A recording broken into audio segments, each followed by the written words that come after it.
explored in any real capacity. So it is a really exciting site. We do anticipate, given some surveying we did last night, that this may be chemosynthetically active. We did find several bubble streams, which are probably methane. And that indicates to us that there is likely some community here that will be utilizing that methane gas. It should be a really exciting dive. We should have about 5 hours on bottom. So we'll do a couple of introductions, those on the ship, as well as those scientists ashore that we have joining us today. So my name is Diva Raymond, and I am one of the biology co-leads on this expedition. I am a research fellow at the Natural History Museum in London, and I focus on chemosynthetic habitats such as cold seeps and hydrothermal vents, whale falls and woodfalls, and also human impacts on much of the deep sea life in our world's oceans. And this is Chuck Messing. I'm at Nova Southeastern University in Fort Lauderdale. I'm an invertebrate zoologist. My area of particular focus are the crinoids, the sea lilies and feather stars, and I also work on the distribution and ecology of deep water coral and other hard bottom assemblages. So with that, I think our pilots are good to give a little intro as well. So this is Joshua Carlson. I am piloting D2 at the moment, and to my right. Sean Kennison, sitting co-pilot. And Dan Rogers sitting on nav. And in the far right, Roland Bryan in video. And in clip. And in the back row, Annie White. And we are all engineers and videographers who are working for the Global Foundation for Ocean Exploration. Pilot looks like you have altitude lock. Great, thanks guys. And we have so with that, we are joined today by a couple of scientists ashore. We do utilize something on the Okeanos ship known as Telepresence, and so this basically is where we stream all of our data and all of our images live from the ship or the ROVs, which are diving, and straight into your homes via Both satellite or sonars office are or at 80 meters wherever. range. And so that means that we can have a quite diversified team in a way. Chuck and I are obviously both benthic invertebrate specialists, So Sean, when we but do the swing arms, today we are pump joined the by a wings out. number of They got- geologists of wings various out. kinds, Yeah. which is absolutely fantastic do because that it's after we totally finish what we the need today. Cool. So with that, guys I got ashore, do 50, you want to so do you. introduce yourselves, please? 50 meters. Yeah, sure. This is Bill Shedd with Bureau of Ocean When do you Energy like to Management. I'd stop at well, like 20. And Cody 25. Kramer. we're the ones Out who mapped this site, Bias. and we have we've been using, and a lot of people have been using a very high resolution map that we generated. Engaged. And the old map did not show this site. It didn't show up. So this is very exciting to us that we've stop at actually 5 been able meters. to uncover sites. And there were 8 of them that we uncovered that were not viewed or imaged by the old bathymetry. And we also had indications that this would be a good seep site. All stopped to 5 meters depth. Or altitude. Dive on. It looks like data that the Okeanos Continue down. acquired last night Auto headings may be in. right. So, Cody, you want to? Cody's the one who Just, generated once I acquire bottom, I'll just back up a and lot of my interpretations. Sounds good. He's the one who put it all together looking into a back. package. Bill just pretty much summed up everything that I needed to say. Sorry. I was working on the bathymetry map for about a year, and this is one of the sites that really popped out. It was visible on the old NOAA data, but just barely. It was just a a really, really blurry pimple on the seafloor. Right there. You This couldn't is tell RV it was Nav. there at all, but with our new map, it really stands out as RV Nav, a Bridge, great go ahead. salt dome. Hey, Bridge, just wanted to let you know that the mound to go vehicles visit. are approaching the bottom, so if you can Okay, please great. Thanks, guys. change your center of Just before rotation to Carolyn, just A-frame. before you introduce yourselves, And if we we've can go just ahead and touched set down on the a seafloor. We are at a bailout, depth of bearing 2,158 let's or just so say due meters. south for now. And our Bridge pilots are just going to take a little center while to rotation orient and themselves, bail out. Copy. get set Thanks, up, Bridge. and then we'll be ready to move ahead. Anybody else on the call? Carolyn, are you still there? Want to introduce yourself?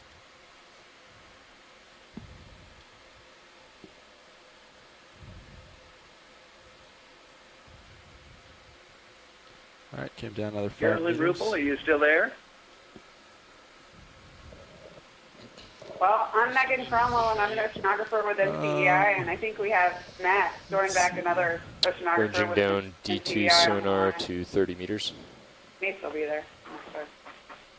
Great. Yeah, I think that's you, my fisheye. It's kind of Okay, well, I glary, can though. already see potential You're bacterial right map. underneath me, my Titan, though. All right, I'm going to I'll turn to Yeah, my starboard there you here. are. Is Seeps Peeking out working, through my Diva? main HD. It should be. Yes, yes, it appears. Yes, there are entries for today. No, hold on.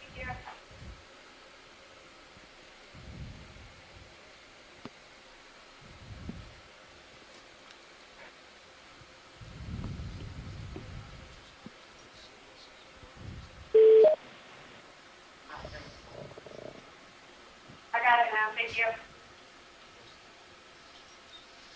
Okay, great, thanks.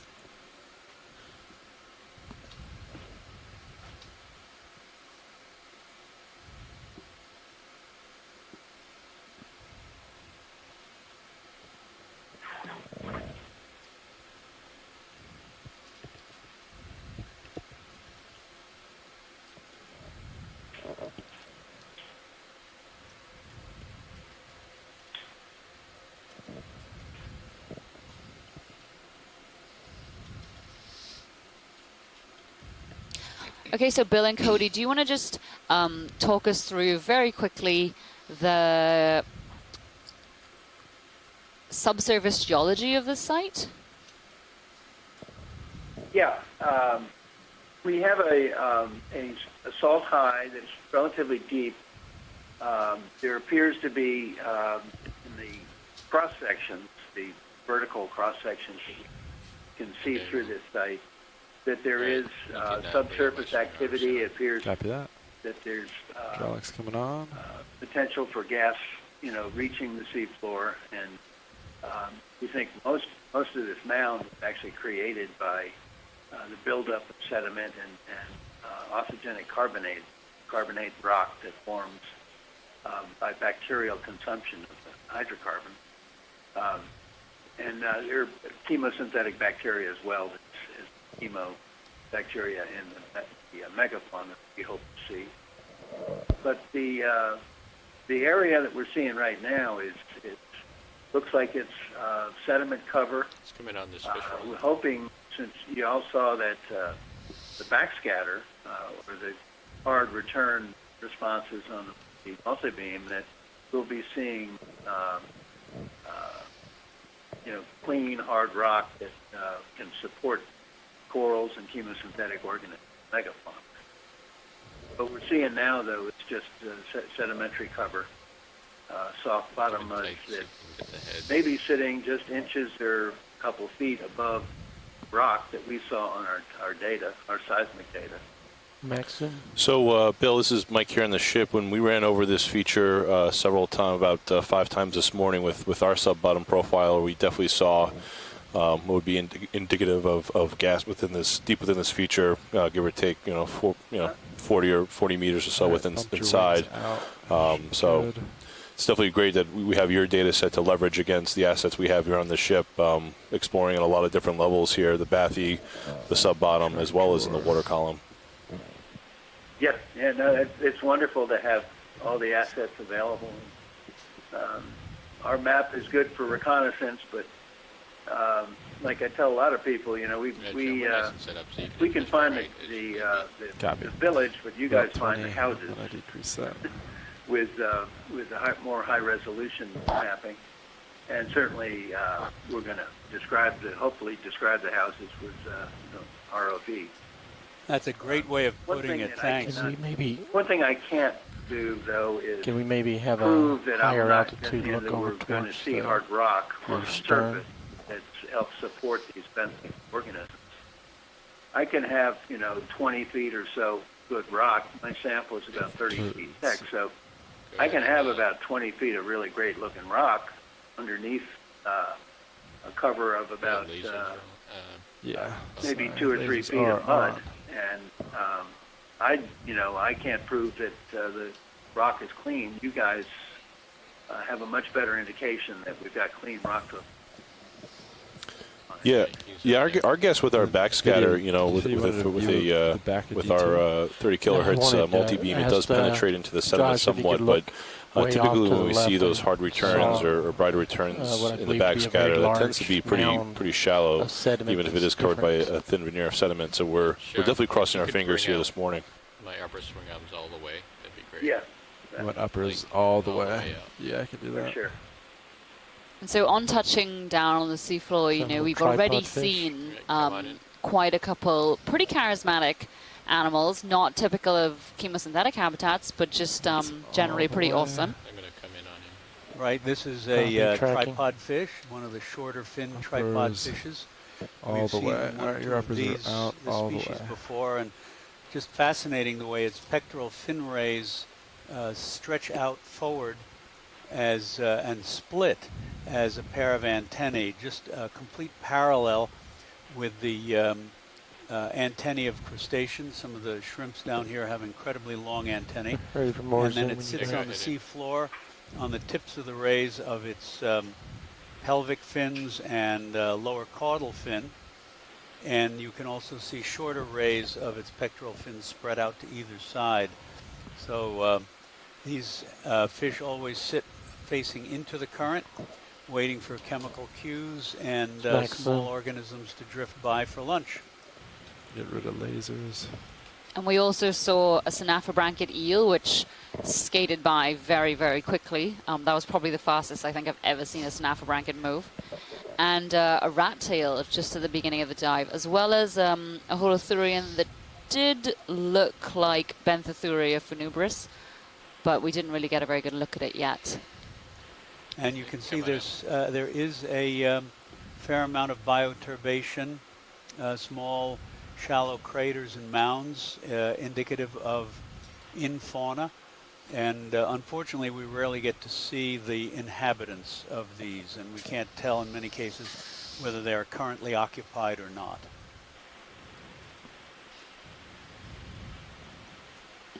Can we get a quick zoom on that sea star in the distance, as well as the sea cucumber, please? See the sea cucumber. I don't see the sea star. It's to the diagonal right of the sea cucumber. Let's come in on the sea cucumber. Oh, I see. Yeah, come on. So that definitely does look like Benthothuria funubris. It's got this deep purple exterior that's pretty spiky in various places, and you can also see that feeding that mouth fringe at the front there. Not sure what the proper term is. And just to the right, pilot, there was a sea star, and just behind this there was a coral. But it's whichever works best for you guys. It shouldn't be difficult though. Like you shouldn't have to go through settings to find it.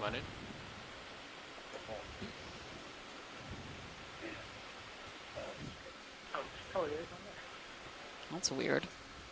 That's unusual. This looks, it's got 6 arms, and my initial guess is that it is a brisingid. Dan, is it on the top 7, screen? 1, 2, 3, 4, 5, 7, thank Somewhere. you. The I middle did one not here. do terribly well in math. And this is an asteroid, Latitude, not an trepidity, ophiuroid. warp, oxygen, It looks like a brisingid, the which screen you above usually it, see separate screen. on hard substrates up there, yeah. Is it up there with somewhere? their arms raised. Yes, that would be it. suspension. Yes, of course. Okay, thanks. And there is above it a small stalk of a worm with a couple of little barnacles. They could be. There's a snail right near the tip is that one of your It's just very weird looking, that one. Ciboglinids? Ciboglinids, exactly. With a couple of snails clinging. That's great.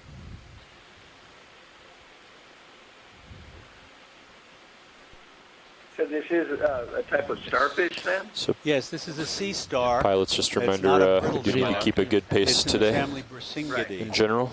And we've seen, that's a different I'm species not seeing than the ones a we've ton seen on previously. sonar, but I can try to line up best I can.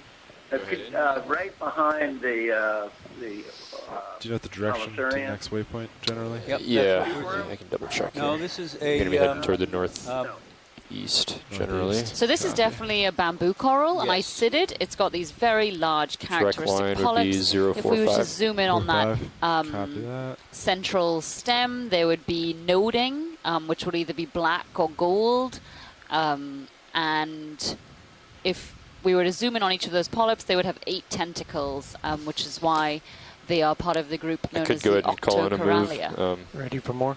Yeah, go ahead. And then Yeah. it'll take a couple The minutes two to dots catch are up. what, 10 centimeters great. apart? Should we 10 just start centimeters with apart. correct. Okay.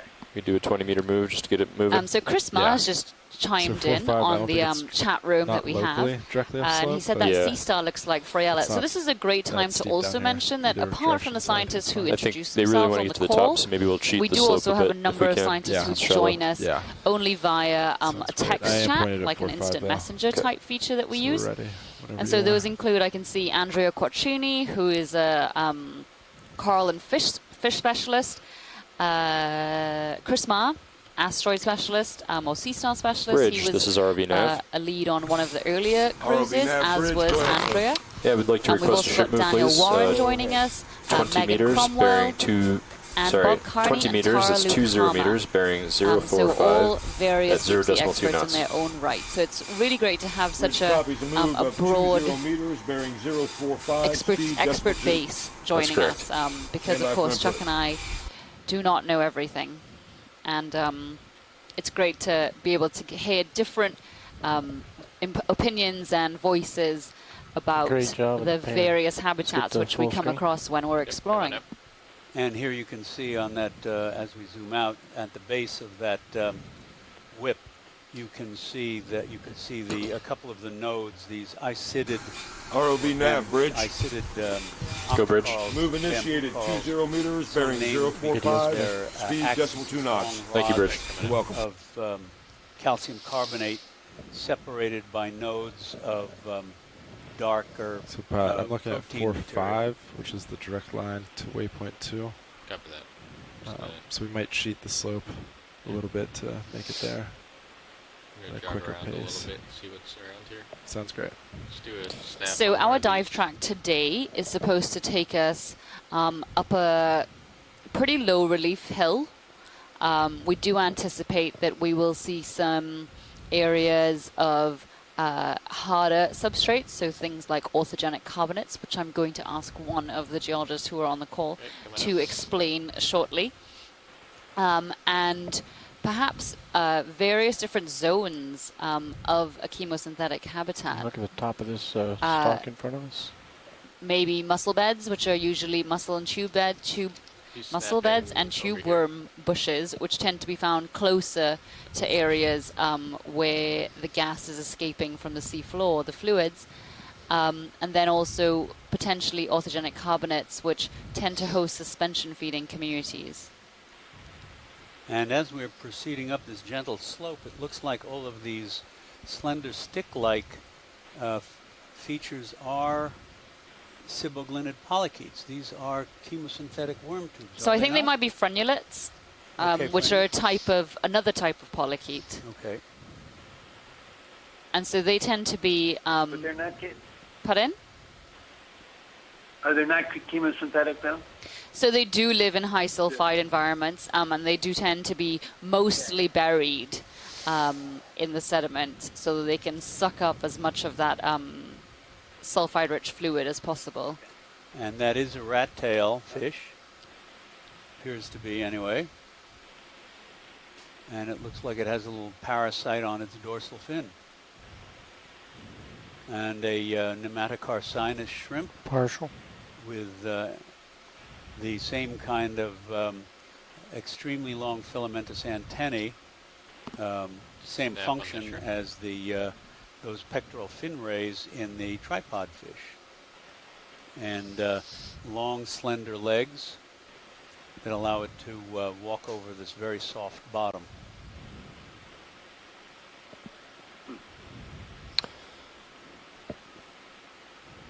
So what time do you think you started moving, Sean? A little bit about the orthogenic carbonates.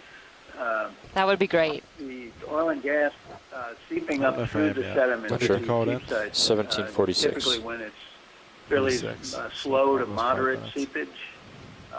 Bacteria, chemosynthetic bacteria in the sediments have time to consume it, change the chemical conditions around that general area, and cause precipitation of calcium carbonate.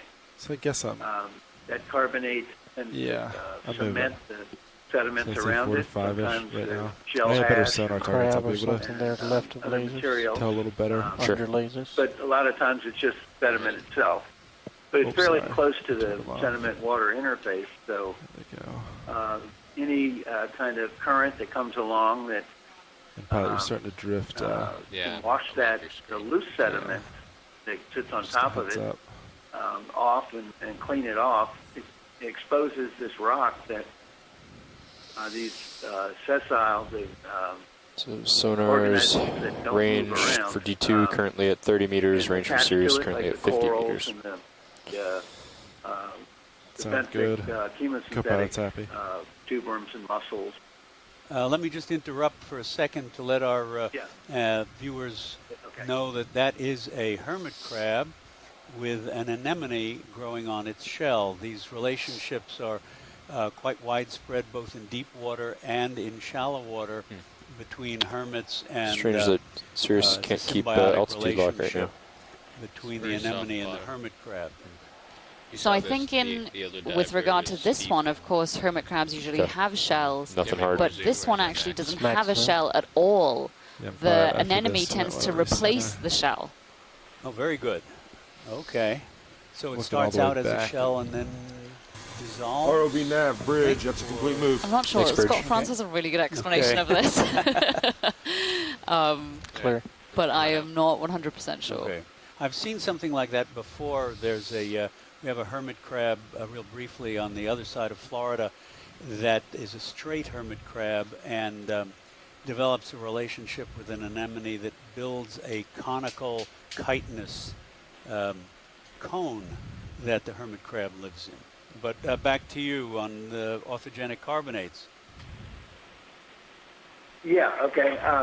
And this carbonate rock, if it is not cleaned off, can have 2 or 3 feet of soft sediment on top, and these benthic organisms don't know it's there. So it does need to have some currents around, number one, to bring in larvae and to populate these sites. But it also needs it for stability and to be able to find a nice home to live on.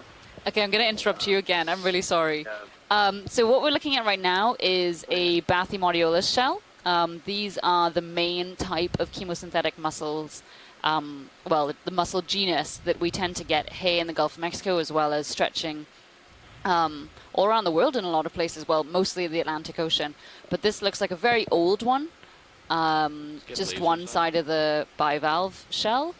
And as you can see, it's now home to anemones. Obviously, there's some hard substrate lacking in this very sedimented area, and these anemones have found this to be a pretty good home. Sorry, Bill, continue. Okay, come on out. That's okay. I was going to ask a question. I've always wondered, nobody's really given me a really good answer. Is, there's a lot of color down here. Other stuff diagonal off to the no right. light whatsoever. Heading that way. Why do these organisms go to the trouble of being pretty? I'm starting to lose you again, too. I'm not sure if there is this is Chuck, I'm not sure if there is a complete answer to that. A number of the very deep sea bottom associated fishes you will see are gray or pale gray, dark gray, and basically they don't have any pigments. So that's one thing. The shrimps tend to be either transparent or red. Swimming? And I'm assuming that is a function of their relationship with we're and that is starting to lose our pace a bit, so we should try to get some ship moves in here. Floating, shall we say? It's not actively swimming.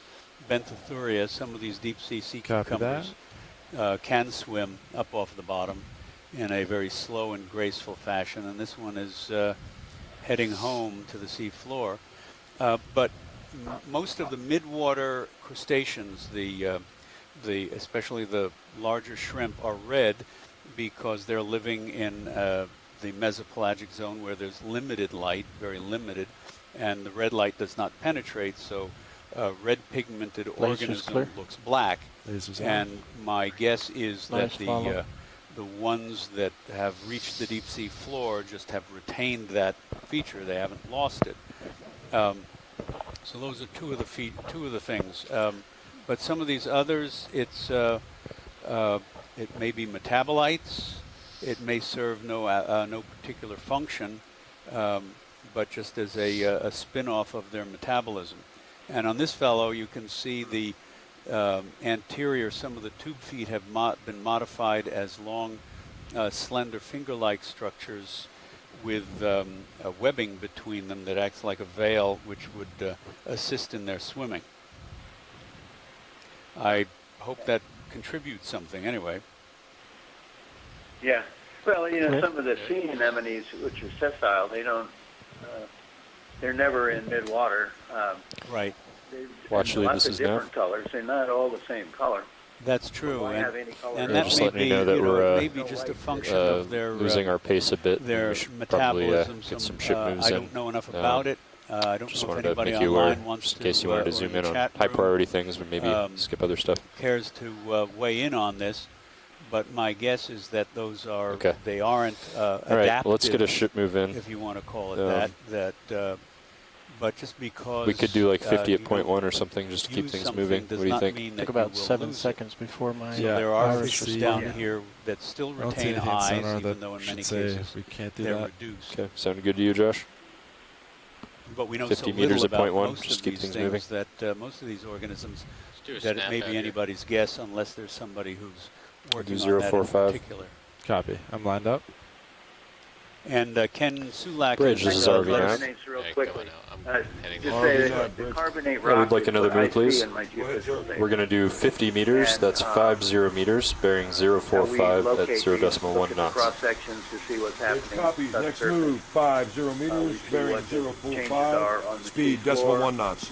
And Good copy. circle these Stand by for input. up to the agency. The oil industry has to stay 2,000 feet away from the edge of one of my anomalies to avoid impacting.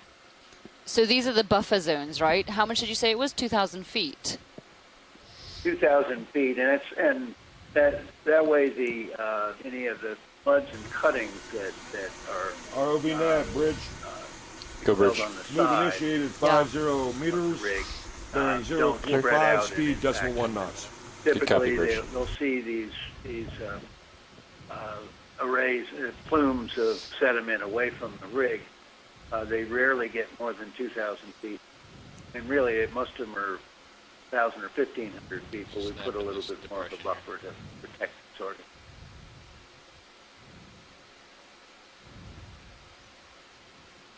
And this here in accumulating in this depression burrow entrance looks like it might be rather old sargassum weed drifted down from above, and the few of those small white. Attention all hands.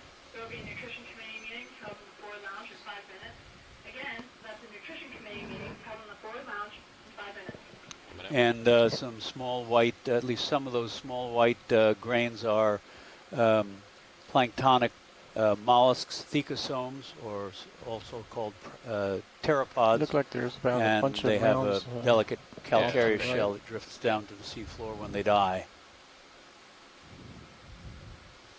You guys have your sonar frequency set for bubbles?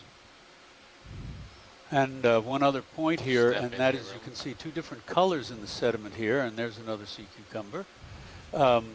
The tanner color is probably more organic, probably phytodetritus, the remains of planktonic organisms and fecal material and what have you that's drifted down from above that provides nutrition for deep sea organisms.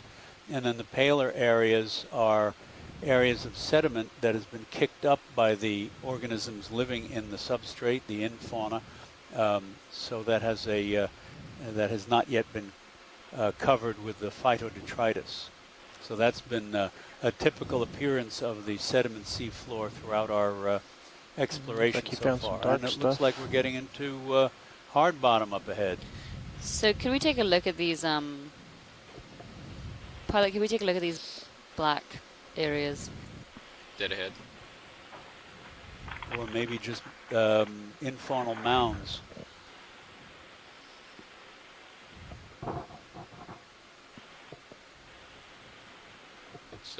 Let's zoom right here real quick, and then we'll... Partial. Hey, come on in. I meant a little further along. There were what looked like shells. Yeah, I'm just waiting for Cereals to Sorry. catch up. Yep.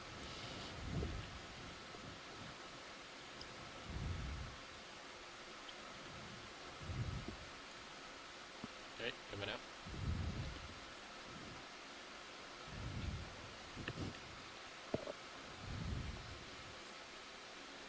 Full wide. So up here, Diva? Yeah, so I actually don't think there's shells now that we're getting a little closer, which is disappointing. Come on in. It just looks like sargassum. And this is a completely different texture. These are all feather duster worms? No, I think anemones? Anemones? Yes, perhaps. Not much contrast here. That's tough to tell. Boy, talk about an abrupt change in habitat here.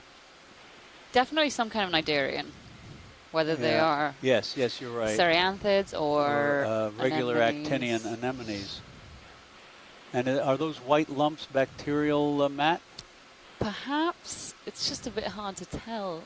Boy, what a collection.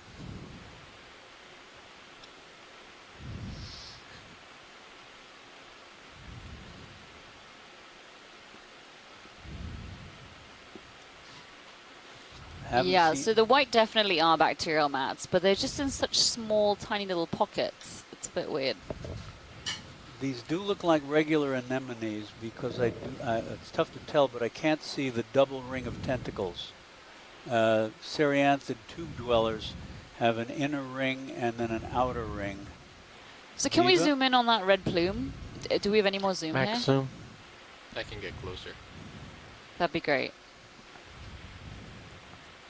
And those are big You see that mounds. current coming off the top of that mound? I assume they're biogenic rather than... that mound may be oozing something. Any kind of seep? I don't know. Is that... these look like mounds created by infauna. Lost it. There it is. Upper left. It almost looks like there's wood every now and again in between, or sargassum, or... So this is definitely some kind of ciboglinid. It's not one I'm familiar with, though. Right. Interesting. You can see it's got that characteristic red plume. It's red because they tend to have hemoglobin, which they use to transport the relevant chemicals around their body. Very similar to us. And it looks like that anemone may be clinging to its the tube worms you see at like black smokers and stuff like that. Not black smokers. Sorry, what was that, Josh?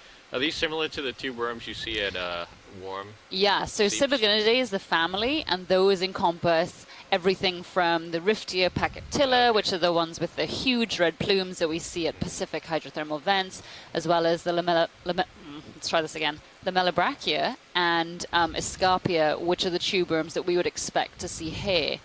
But this just doesn't look like anything I'm familiar with. Shall we collect? I think let's wait. Okay. Hopefully we'll see more. Yeah, I think Look at the top of we that probably mound will. there. It looks like a little hole in it. That's really interesting, the way that community changed so abruptly from... and there's somebody spewing... oh, that's exciting. Whoa. Very cool. Unwanted material. That's the first time we've seen that. That could be any number of invertebrates. Sea cucumber. That's awesome. Sipunculin. Polychaete. So Tara Lukama, who's also a hydrothermal That's vent cool. biologist, Perfect she timing. also says she's not Never seen that before, have you? a tube worm like this before. She's not sure of the species. So pretty exciting. How certain are we of this? How certain are we of this is biological? Pretty certain. I would be willing to bet quite a lot that this mound is biological. Geologist Ashore, do you think this could be something geological? Well, excuse me. Yeah, go ahead. It could be. I mean, we don't know what's inside that hole there, and this is a seepy area according to the data. We can find out. But to have that intermittent venting. I'm going to try to get a view from a different angle. No. There's no little wisps of brine. But the fact that It's a very there regular are two plumes frequency.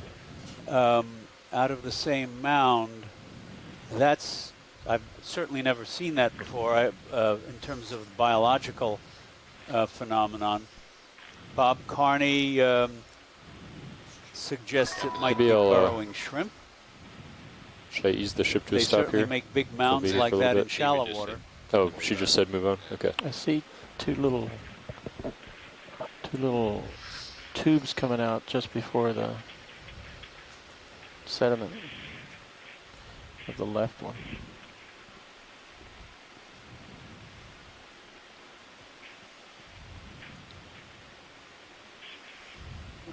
Not something you see every day. Rid of unwanted material. Yeah, exactly.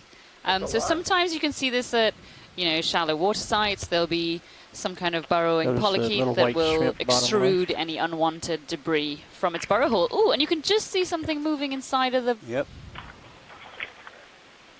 inside of the left hole. You can see what look like two white arms. Yeah, come on in, Roland. Oh, I gotta come down a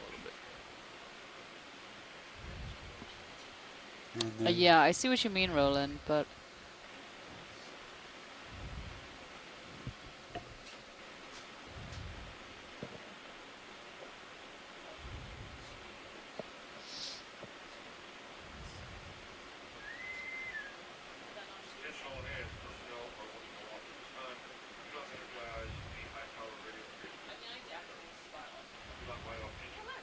Yep.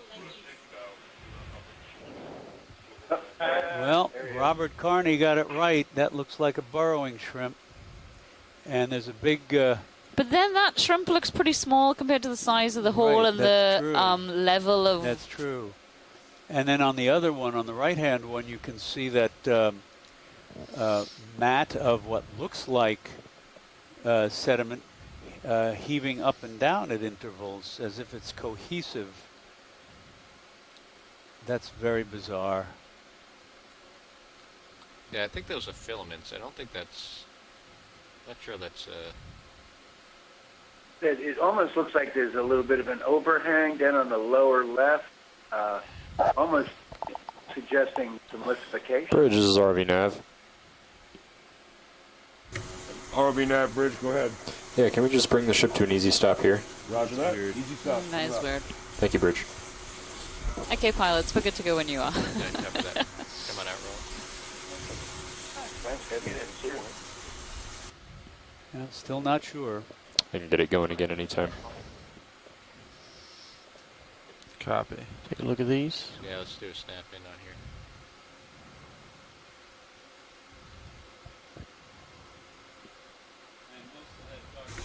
ROV nav bridge, we're all stopped. Thanks, Bridge. You're muted. And most of that dark brown material on either side does look like sargassum. And there's This one too anemones clinging to those tube worm tubes.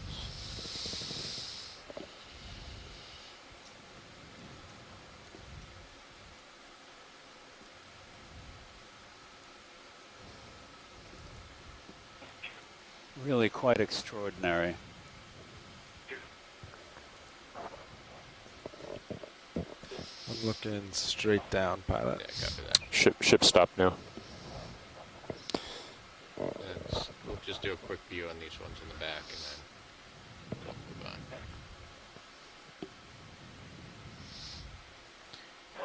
on. Interesting if they all spew at the same time.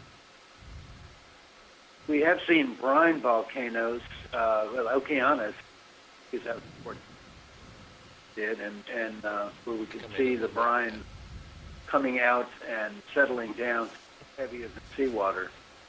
But they were somewhat whitish. That didn't look anything like these things. Do you think it almost looks to me like it's like the sediment has basically kind of been, it's like a clay sediment that's kind of been liquefied a little bit. I mean, and given the periodicity of the other one, the shrimp often like to hang out in these areas that are, because they're very rich in small fauna.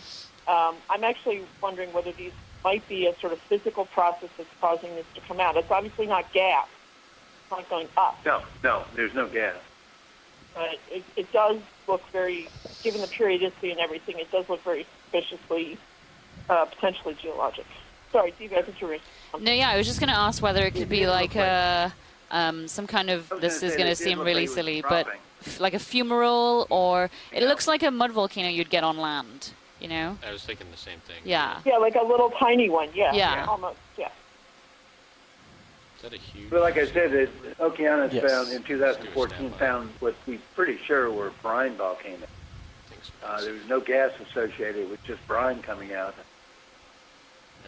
Bob Carney has mentioned that some of these burrowing shrimp and their kin can be found in patches, and they've been cored at Gulf of Mexico seeps. So we can't guarantee it, but that's what he's suggesting. So the jury, I guess, is still out. And some more biological... And some reduced sediment and whatever this black stuff, brown stuff is. Looks like sargassum that's settled. Yep, definitely sargassum that's settled, as well as some more bacterial mat. So usually when you're looking for chemosynthetic communities, you have to kind of follow a trail of breadcrumbs. You know, you pick up little clues along the way.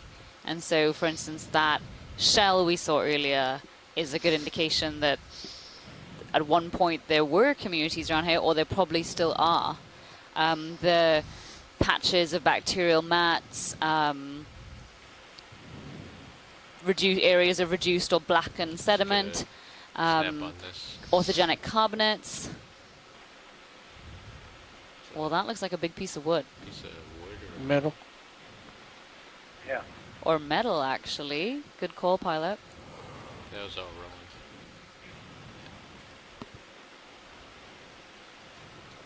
So this is obviously anthropogenic in nature. This would have probably come from a ship or a rig or something nearby and have found its way down into the deep sea. It looks like some kind of metal construction piece. And just a reminder that we humans do have impacts down in the deep ocean, even though we don't necessarily go there often, or even know what's in some places. This area we're exploring for the first time today already has a little bit of the human touch on it. Yeah, stern thrusters are working and I don't mean that in a good way. That's a good copy. Thanks. You're welcome.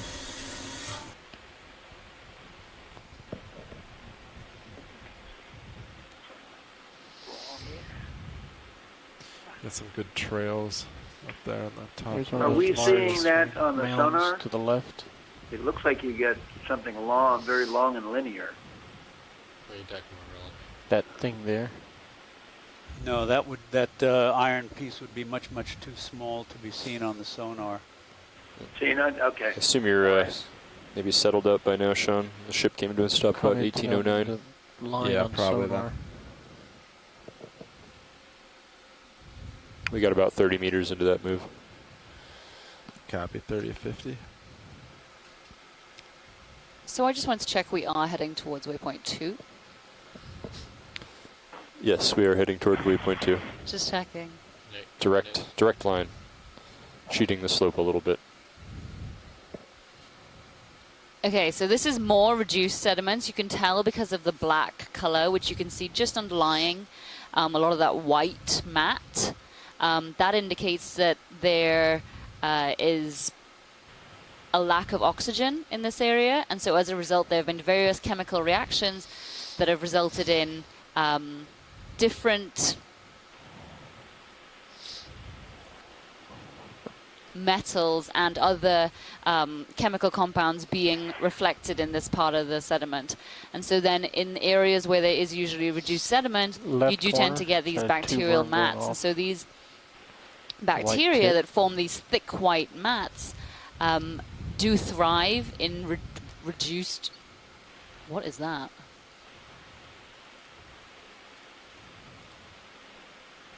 Something has a... Is that a bonellid? An echeuron with a big feeding tentacle out? Some kind of tubed or some kind of polychaete?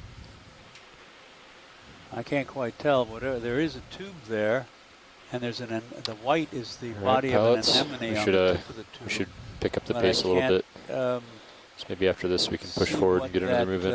Copy that. Slender tentacle is. Well, I was thinking of, that's what Diva mentioned, an echeuron spoonworm, but I don't see the fork at the tip. I saw the fork as we approached. Yeah, so did I. But it still doesn't fit the usual, they shouldn't be in tubes. No.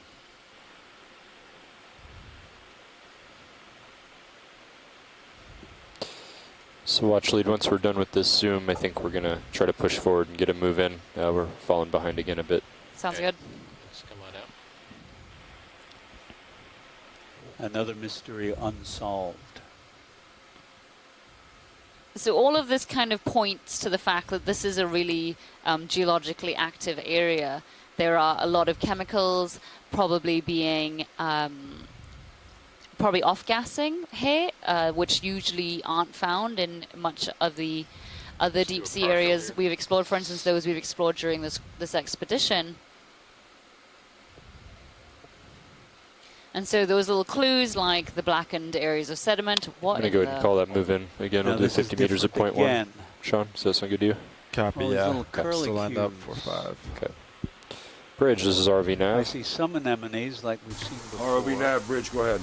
Yeah, we'd like to put in a move, please. Go ahead. 50 meters, that's 50 meters, bearing 045 at 0.1 knots. So I definitely think there's Sebaglinids again. 50 meters, bearing 045. But maybe something like Sclerolinum. Stand by for input. Sibaglinum.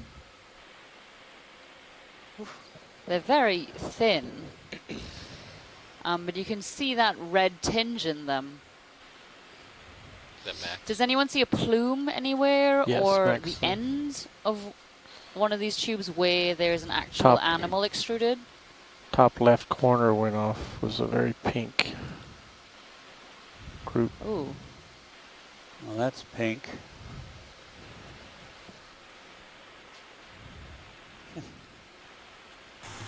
ROV nav, Bridge, move initiated 50. So I thought this was going to be pretty straightforward. I was ready. You know, I've been working all over the Caribbean on Seeps there. There's a lot of overlap in places with the Gulf of Mexico. Thought I was going to have this down. But no, I'm completely stumped by both the anemones and these very strange tube worms. And that little white fellow at lower right looks from this distance for all of the world like a beetle. All right, watch lead. We can pause here if there's a potential sample. Otherwise, let's might need to pick up and push ahead. No, let's move on. Thanks. Okay. All right, pilot, let's push out.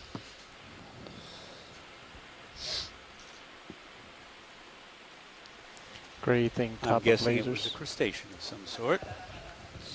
Go ahead, snap in. I don't want to. Just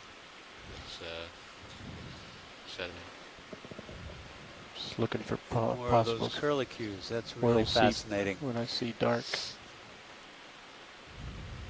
These might be bigger if you want to snap in here. Right there. Look at how dense they are here.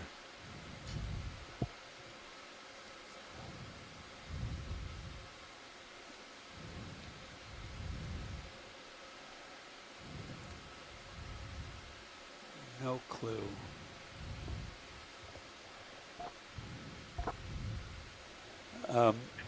Bob Carney says that both Eric Cordes and Chuck Fisher have noted these before, but I'm not sure what they are. All right, let's come on out.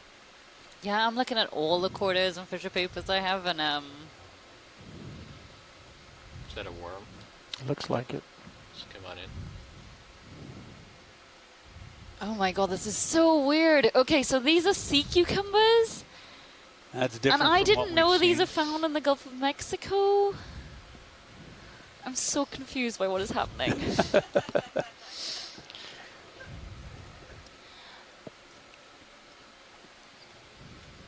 That's exploration for you. And that is indeed. So a place that I've seen these before, I've seen these at two, one seep site and one vent site. I've seen these on the Southwest Indian Ridge off South Africa, and there they live at hydrothermal vents. And I've also seen them at the Kikimjeni submarine volcano, which is off Grenada in the southern Caribbean, and there they were found at seep habitats. And I'm just trying to find the genus. But they were one of the most dominant animals at those seeps off Grenada. Do you know if this is an apodid? Hold on, I'll tell you the genus in Okay. 1 Yeah, let's second. come on out. Frame it and The sea cucumbers Is there that any way we've to seen know so that- far. Go ahead. I was going to ask, is there any way to know if any of these are chemosynthetic if you seem to be finding them at deep sites? Is it possible? Yeah, perhaps, I don't think that much is known about them. There is a good chance that even though they may not be chemosynthetic in nature, that they just thrive in these Snap on that areas dark and side. eat a lot of the bacterial mats, potentially, but they do seem to be found in these chemosynthetic sites, more than one of them, so perhaps. And I wonder what those little mud pebbles are.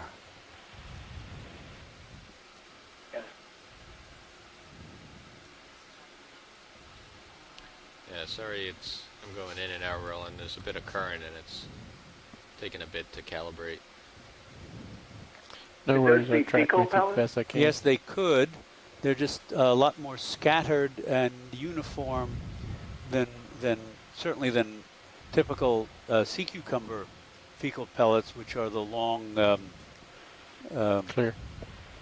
sort of sausage strings. And here's something that's seagrass rhizome, I think. I think that's what that brown curled stick-like object is. So that's come down from inshore. All right, come on up.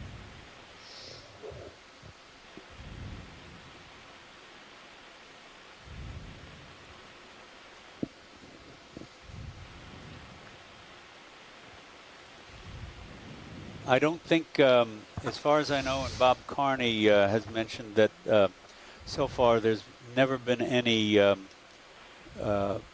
recognition of a sea cucumber having chemosynthetic metabolic activity. But that doesn't mean they don't. Of That course. just means we haven't looked yet. That's right. All right, pushing ahead.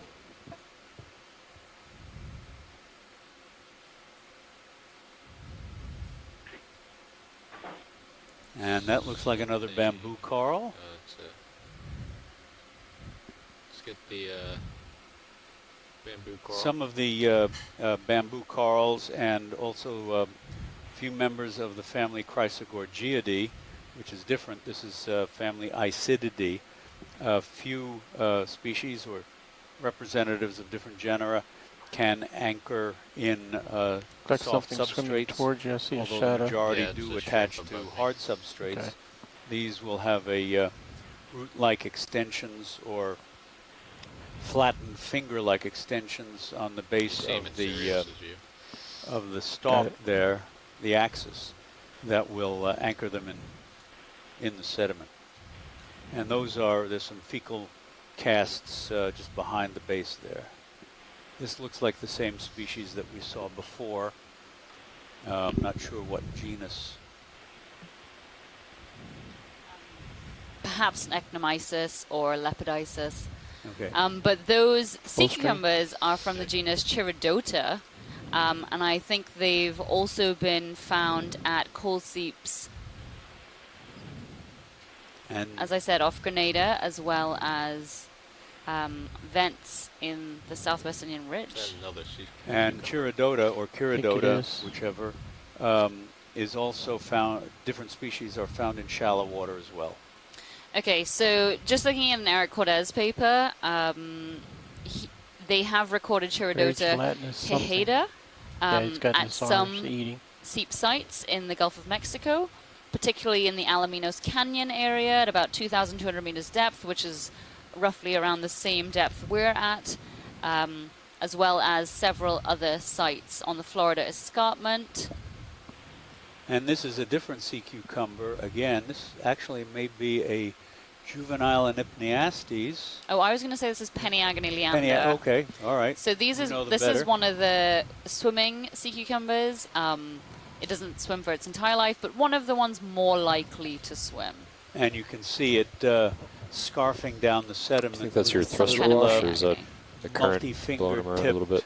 It's my thruster tentacles wash. picking up the sediment and organic material and stuffing its mouth.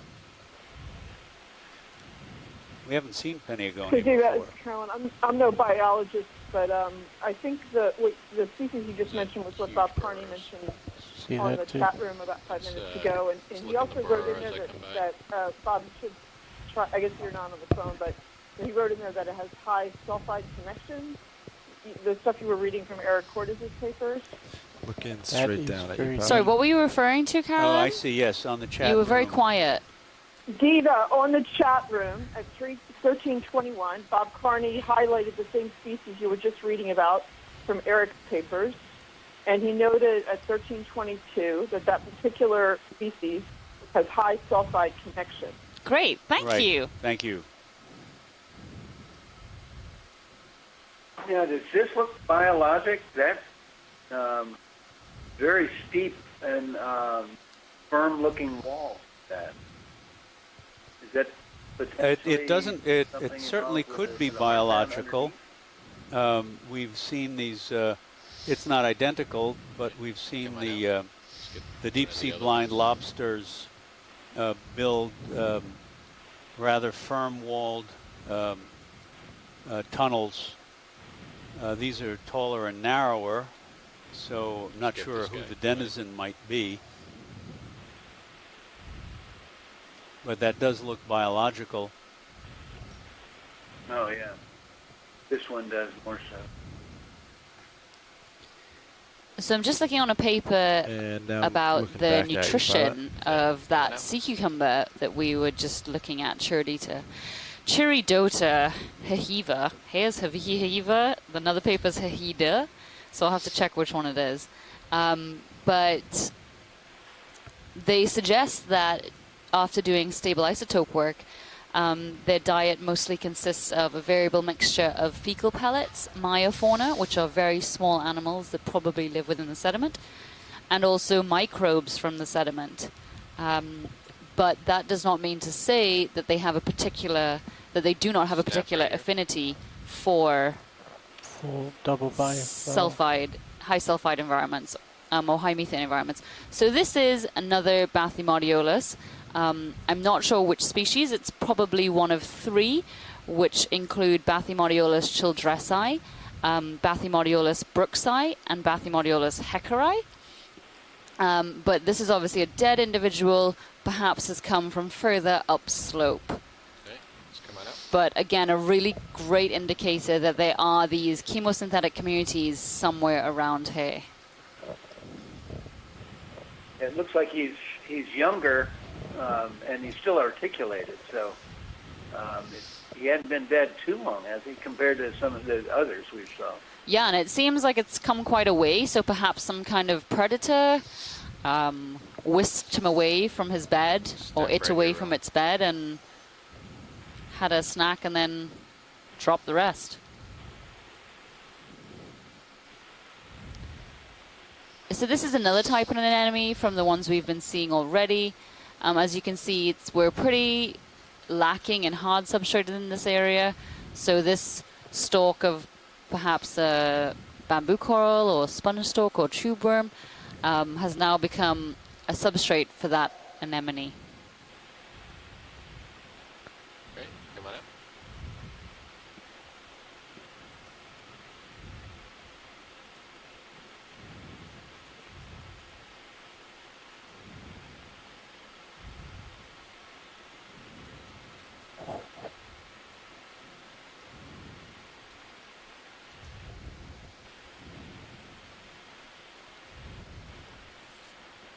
Another one of these Benthotheuria funebris and some Nemalicarcinus shrimp hanging around, a rat tail potentially off in the distance.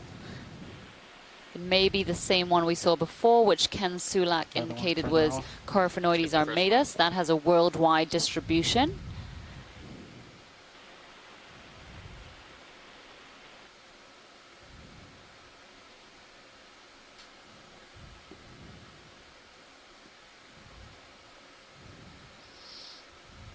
All right, we'll kill lasers. That's great, Pilot. Thank you. Hey, come on out. Let's get the other guy if he's still there. Come full wide. Go ahead in. Wow, so this is a different fish to the one we were just looking at. I am not sure what that is. Yeah, I don't think I've ever seen that before. No, that's weird, isn't it?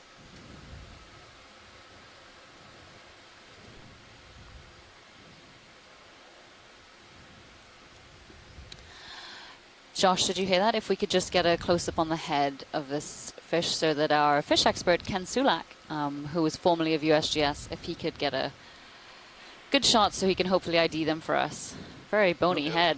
Thank you very much. That should be great. All right, Pilot, time to recenter. Looking straight down. About 10 more meters in that move. Copy that. 10 more meters aye.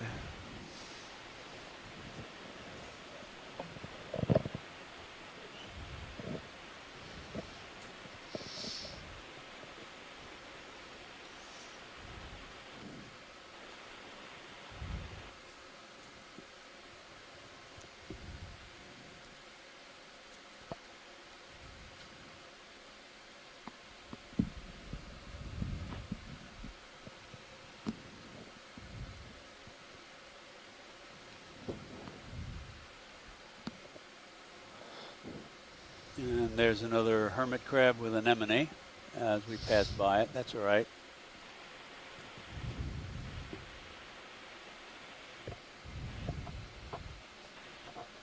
Okay, pushing ahead.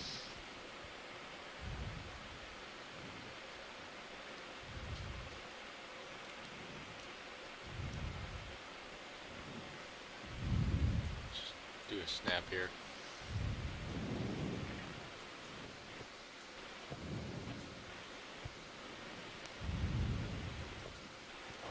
Another one of these mounds, you can see that the sediment just on the mound is a completely different color to that surrounding it. And that's likely because it's been recently extruded. It looks like there are also some fecal pellets just around the outside of the burrow. Or feeding pellets.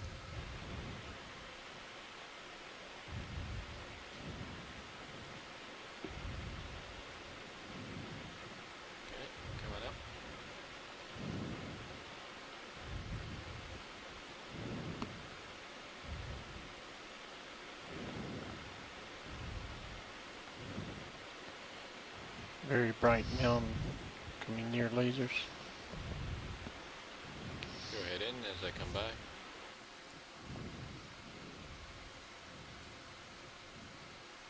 And again, moving into a cluster of these very, very slender worm tubes.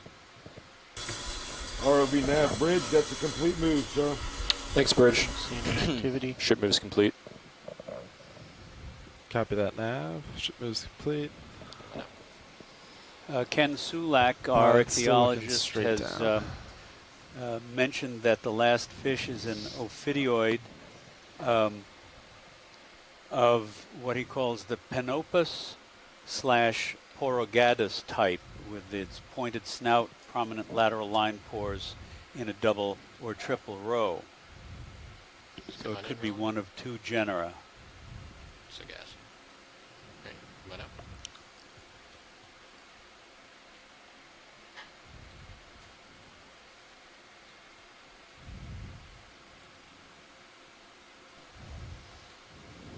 And that looks like another Peniagone, yes? Come on in, partial. Yep, I'd have to agree.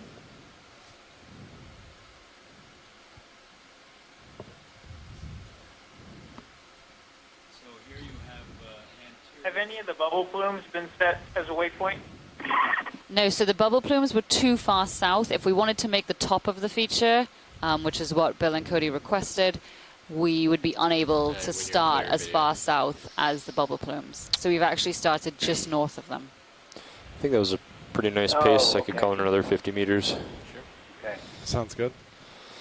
Bridge, this is ROV nav. ROV nav bridge, go ahead. I'd like to request another move, please. Go right ahead. Another 50 meters, 50 meters, bearing 045 at 0.1 knots. Roger that, 50 meters, bearing 045, speed 0.1 knots. That's correct, thanks. Stand by for input.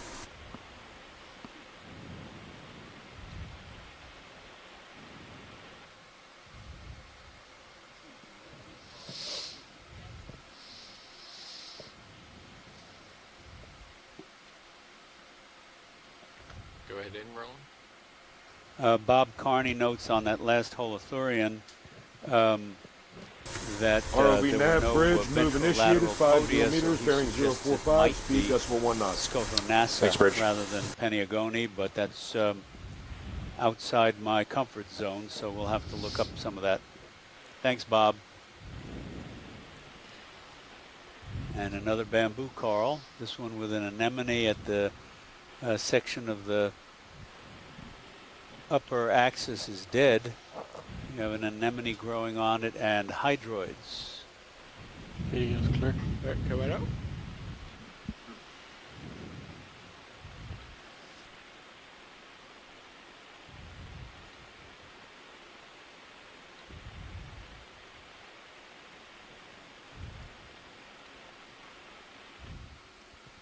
Is that a snail shell or just a double anemone? Oh, right here, that's double anemone, I think. Crab anemone. This seems to be the most common anemone here with this golden exterior. I've not seen it before, so. And a couple of Benthethurias, 3 of them.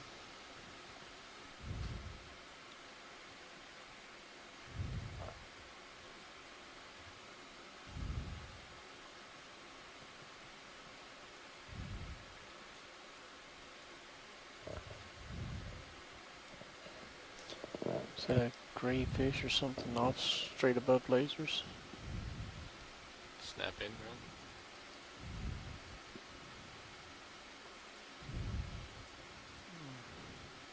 I have no idea what that is. Looks like man-made. And repurposed there by is, biology. I think, just about the first one of our Venus flytrap anemones that we've seen on some human garbage here, and another one of those golden anemones. So several anemones, I'm not sure which family this is, but there are anemones in several families that assume this Venus flytrap nasty carnivorous looking posture. Diva, do you have any record of this one? It's pretty yeah, I'm characteristic. getting there. Hold on.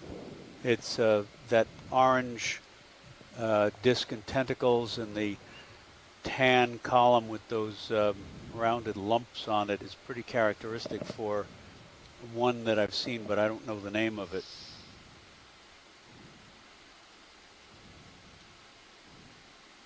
I don't know what this is. Is that perhaps a paint can that it's on, maybe? Yeah.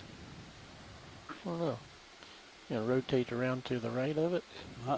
It certainly looks plastic.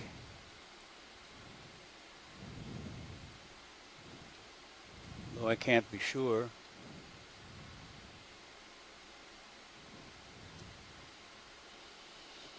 Awfully chewed up. It looks kind of rusted, so I don't think it's plastic. Okay. I think paint can is a pretty good guess given the rings. Okay. Oh, yes. Yeah, that chunk is probably old paint.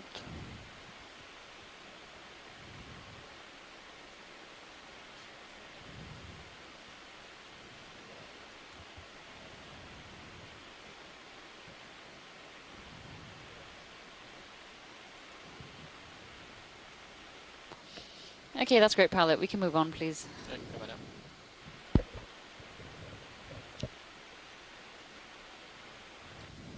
up.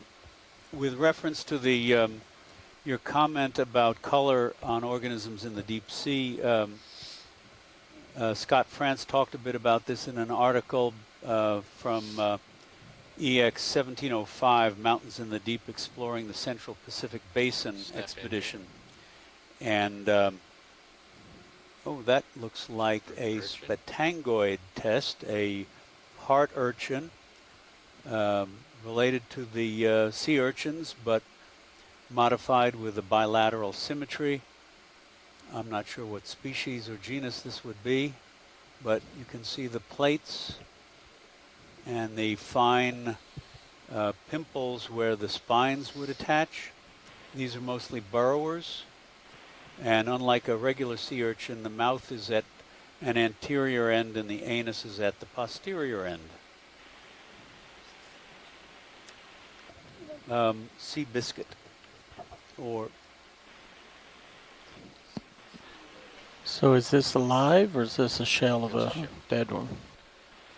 So this would just be the internal skeleton. So sometimes if you go into some stores, you can buy sand dollars, which are dried. That would be the skeleton of those sand dollars, which are irregular urchins, like these. Right, and it is an internal skeleton because they are covered with an epidermis, even though it looks like a shell. And of course they're covered with spines in life.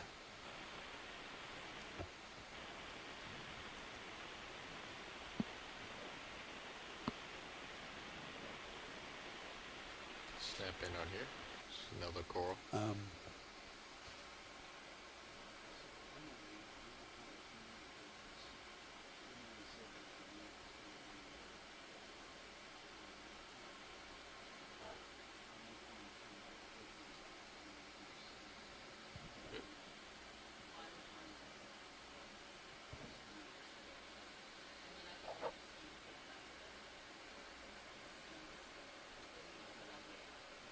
So this is another one of the bamboo corals. Interesting that we've been finding them attached to not hard substrate unless there is hard substrate below, which is a very real possibility. It's interesting to find them in soft sediment, but I do think we did see some single whips which were in soft sediment on some of the other dives. Jump in there. Okay, come on up.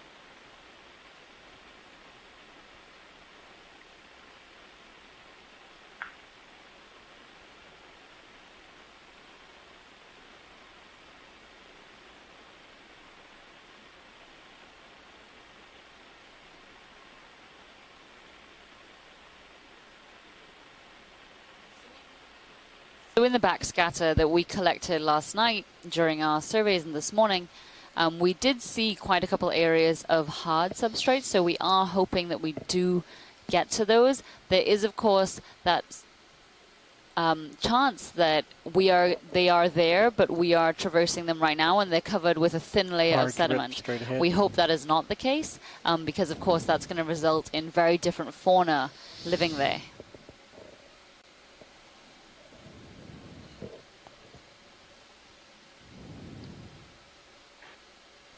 And Scott France has joined our chat room, so maybe he can weigh in on the identity of this bamboo coral, which we've seen several of.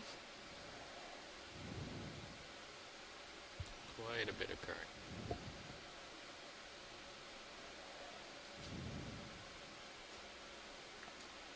So Scott says this is Lepiditis caryophylla, and it's an unbranched bamboo coral that lives rooted in sediment at these types of depths, so just around 2 kilometers depth.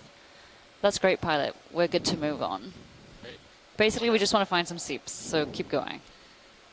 I'm continuing the lateral. When it looks like I'm stopping, I'm not even stopping. Just moving on. Coming back to center. Copy that.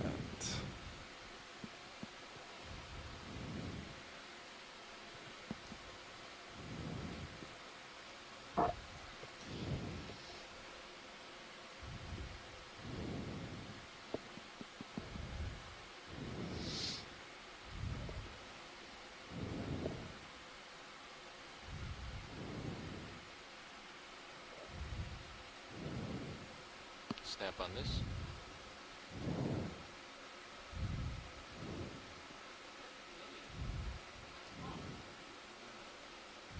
That's interesting.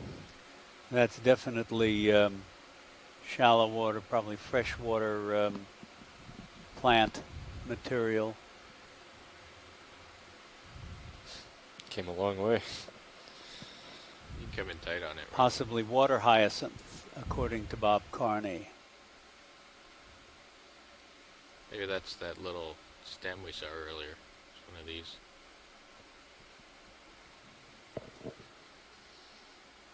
That's fine. Right, come on out.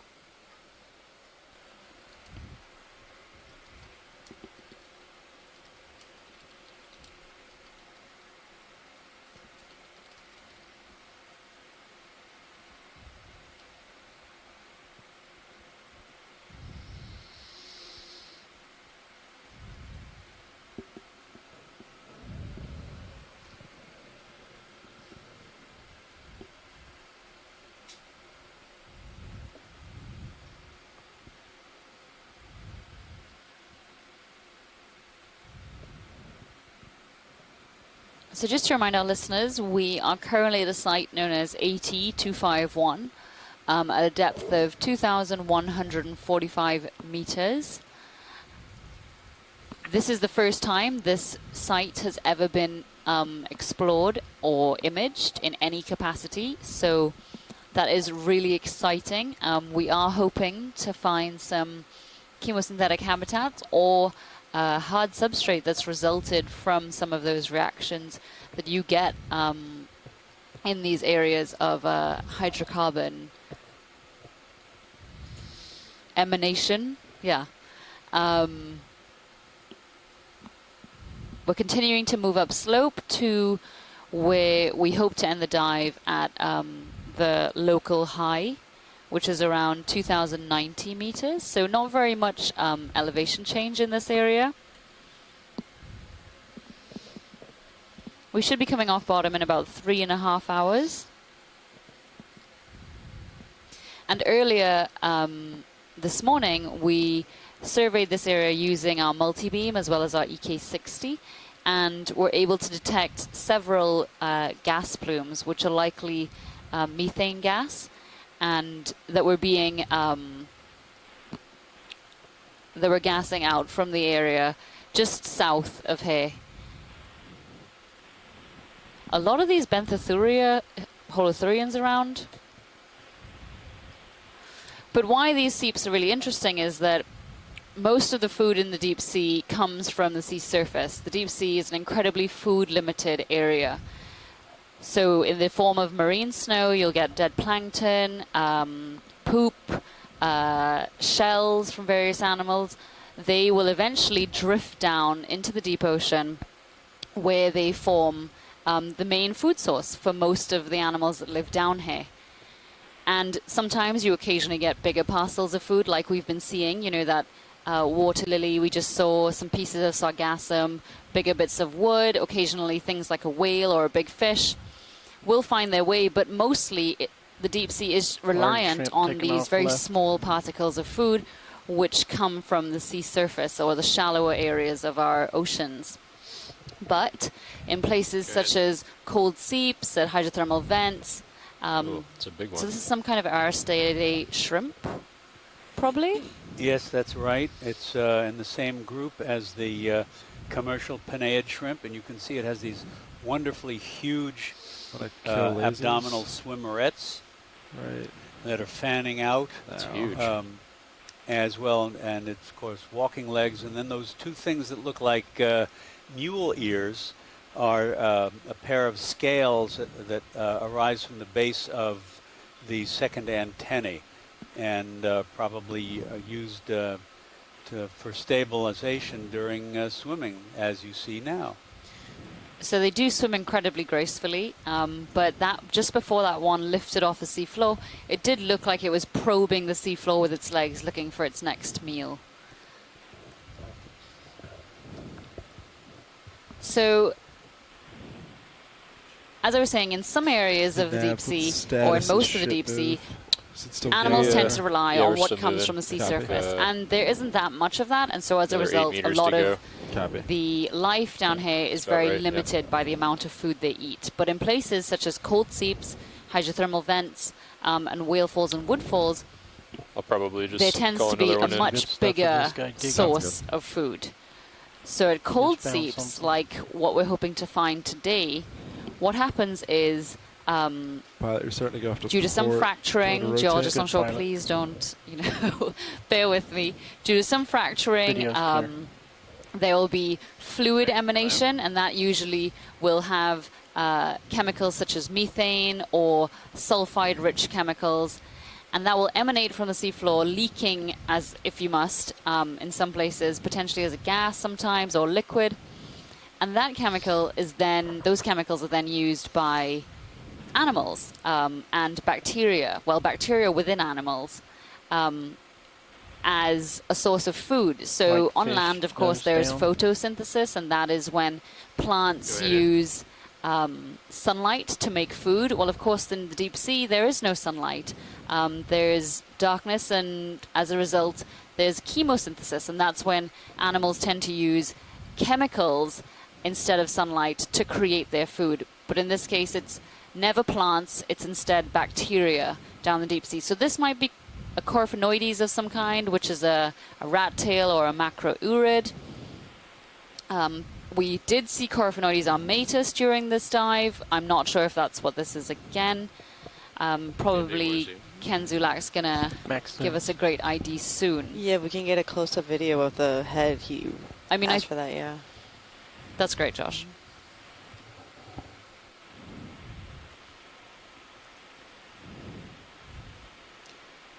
So at these seeps and vents, bacteria use this chemical energy from the sulfides and the methanes and the hydrocarbons that are seeping out of the fissures on the seafloor to make their food. So they don't use photosynthesis, they use chemosynthesis. And these bacteria, as a result of this plentiful energy source, can be found growing in really thick mats. Sonar looks clear. But interestingly, they also can live symbiotically. So they'll be found living externally, sometimes on the outside of animals. For instance, a great example is the yeti crabs, which are found at hydrothermal vents in the Pacific and the Antarctic, and they actually we'd farm like to request another move, bacteria please. on Another very 50 meters, that's specialized 50 meters, hairs, which they have on either their arms or their chests. And then they're able to eat this food off of these hairs. So it's basically like they have their own farm on their body. Good copy, Bridge. And then you also get animals which have these bacteria internally, so they're endosymbiotic bacteria, and so those will be things like tube worms and mussels, which tend to be the dominant species at these cold seeps here in the Gulf of Mexico. So those tube worms don't actually have mouths or guts. They have something known as a trophosome, and within that trophisome is basically just full of this bacteria that they rely on to create their food for them. 50 meters, So it is this really weird knots. and unique and patchy environment. These locations tend to be pretty small in the grand scheme of things, and tend to be pretty localized. But the interesting thing about these seeps is that they, because of this very plentiful energy source, it means that you get this absolute oasis of life on the deep sea floor. Instead of it being what we're seeing now, there will be thousands upon thousands upon thousands of animals as far as the eye can see usually.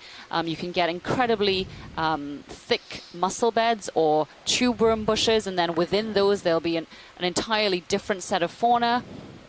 And they also grow pretty quickly relative to the rest of the deep sea. And again, that's because they've got this energy source, they've got all this food, so they're just going to grow as quickly as possible and reproduce as much as possible. And so that's why you get these really, really dense populations.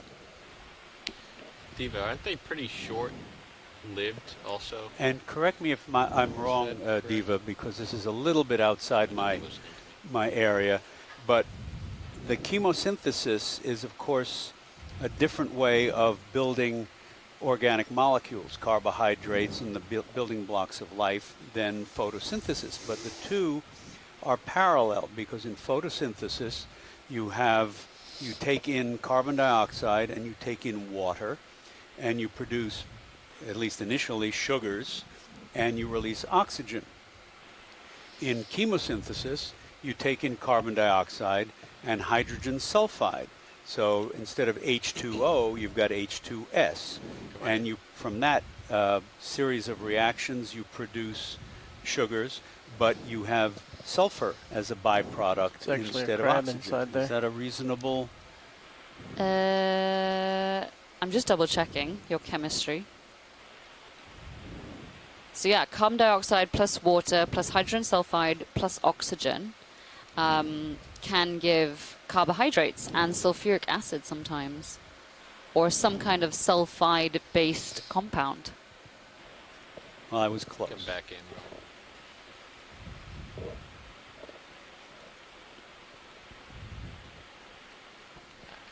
But so, Josh, to answer your question, and I'll also pitch this to the geologists ashore. It really depends on the geological setting of the particular site. I know for vents it varies wildly. For seeps, I think it varies a little less so, but they are very ephemeral in, I guess, in the grand scheme of things, but they have been tube worms which are known to live for a couple hundred years, like 300, 400, 500 years. And I think a recent study came out where potentially they thought some may have actually lived into the thousands of years. Oh, wow. So I guess in terms of, life in the deep sea, that may seem short, but of course to many of these animals, that's many, many generations for some of them. Geologist ashore, does that sound more or less? Yeah, do you concur? One thing that happens in the subsurface is that the pathways of the migration of the hydrocarbon can shift from one area, and we're not talking miles, but maybe 100 meters or 50 meters, and slide over a little bit, and then in some cases it can be hundreds of meters where it'll shift, and you get a new pathway and a new focus for the food. The old spot will run dry, and those organisms will be left behind.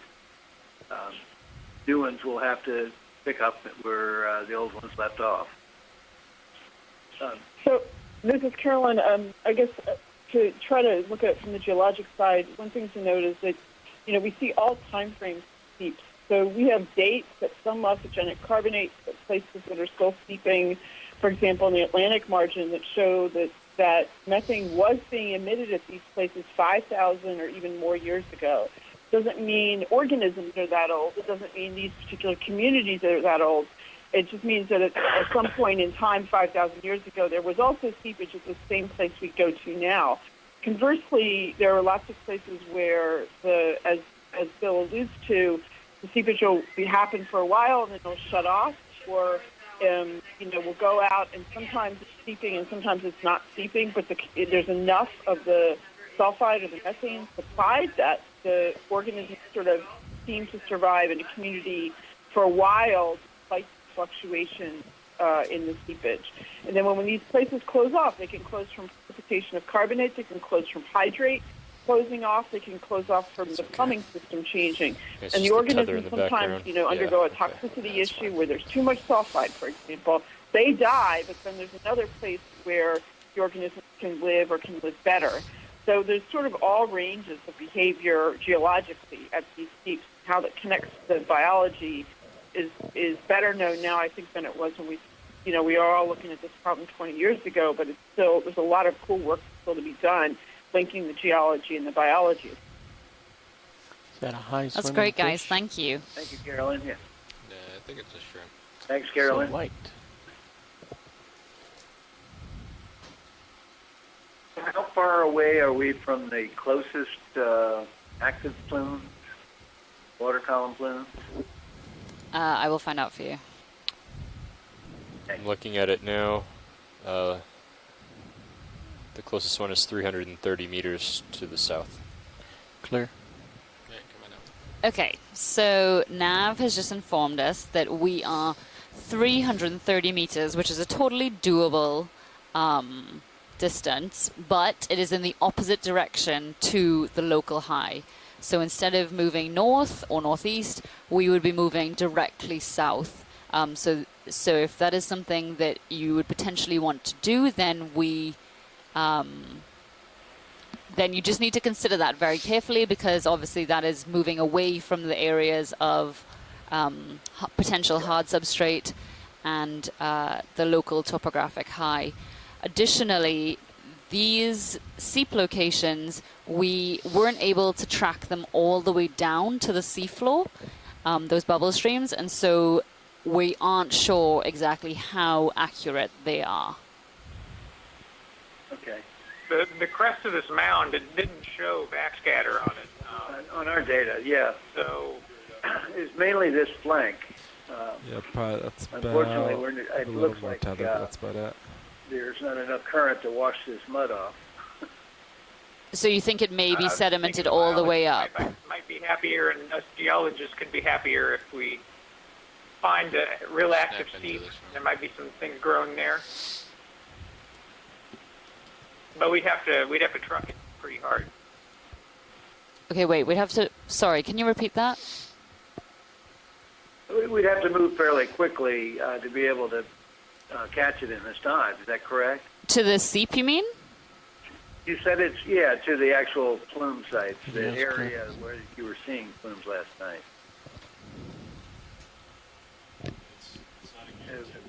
You said it was doable? So 330 meters is very doable in the amount of time we have left, but there is no guarantee that that is the exact location of those seeps. So if you want to take that gamble, we can, but I do think if we were to run south of here, we would potentially come upon something, given that there were 4 bubble targets in a horizontal line directly below this feature, but... And there was more backscatter. I think the backscatter's more north. Hold on, just give me a second. Okay, towards the top. The lighter shades of gray were towards the south. Is what we saw, yeah. We may be... You guys spent more time with it last night, so you know better than us. So.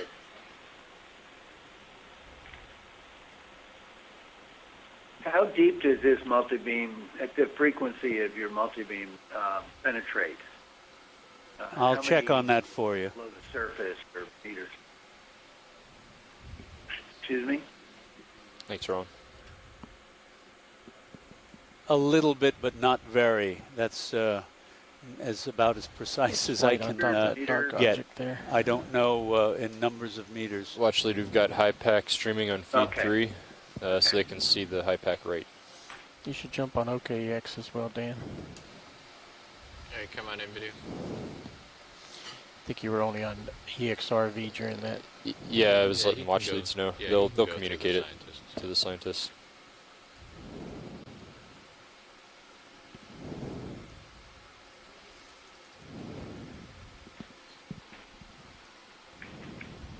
Hey, come on out.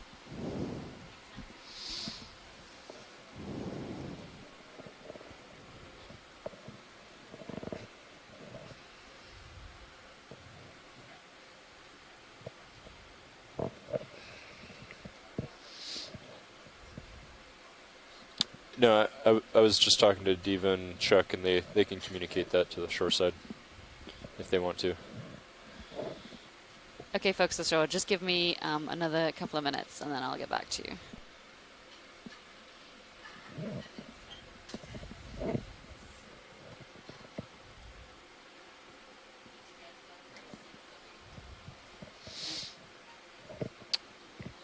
Well, it's 3.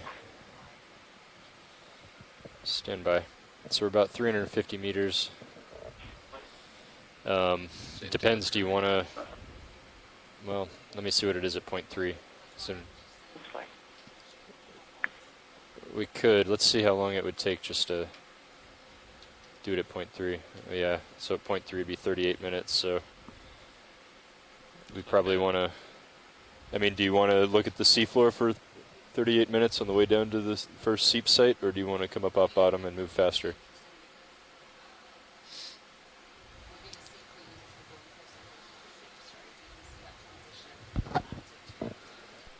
Come on in, Roland. We might even be able to go faster, depending on the ship. We might.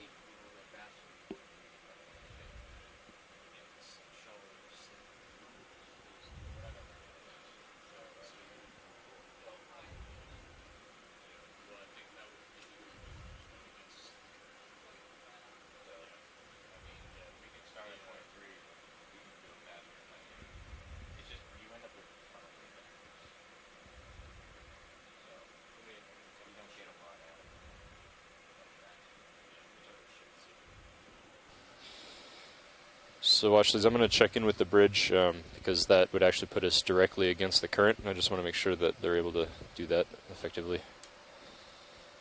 Bridge, this is ROV Nav. ROV Nav Bridge, go ahead.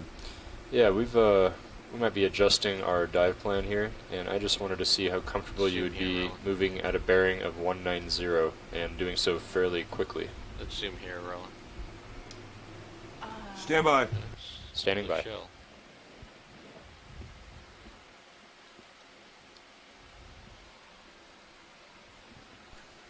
So that's another Bathymariolis Shell. ROV Nav Bridge. Go bridge. Yeah, what kind of speed you talking about? What about a 0.3? We can give it a shot, and if it's too much, we'll just have to slow it down. Copy, stand by. Alright, Josh. Okay, well, watch lead. Are we sure we want to do this? Okay, standing by. Okay, folks ashore. So they can try we have 0.3. confirmed that it is possible to get down there. It'll take us about 38 minutes with moving very quickly over the seafloor, no stopping, no sampling, nothing like that, until we hit potential seeps, You're comfortable not moving down sediment. slope. I mean, it's shallow enough. So it'll take No about problem. 38 minutes. The one issue is that it's putting the ship into less favorable currents, and as a result, that may work against us, I guess. And we may just have to end up going a little slower than we wished on the way down there. Because can you all ashore confirm that this is most certainly a move that you want to do? We will now be moving away from the topographic high to the areas where we saw the plumes, as well as there is a lot of backscatter, hard ground return. So you're the I think that ship moves we don't complete, have backscatter. Copy We're not that. seeing your backscatter on the screen right now. Yeah, Josh. So you're is saying pretty the out there, so the best backscatter is good ahead of us. transition point No, if we I'm decide saying to the do best so. backscatter is exactly where the seeps are, potentially, where we saw those Oh, plumes. yeah. Let's go there. Yeah, I would think that would be the it would be productive time if you can do it with the current. Okay, we're going to put in that move now. Just bear with us again. Okay. Mike is going to prepare So we a want computer to with a move backscatter. straight towards and Seep we'll 1 display it on on high stream track. 3 here momentarily. Thank you. Okay, stand by. Okay. All right, pilots. There, I'm gonna. Yeah, our data showed less return, So that less move stopped amplitude about response 1 or on 2 the minutes crest, ago. and Sirius might more swing a little more, but return. we're looking at a better bearing of about amplitude down 190. what appears to be in the area where you saw the plumes. So And it's an indication 360 that meters. we might be seeing more exposed hard rock and certainly Yeah, more John, plumes I'm for gonna the just to the keep benthic track of me. organism. I'll come underneath you, Copy. and then you can rotate any way you want. Sounds good.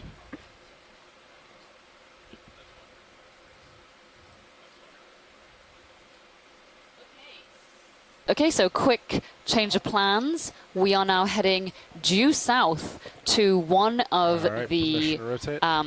Yep, go ahead. bubble plumes, which And we that's going. detected last night. This is also located in an area where we got a lot of backscatter return, which indicates potentially hard ground or hard bottom, maybe orthogenic carbonates. This journey is going to That take looks about good. 38 minutes.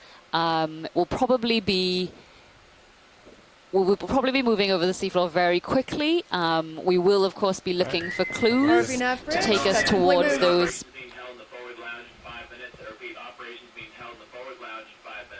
Go bridge. We are, of course, looking for clues which are going to help to lead us to those chemosynthetic areas. So that would be things like Okay, just let you know the blackened last areas move of is complete. sediment, white Thanks, Bridge. patches of sediment, big mollusks, tube worms, sorry, not mollusks, mussels, tube worms, and so on.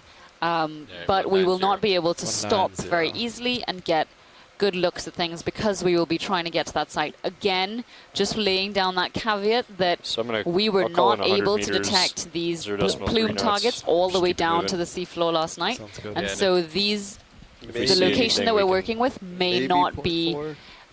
We could try. accurate. Let's see if they can handle There 0.3 will first, likely be just a to know couple back and right against it, but yeah, sure. tens I don't think we of get a meters, lot from potentially the even 0.4 hundreds of anyway, meters in so- difference. But the fact that we did see 4 of these targets Orange in one fish, right? horizontal line across that area of hard bottom does beg well. So that's the plan now. Okay, folks? Hey, let's get the fish. So, Sean, Great, it's going to thank be you, tough for thank you you. because you don't really, your altitude's going to come in and out. Yeah. So, All right. Just Are we ready to kinda put that fitting move in? Tether right now. all right. Yeah, we're ready for that move. Yeah. Bridge. This is RV Nav. RV Nav Bridge, go ahead. So we're gonna change course here a bit. We'd like a 100-meter move. That's 100 meters, bearing 190 at 0.3 knots. Bridge copies 100 meters, 100, bearing of 190 at a speed of 0.3 knots. All right, Josh, let's That's set that correct. out. Yeah, All your okay. tether. Alright, stand by for input. I don't think this should be a problem, but I'll let you know if we And have come to stop or slow slowly down at all. coming That's a down. good copy, Bridge. Thanks. Yeah, Thank you. that's Tether drop. I'm not moving anywhere. Cool.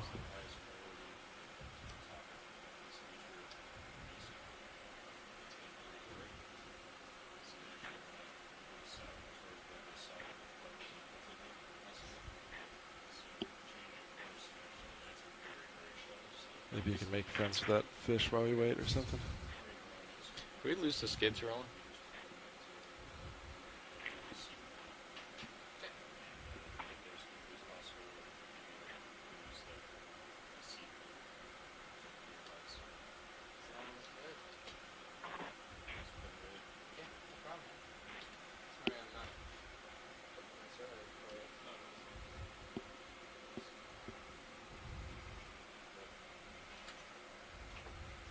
This is Auto XY.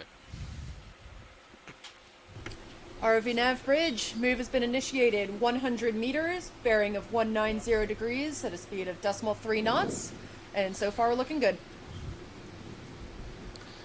Thank you, Rich. Thanks. Been doing a lot of sampling? No. I like to fly with it here sometimes. Most of the time. Not on shipwrecks because we don't sample. But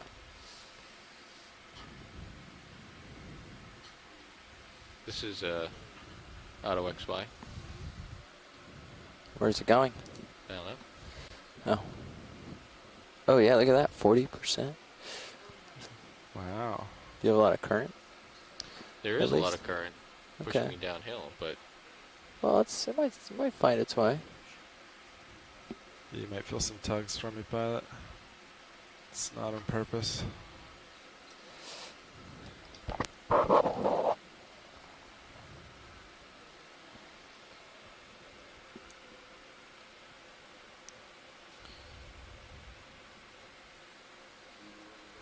backing up a little for you, Sean. Copy, thank you. 0.1. What? How are you guys going? You guys worried about cliff, finding a cliff or something? No, we're heading south.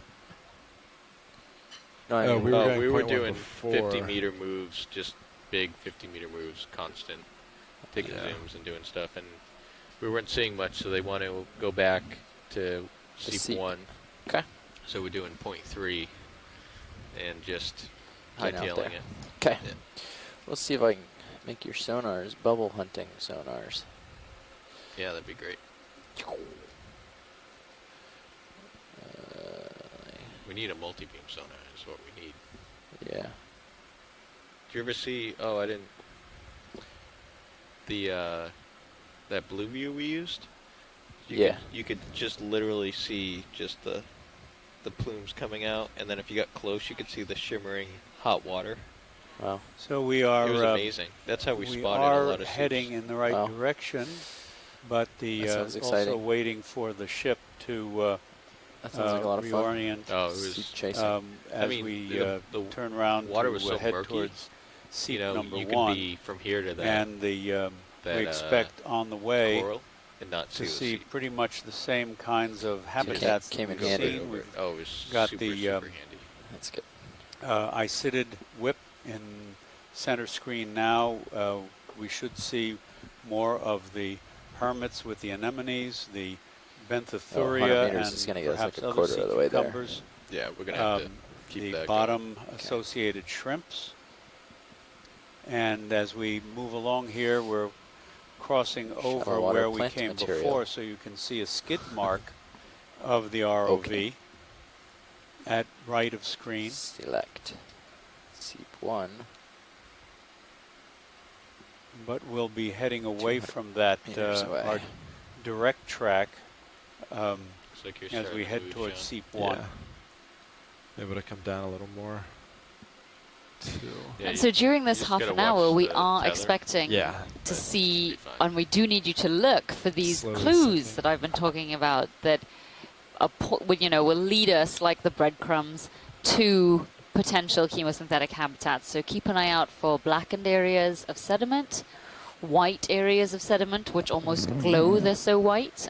Those will be bacterial mats, as well as some of those very big bivalve shells, those mussel shells we saw earlier. They may be dead ones, or we may start to see, as we get closer, pockets of live ones. Also, tube worms.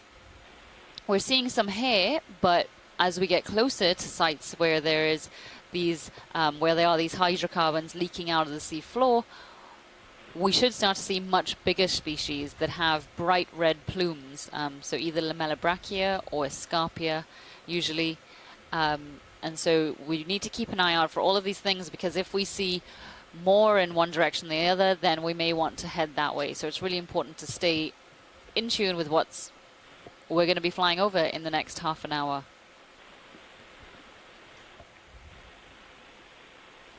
And one other organism that I believe we've seen actually in abundance on the seafloor here, but very small. Thank you.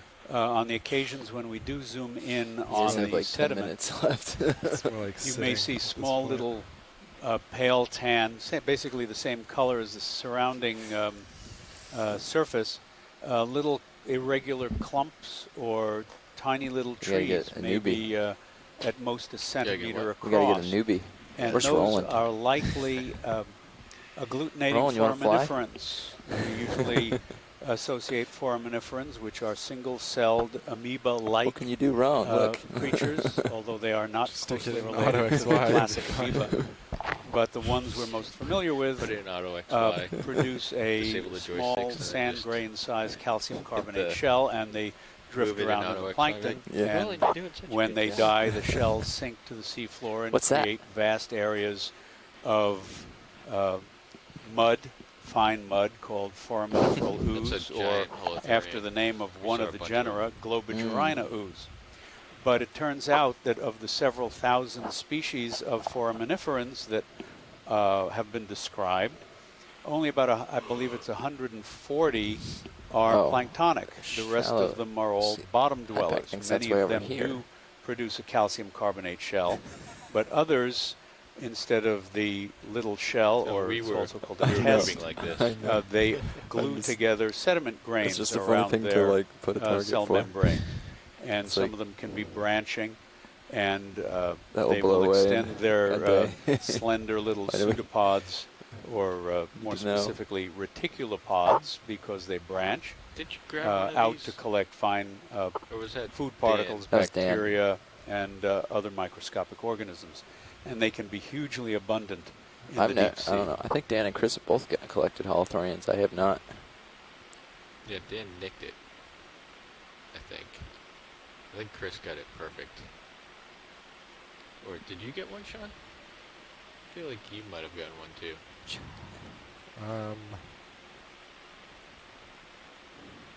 I don't know. I was probably such high anxiety. My mind has blocked it out. All right, let's see. Maybe halfway there. 3/4. We're just gonna tack another one on when we get there. Yep. Yeah. Unless you guys see anything, but I doubt you're gonna start seeing we're not anything gonna for another. stop. It's Well, I mean, unless you see something that would sort of steer us towards the sea. stairs, yeah. If Is we that need a to white change course, but holothurian bottom right covered with stuff? we have at least another It's got a trail behind it. 100 meters. Go ahead, Roland.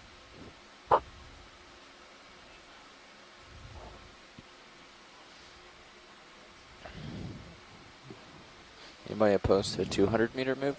This is a sea cucumber called Olochlinius, named after Mark O'Loughlin, and it characteristically attaches pteropod shells to it. You can see some there, but this one is covered itself more with sediment than what we've seen before.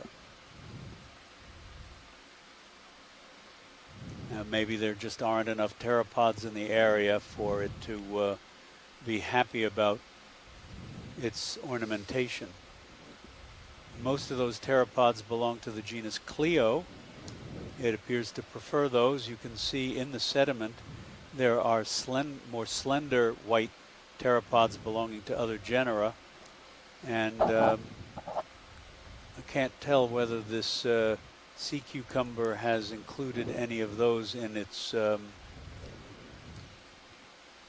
Video fashion statement.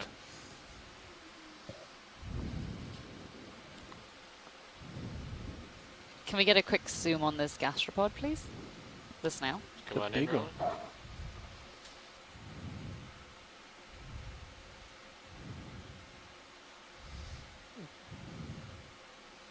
Now that looks Right, like, and somebody's there's got a big plans. hermit crab buried next to it. That's an unusual arrangement. I think that's perhaps a buccinid. I'm not sure. By the way, I misspoke a little earlier. There are only 40 species of planktonic forams alive today, and over 8,900 species total. So the vast majority of them are bottom dwellers. And to give you a little perspective, forams or foraminiferans are extremely important in stratigraphic work because many species only lived for short periods in the fossil record, and there are over 28,000 fossil species known. So in many cases, if you're taking a core sample of rock or drilling for oil or something like that, although I'm not a geologist, I can say with reasonable certainty that sometimes when you get a certain species of foram, you know exactly where you are in the fossil record. More often, just one species, but it's an assemblage that lived together during a certain time. Oh, very good. Thanks. Tack in a little more.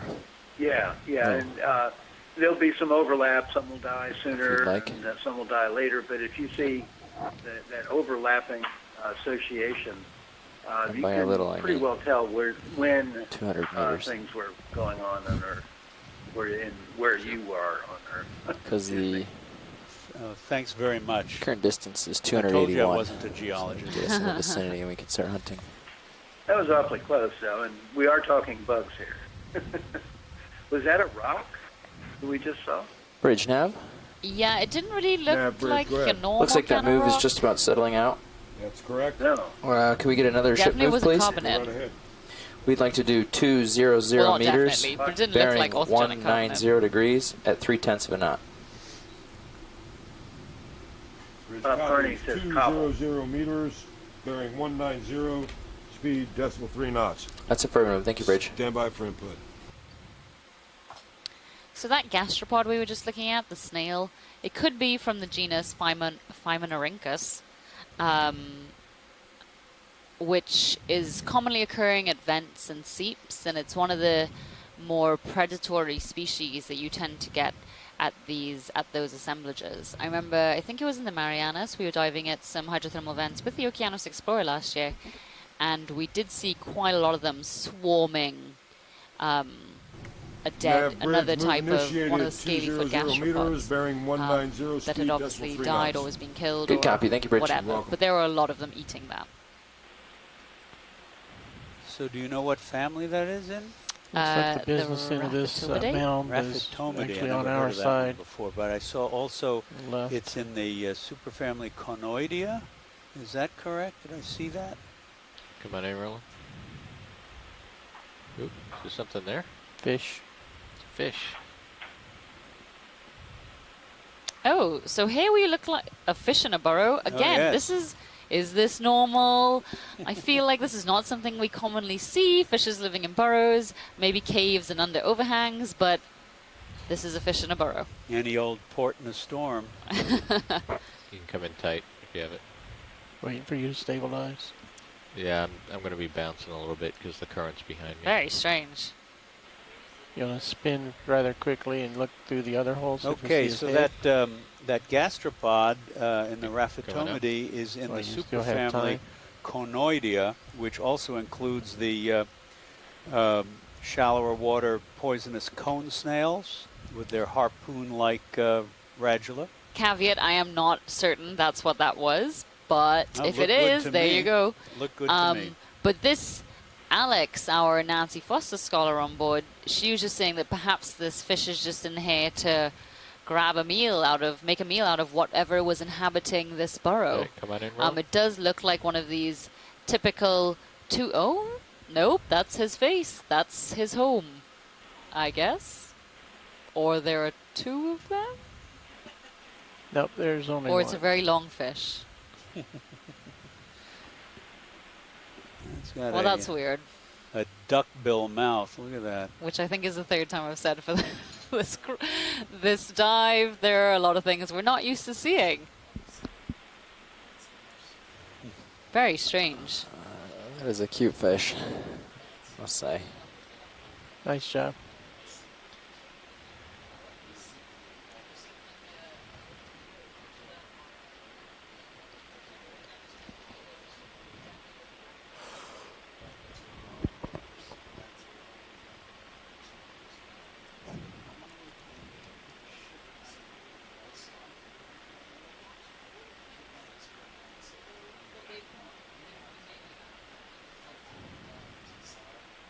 Is that another rock?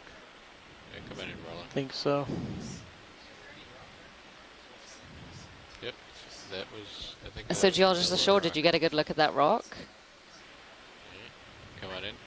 Yeah. Tilt. Yeah, That's all the tilt I have. it looks like we might be start seeing more scattered ones and maybe some larger ones. That's clearly a chemosynthetic generated rock.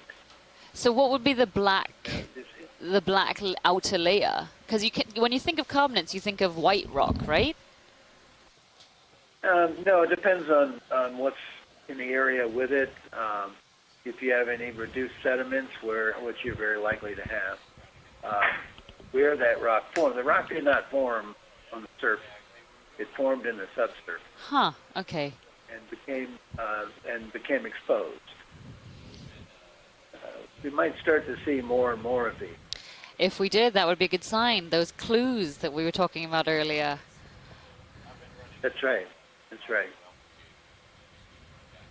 In some areas where we see rocks, the dark coloration could be oil. Oil staining. Fish, right? Although there's no oil slicks associated with this area. They're checking right with now, this Roland. site, so it'd be unusual. It would have to be very isolated pockets of oil that aren't flowing. Fish off screen, right? Present. Right. Copy.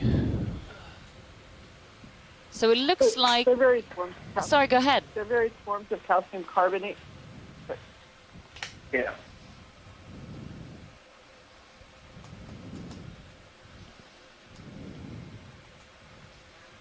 You're zoom past the skids. That's right, Caroline. Yes, I am. Copy. The siderite would be if it's a more iron-rich version that can get reduced, you can get siderite, aragonite, fill frame there.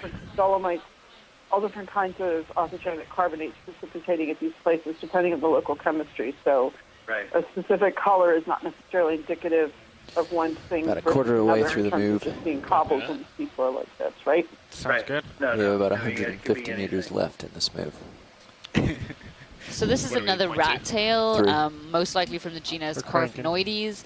You can see this one had quite a large copepod parasite living on its left side, which was a little white dangly thing that was just on its left side of the tail. I have my camera at 5056. I have a question for all you geologists.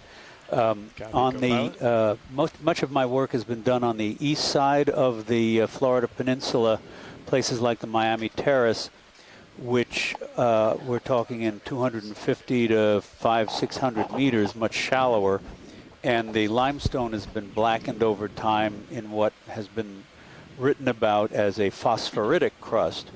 And then our number of dives previously on this expedition up the West Florida escarpment, mostly in substantially deeper water, we've seen a variety of black crusts on the limestone that the old limestone, which I've been told is Cretaceous in age, 1830 that's been described to me as ferromanganese crust. And so I was wondering if any of you can at 5:30. Basically talk briefly about pretty much the different circumstances under which these different mineral crusts like an hour can up, be so deposited like right on limestone. Yeah.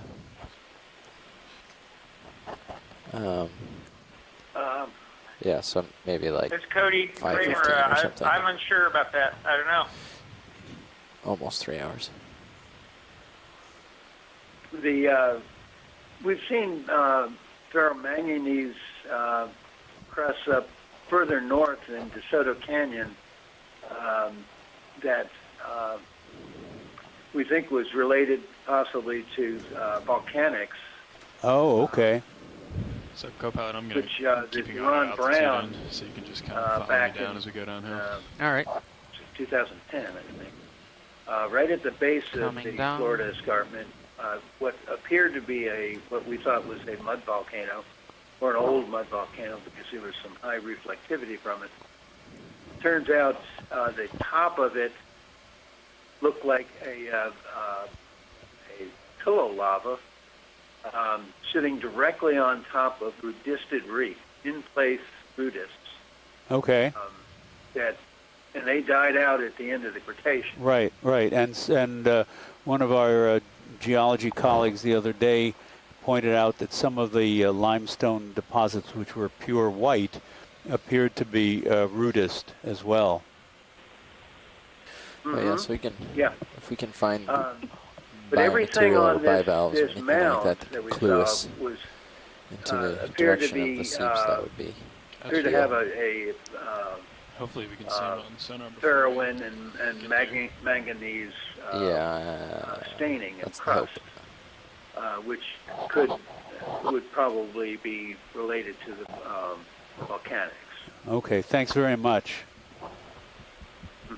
So a lot of it too has to do with sort of the original composition of the carbonates, as I mentioned earlier. And so the carbonates from the east side of Florida, I mean, Florida's obviously a phosphorate mining area as well, and it's big in that kind of mineral production realm. So it's got to do really a lot with what originally was deposited with these. So the phosphatic ones tend to, have like ooids and lots of critters that are high in phosphorus, whereas the ones that make the mag type crust are chemically just a little bit different, and they don't necessarily have to have a volcanic composition. They can still get this black ferromag crust because there's a higher iron, like a siderite content in that particular calcium carbon.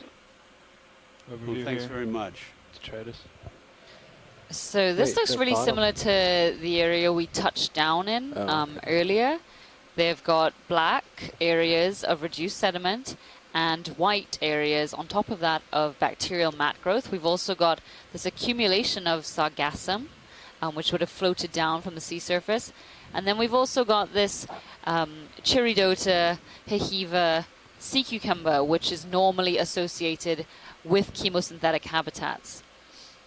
I'm not sure if this is the same area we were in earlier, but many of the same players and same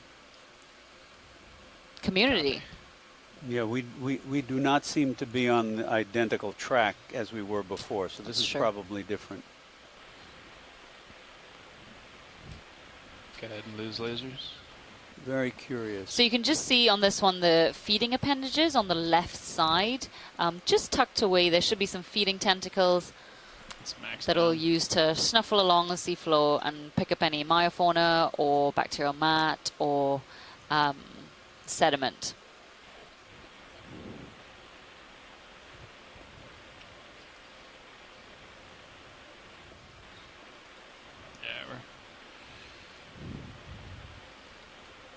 So Alex, our Nancy Foster scholar, was just wondering why it's important to study these cold seeps. So first I'm going to throw it to everyone on shore in terms of, from a management perspective, why it's important that we know the locations of these seeps, especially with relation to the oil and gas industry.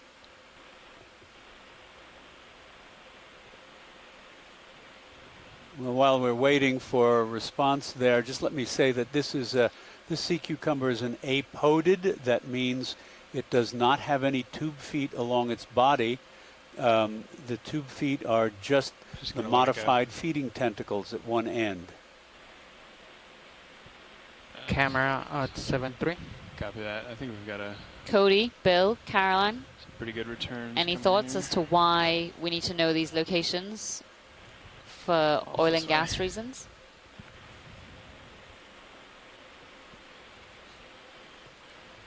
It's just off to the right now. I'm sorry, I think I missed your question. There you go. Sorry, that's okay. I missed your question. Okay, so Alex, our Nancy Foster scholar on board, was just asking why it's important to study these seeps. And so I wanted to throw it to you guys on shore to ask from a management perspective, especially with regard to the oil and gas industry, why studying these seeps is important. There it is. Well, from our Seeps, dead ahead. It's very important in that these organisms are protected. And where we can identify remotely the possibility or the probability that there be large Bridge, ROV nav. of these organisms, the industry is then restricted. Yeah, I think we can go ahead and do an easy stop on the ship right here, please. Great. Roger that, easy stop coming up. Thank you. It looks like we have a mound here.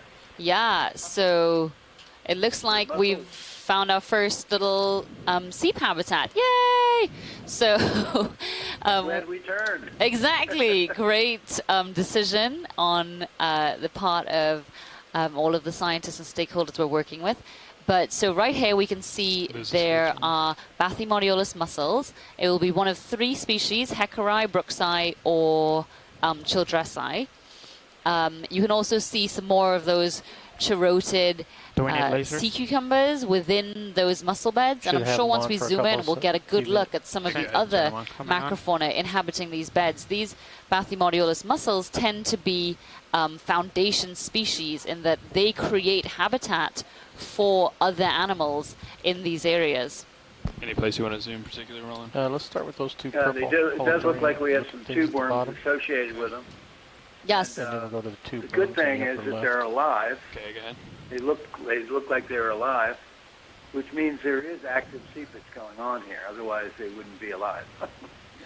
Okay, so we've definitely got some more of this Chirodota sea cucumbers, some live tube worms, anemones, some shrimp. You can just see their antennae sticking out. They're probably Alvinicaris, either Muricola Do you want to bring me back a little or... bit? No, that's fine. I'll have to look at the other species.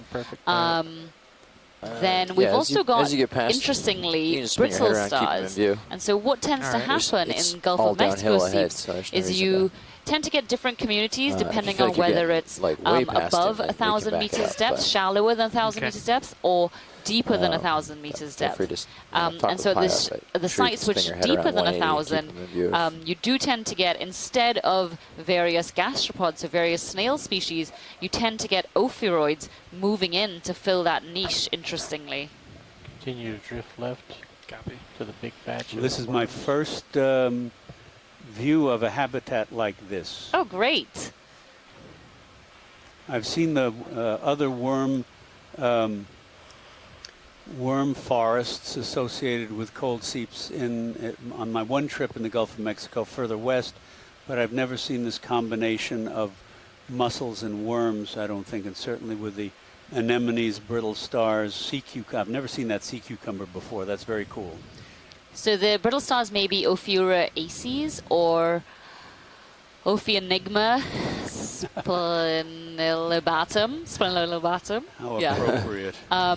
These tube worms are either going to be lamellobrachia or scarpia. Judging by how wiggly they are, I'm tempted to go with a scarpia in this particular area, but I could definitely be wrong. But as you can see, this is a perfect example of how these habitats are these oases of life. You know, just a very small area has got this huge aggregation of animals. You know, there are probably over 1,000 animals just here in this little space.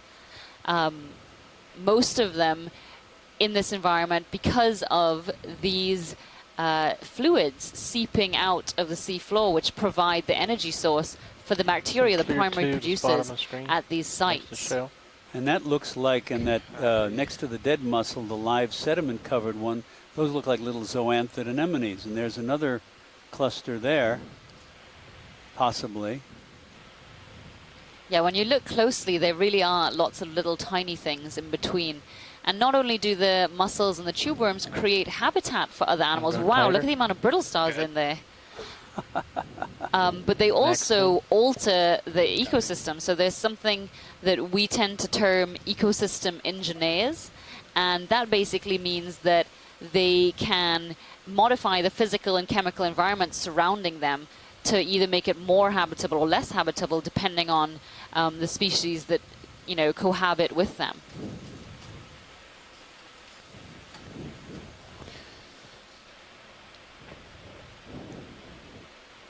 Go for a wide shot. Sure.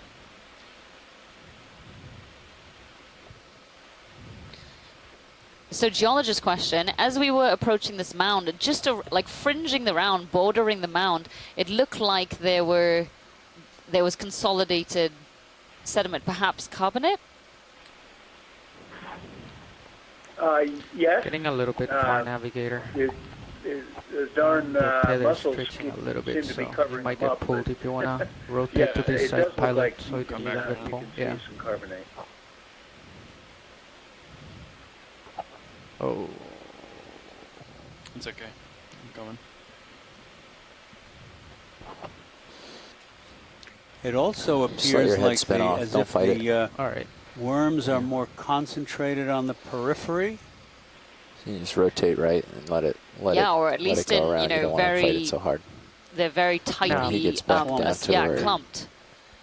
Look at those worms at the top. We're doing a little vehicle arrangement here. So it depends. Again, I'm not. Have you seen a seep yet? Go on. I have not. That's what they're I'm looking saying hard we're for. not at Seep 1, are we? We're not there yet. No, not yet. But this, I think we will encounter a lot more of these on the way down there. Roughy surface at the top. Brian Looks Kennedy, different, our like expedition maybe coordinator, did say he saw some enemies or bubbles at the site. But I don't think this stream may be the huge one which we picked up. Look at all those tiny little anemones. I'm not sure. They may be zoanthids. Yeah, maybe zoanthids. As well as squat lobsters. Munidopsis squat lobster, probably. And again, these are all really common inhabitants at these kinds of sites, especially here in the Gulf of Mexico. I'm seeing no flow on any of the wispy. Yeah, this is a slab of carbonate. The brown on the lower part of the screen. So, Carolyn, if you did see a rock that you did want to pick up, now is probably not a good time because we're moving swiftly towards Seep 1, but Take a look at that don't forget during the dive there is that option, as well as anybody else who may be watching. For biology, it needs to be something rare or unique or new or potentially very characteristic. You're still characteristic. swinging there, co-pilot, at this point? I think so. Yeah, so we'll be looking for sort of, I've got my British Geological Survey colleagues who Oh, you want me to move closer to this? also kind of tuned in looking at the video, and so they're going to fire up emails. It's just off to the left there. But all right, there you go. something more exposed. I think if we're done here, we I do want to make a request. If you see any places good bubbling, it's Yeah. very useful to be able to study these dynamics. If the lasers can be turned on and we can film there for about I can move them back towards you guys if you want. I size just was thinking that we were going to take a look and keep going, so I didn't want to reverse. Water column anomaly. Watch the pilot. Hey, if we're all done here, we'll keep So that moving was towards for when we get down Seep to 1. the better Just want to make sure we're clear. Okay. Sorry, Carolyn, I heard the first part of that discussion, but I didn't hear which what heading is, the request was. Still- something about still putting lasers 190. on and sitting somewhere for a All right. second. Would you mind repeating yourself? I'm really sorry, the pilot it was would be speaking to us. Yes, I just said Continuing that, on and I think some lasers of back the on. track. folks who've been around in 2013, 2014 are aware of this. There's another There's patch a coming study up of just bubble on your dynamics. heel there. Right. We get to a place where there's nice seepage from the seafloor, for example, when we get down to Seep 1. Right. It's very helpful if turn the lasers on. Oh, Okay. that's Just sort another one of stir the those. seep for about a minute and film Biomat it so areas. that we can get the bubble sizes later on from reviewing video. Okay, will do. I copy that, Diva. Great. Sounds good. So what another thing that confuses me about this area is why there tends to be all of this sargassum in these areas. Why are they, clumped in these little patches, and then that they seem to be related to bacterial mats. I don't know if it's the presence of the sargassum decaying that causes the bacterial mats, or whether the bacterial mats tend to be focused on areas where, or whether the sargassum tend to aggregate in these areas where there are bacterial mats. Well, that last one just looked Right like on. a rotate with him, depression keep in. in the sea floor. Right. And that would be my guess. Mm. But it does seem like we're seeing an association of these the sargassum and these bacterial mats and the white and black, some of which could be brine staining as well. And are they associated? Are they there because of the sargassum, or? I mean, it seems awfully coincidental that where we're seeing a lot of these briny and bacterial mat looking areas, we're also seeing the sargassum. Yeah, I can't imagine that, there's any other explanation for accumulations of sargassum except for the physical depressions in the sea floor, whether the bacteria was there before or developed in association with the decay of the sargassum. That's we'll beyond do 2 tenths. my above my pay grade. I'll start with 50 meters once you're lined up.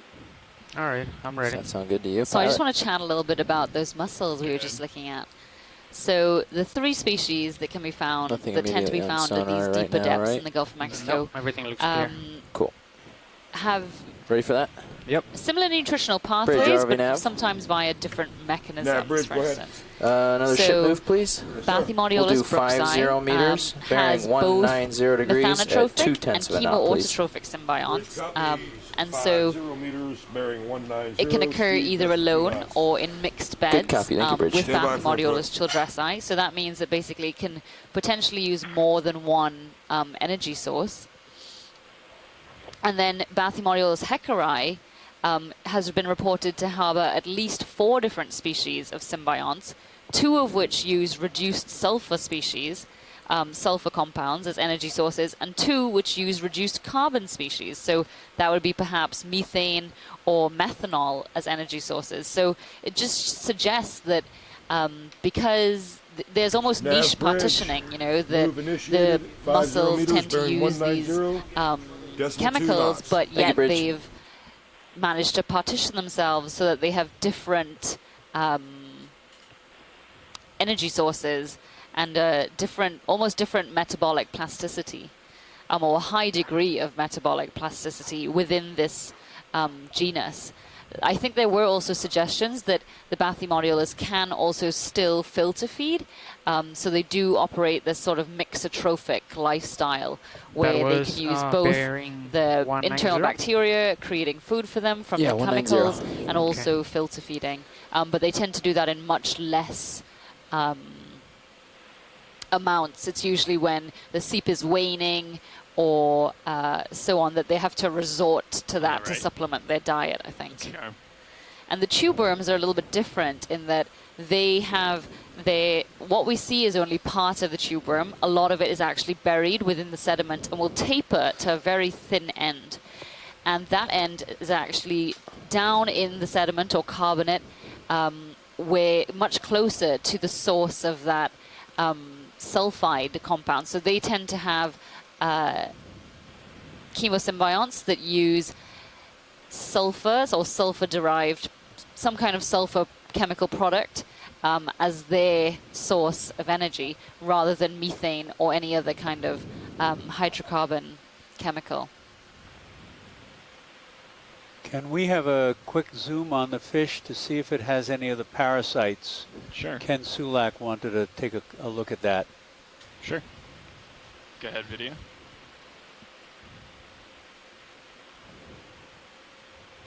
Another rat tail, Coryphaenoides. He looks pretty clean. Yeah, it looks clean. Thank you. Sure. Looks healthy. Looks good. Clean bill of health.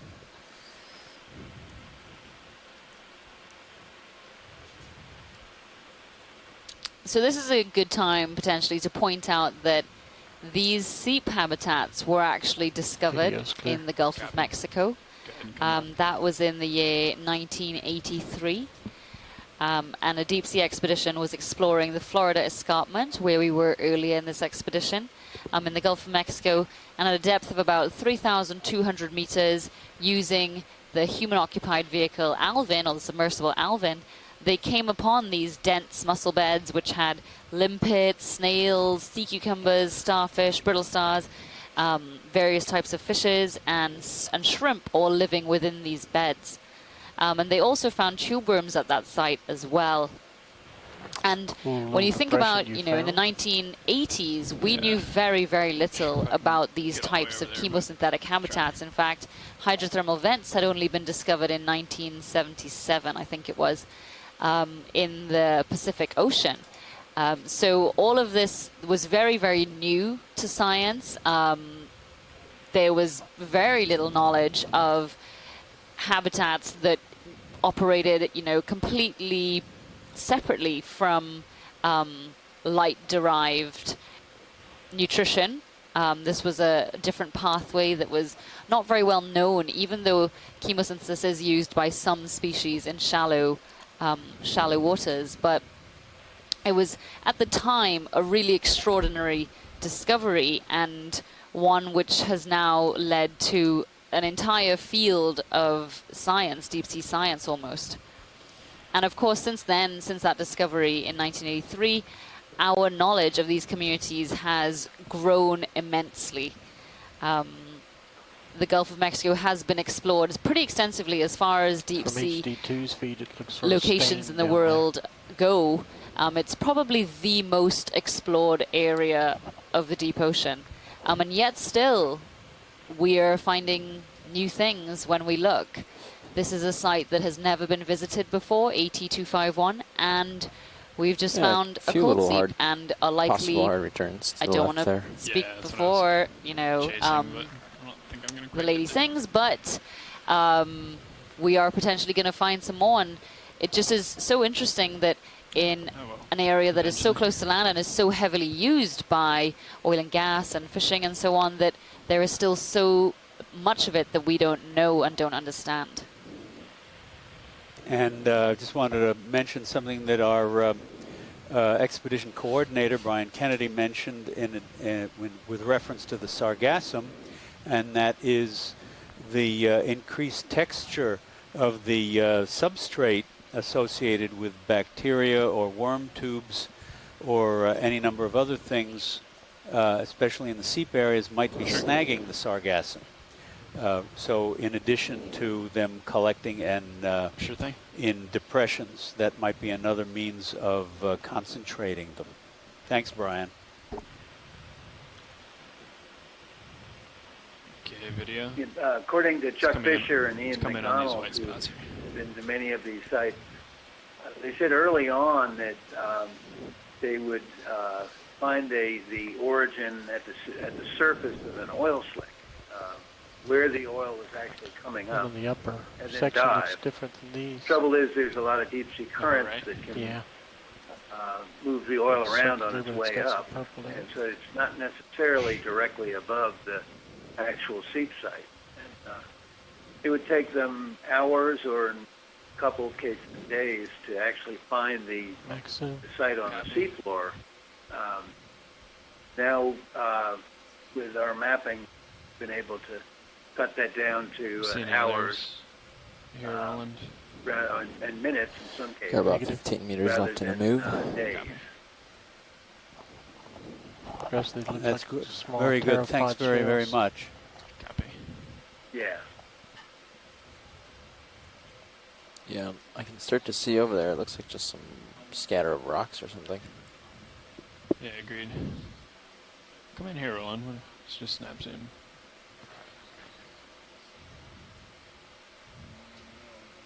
What is that?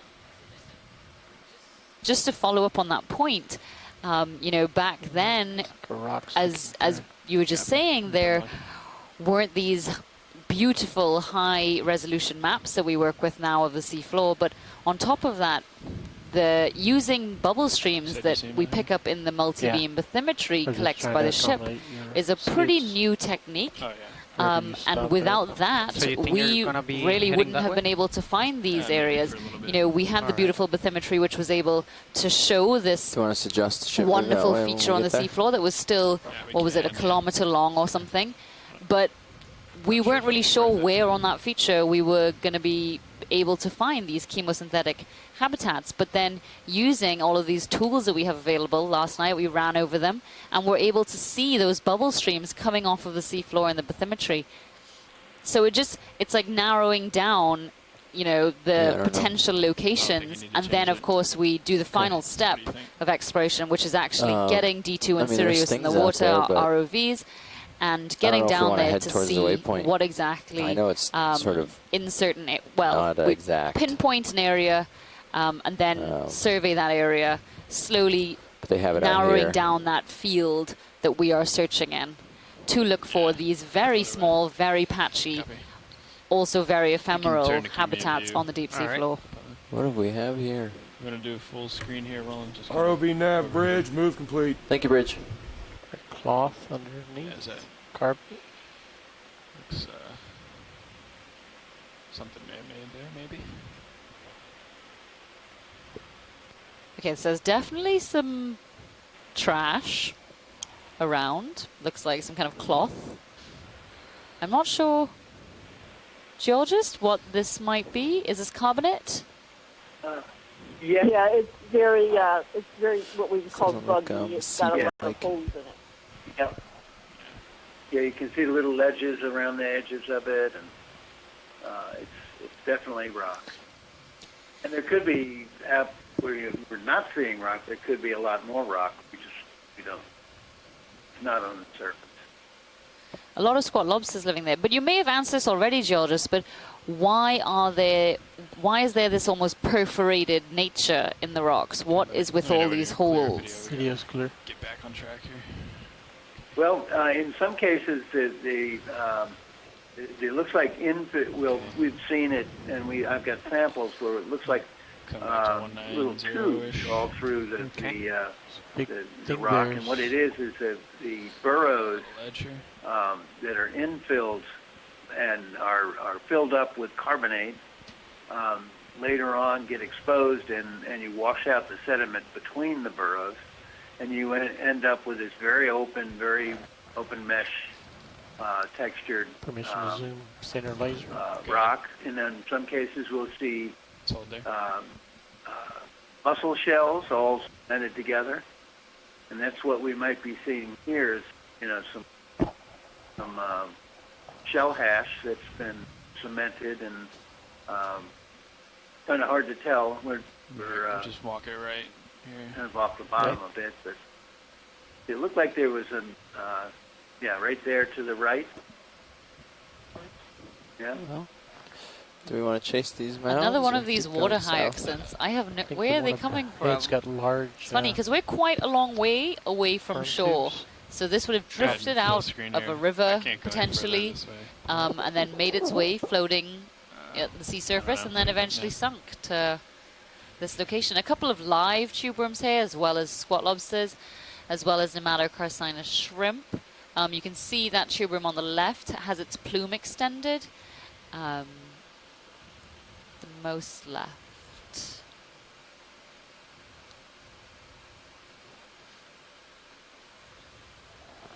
Yeah, it was another little one of those golden anemones on below center there to the right. We've seen those before.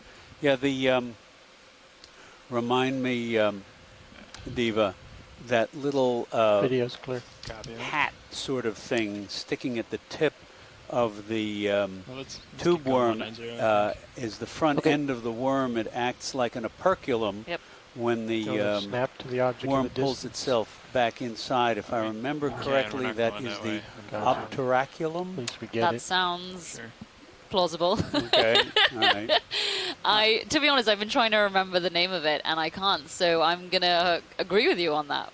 I'll have to look it up I run through these, of course, in my invertebrates class and try to give the students the basics of each of the major groups.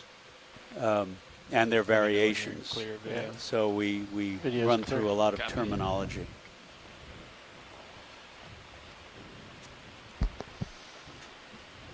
Watch the pilot. Go ahead, pilot. Yeah, so we were chasing these sonar targets and these mounds. You can see our heading now is like almost east, and we want to go a little more south. So I'm going to leave these and keep heading our way towards Seep 1, or where we think that is. Sounds great. Nav, how far away are we from Seep 1?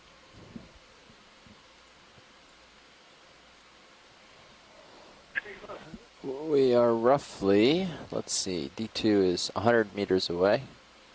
Sirius is 110, so somewhere around 100 meters before we get there. That's pretty close. Okay. So, scientists, I'm not sure if you heard that, but we are roughly 100 meters away from Let me know when you're that ready. area that we identified as a potential in the region of that first target, bubble target, Yeah, which we picked up last 160. night. Almost getting there. I won't call it till you guys say go.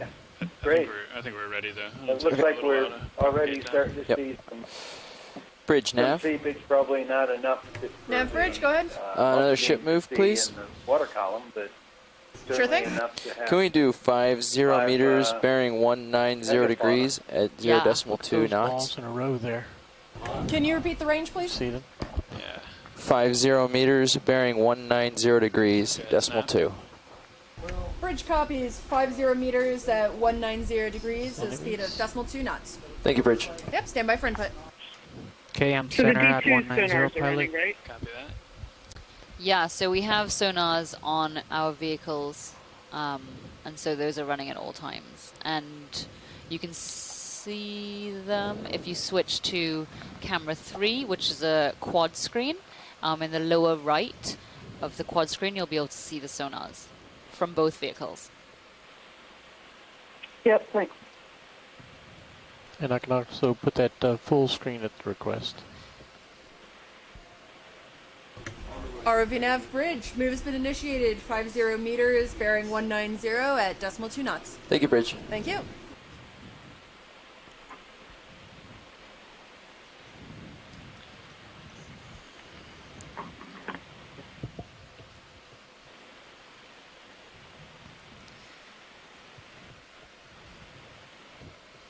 So I find it very hard to believe that that would be the only one of these around here. It probably isn't. It's not an easy task to find them once you've used most of your tools up and narrowed it down to the smallest area possible, which of course is still pretty big, you know, a couple 100 meters in diameter.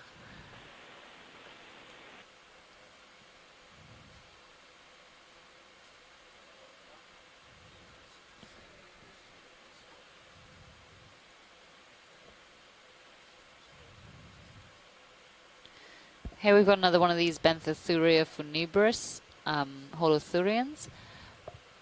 Definitely one of the most common animals we've seen on this dive so far.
So this is a good time to remind everybody that we are here on board the Okeanos Explorer, and this is our 8th dive of the first Gulf of Mexico expedition for 2017, and in fact in 3 years.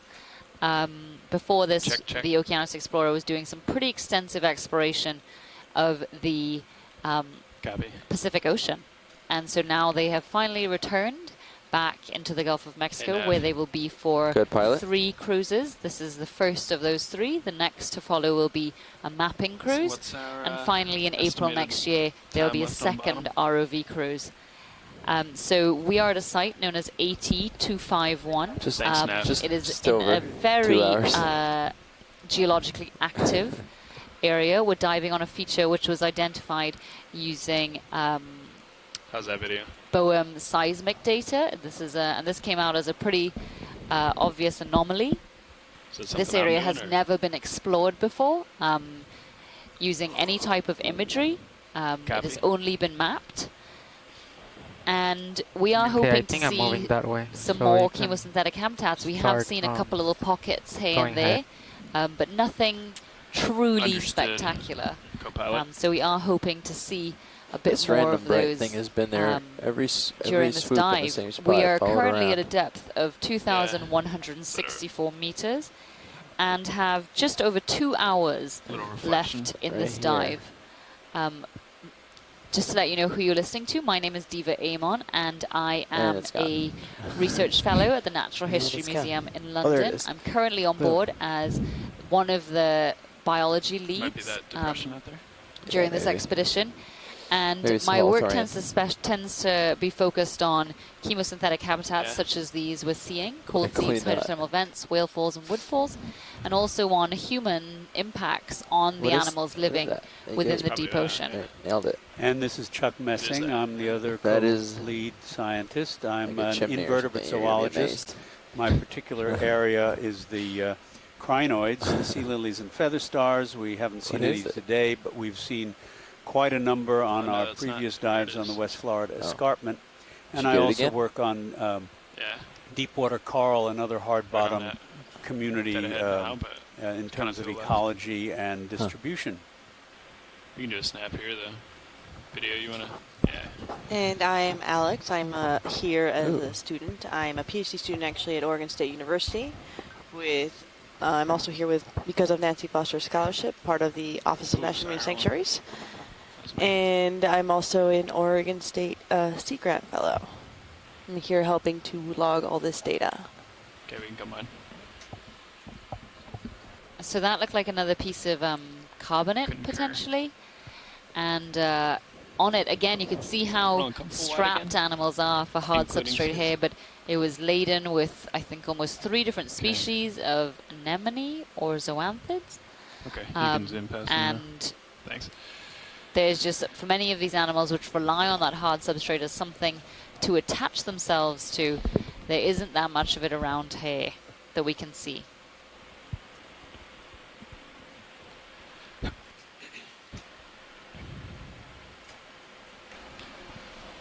So while we're on the way to Seep 1, front row, this new shift hasn't introduced themselves yet. So we'll go ahead and do that if that's okay with you guys. Watch lead. Yep, go for it. Copy video. My name is Chris Ritter, currently piloting.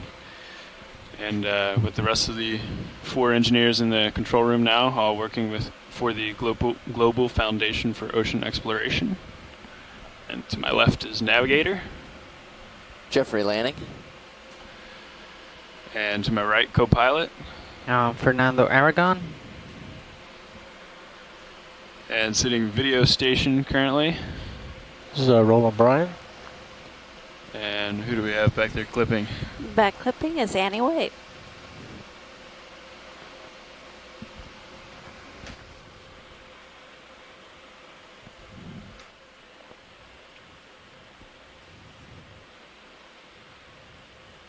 Thanks very much, guys.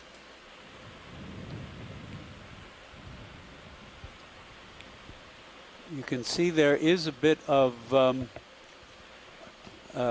variation in the bottom here in terms of undulations. We have Large light track. slight depressions and Copy. elevation of maybe half a meter or so, maybe a little more. This looks like a large flytrap anemone, but not certain until we get closer. We're heading that way, rolling some. Try to get a better shot than just a snap.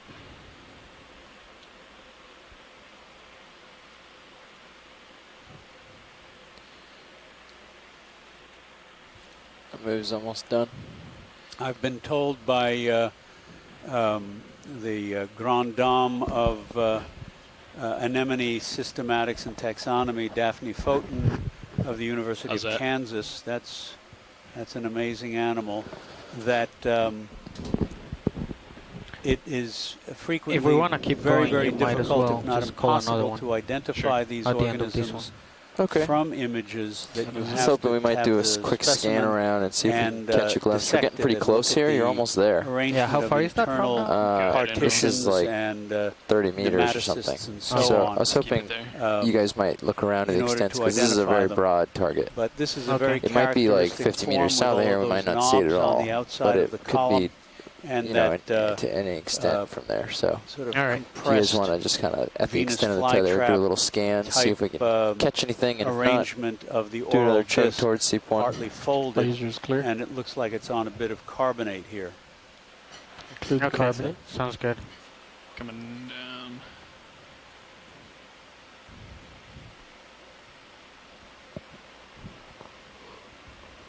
Okay, video's clear.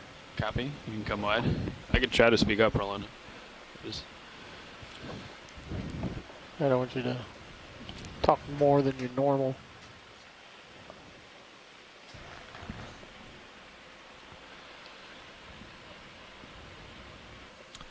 okay, Nav, I understand we want to do a survey sonar of the sonar variety here. Yeah, if you could look around. Anything that would indicate where a seep might be would be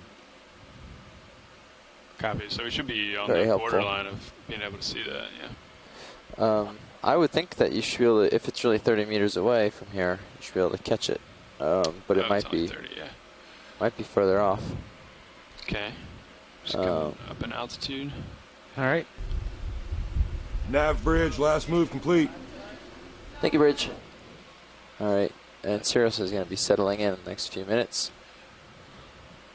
Copy, thank you. I'll try to keep I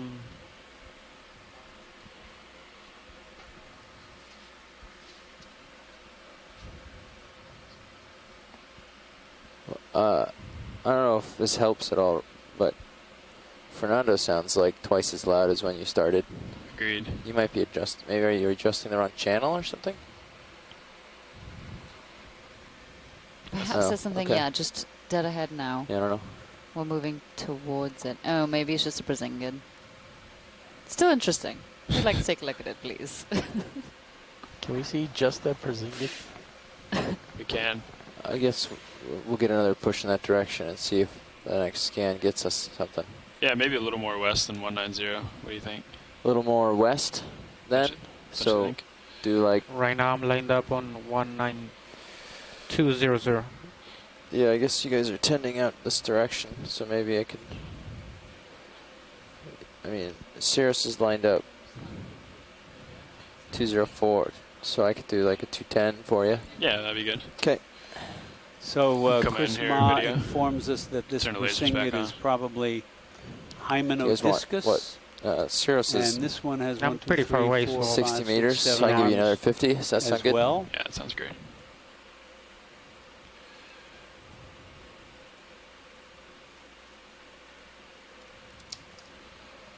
And lasers are clear. Bridge, ROV nav. Chris is on the chat room. If you are, if you're listening ROV in, nav, maybe Bridge, you go can ahead. tell us whether this one Yeah, can we get another ship move, please? ever Yes, sir, go raises its Yeah, can we do arms like some of the 50 others, meters like bearing Novaginia? 210 The degrees suspension at feed, 0 or is decimal this 2 a knots? deposit feeder or Copies. Predator? Move at 50 meters, bearing 210, speed decimal 2 knots. That's affirmative. Thank you, Bridge. Stand by for input. Video's clear. Copy. I'll come down a little bit. Sounds good.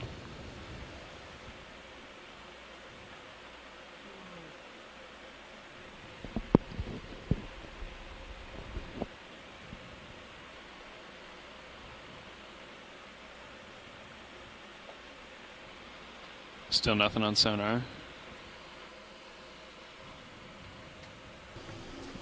ROV nav bridge move initiated, 50 meters, bearing 210, speed decimal 2 knots. Thank you, Bridge.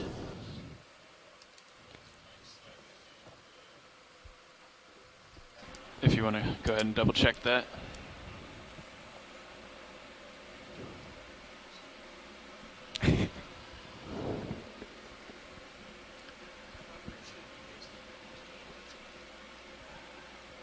Copy that.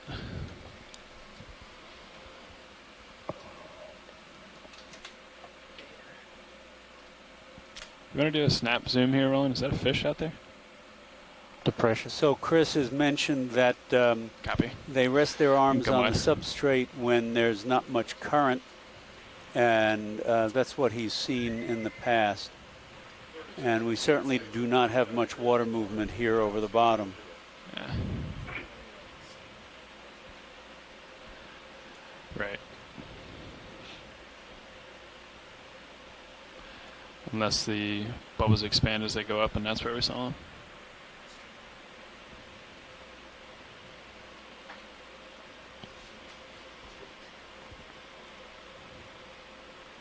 What, you guys saw it when you guys were coming down? What was the depth? Multi-beam. Oh, the multi-beam.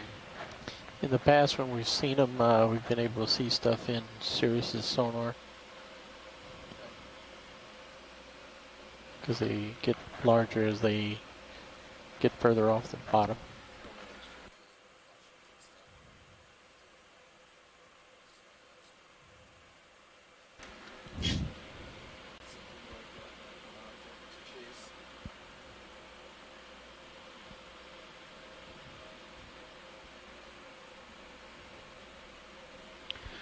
Last move navigator was 210, correct? 210 is correct. Okay, thank you.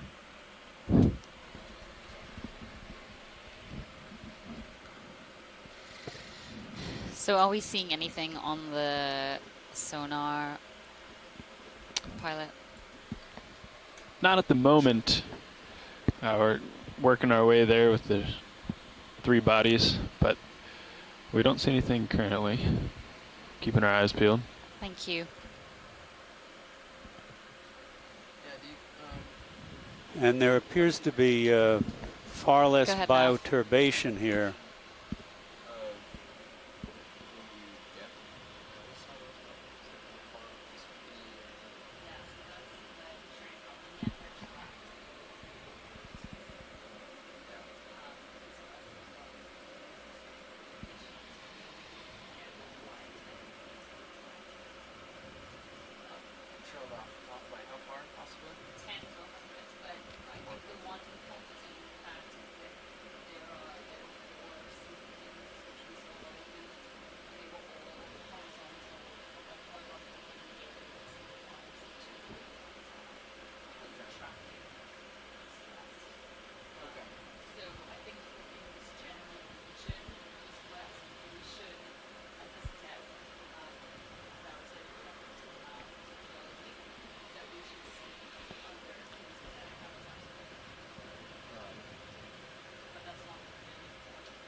So, there's a.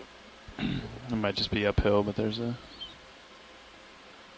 very hard return over here. Yeah. I think it's just uphill though. Oh. See what I mean?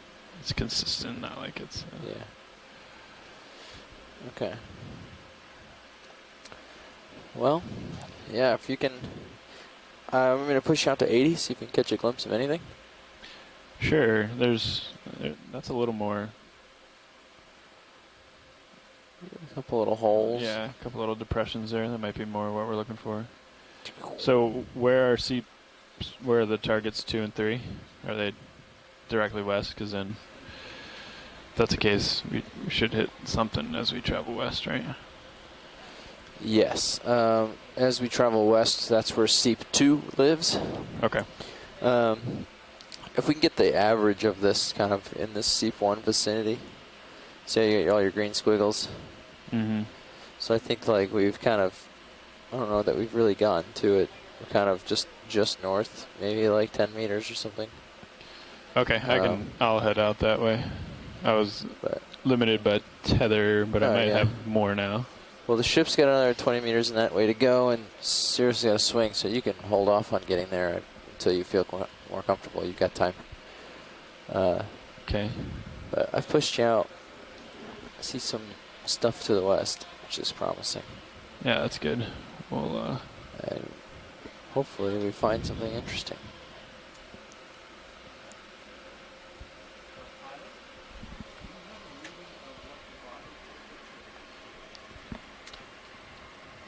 I do.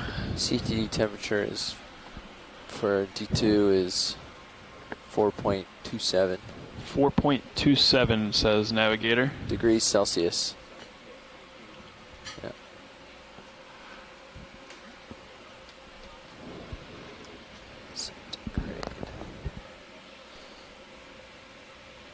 So I just got a reading from the pilot, just so you know, reminding you that the deep ocean is not only dark outside the limit of the ROV's lights, but it's extremely How long cold. was that move, Nav? Was it 20 about meters? 4.7 degrees Celsius or centigrade. And watch that it. Are you would calling put Nav? it at about Oh, I can't hear you. Hold on. Let me turn you up a 40 little. or so degrees Fahrenheit. Try it now. A rough calculation. Yeah, the last navigator had you turned all the way down.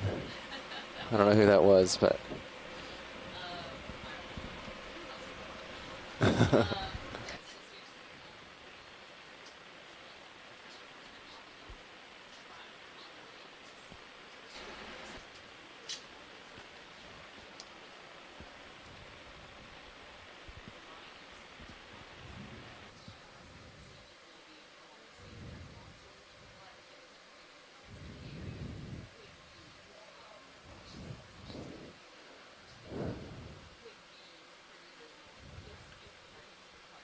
Look, roll a whole Thorian right in my camera.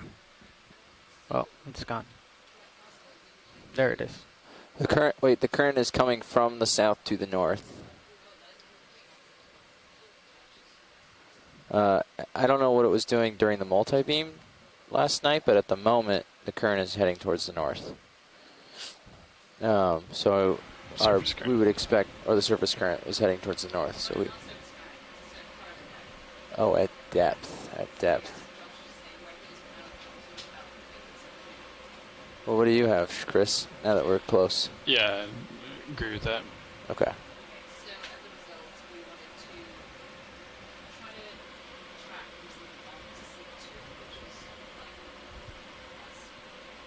Yeah.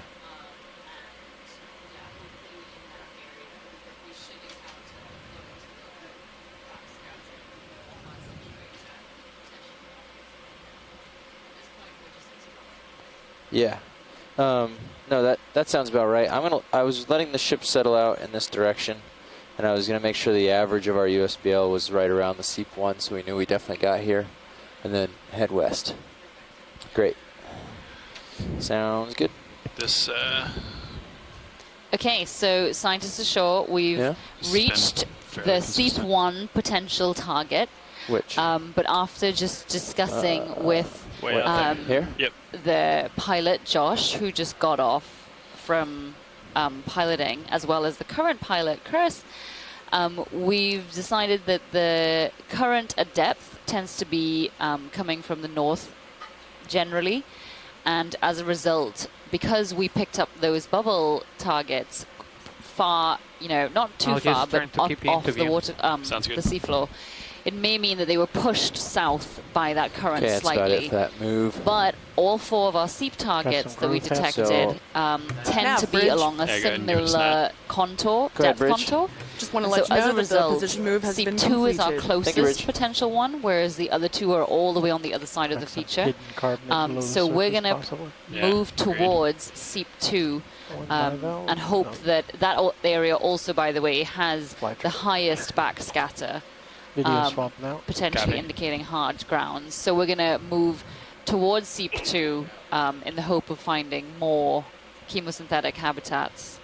But we're going to do that more slowly because there's no rush, essentially. Okay, that sounds great. Okay, good. Thank you. Thank you. We can probably start moving in that direction. Okay. First move, I'll kind of. Well, let's see where you settle out.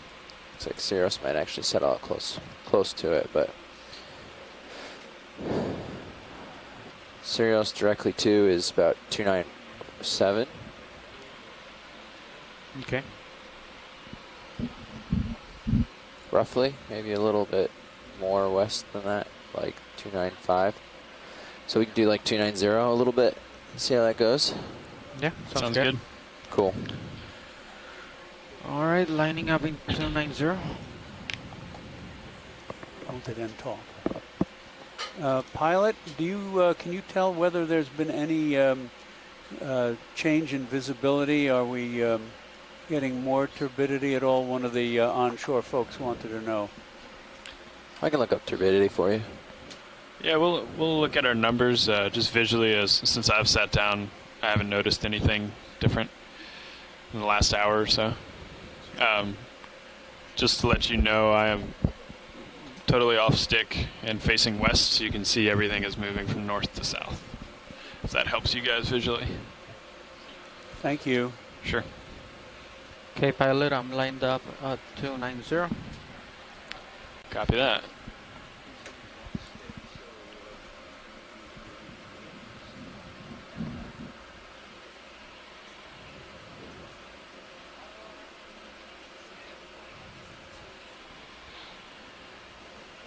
So our pilot just reported the just before we started moving, he was not moving the ROV and indicated that the current was coming from north to south. And you can kind of see that in these and everything on the bottom. It's laying down to the south.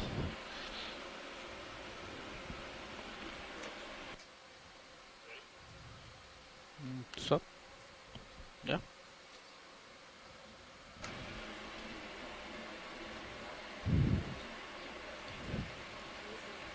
Thanks. Not sure if this is noise or turbidity.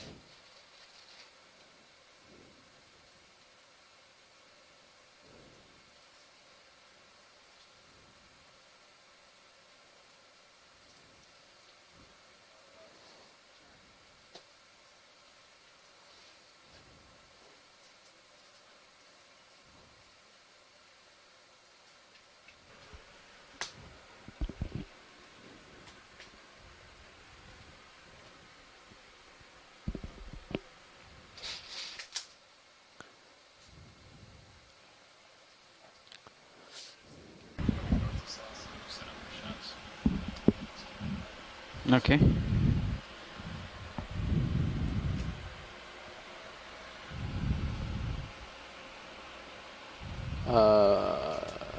Chuck nav, watch lead 2 nav, that's the word. We looked into turbidity for you pretty much since we've been on bottom. It's actually, if anything, it's as we've gotten deeper here, it's the highs have petered off a little bit, but it's been pretty consistent. Turbidity's been pretty consistent since we got on the bottom. Thanks very much. Yep.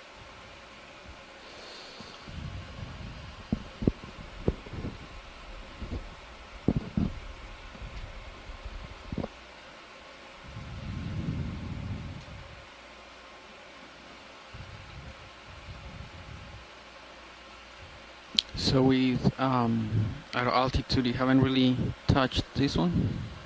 Don't really need to.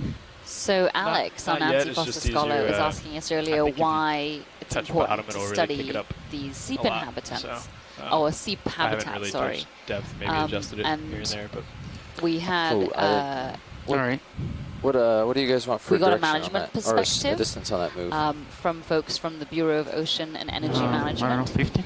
Or BOEM, yeah, sure. and that basically. Nothing on sonar to. It's important to know the locations of these seeps and the extent of them, so that they can We'll go scope that out for sure. Prevent oil and gas rigs and drilling from potentially impacting them by placing a buffer zone around these seep habitats. Go ahead, RV But Nav. apart from that Yeah, can we get another management ship move, please? they're really important We'll to do study 50 because they are meters. Bearing these areas of 290 degrees high primary at productivity. 0.2 knots. They have a lot of biomass, so a Roger lot that. of Position animals move, live range there. 50 They're also meters, very bearing high 290, diversity. speed decimal But most 2. importantly, they are. That's a good copy. Thank you, most of Bridge. the animals that live there are endemic to seep habitats, and if not to seep habitats, to chemosynthetic habitats. And that's really important because that means those animals only occur in those types of areas.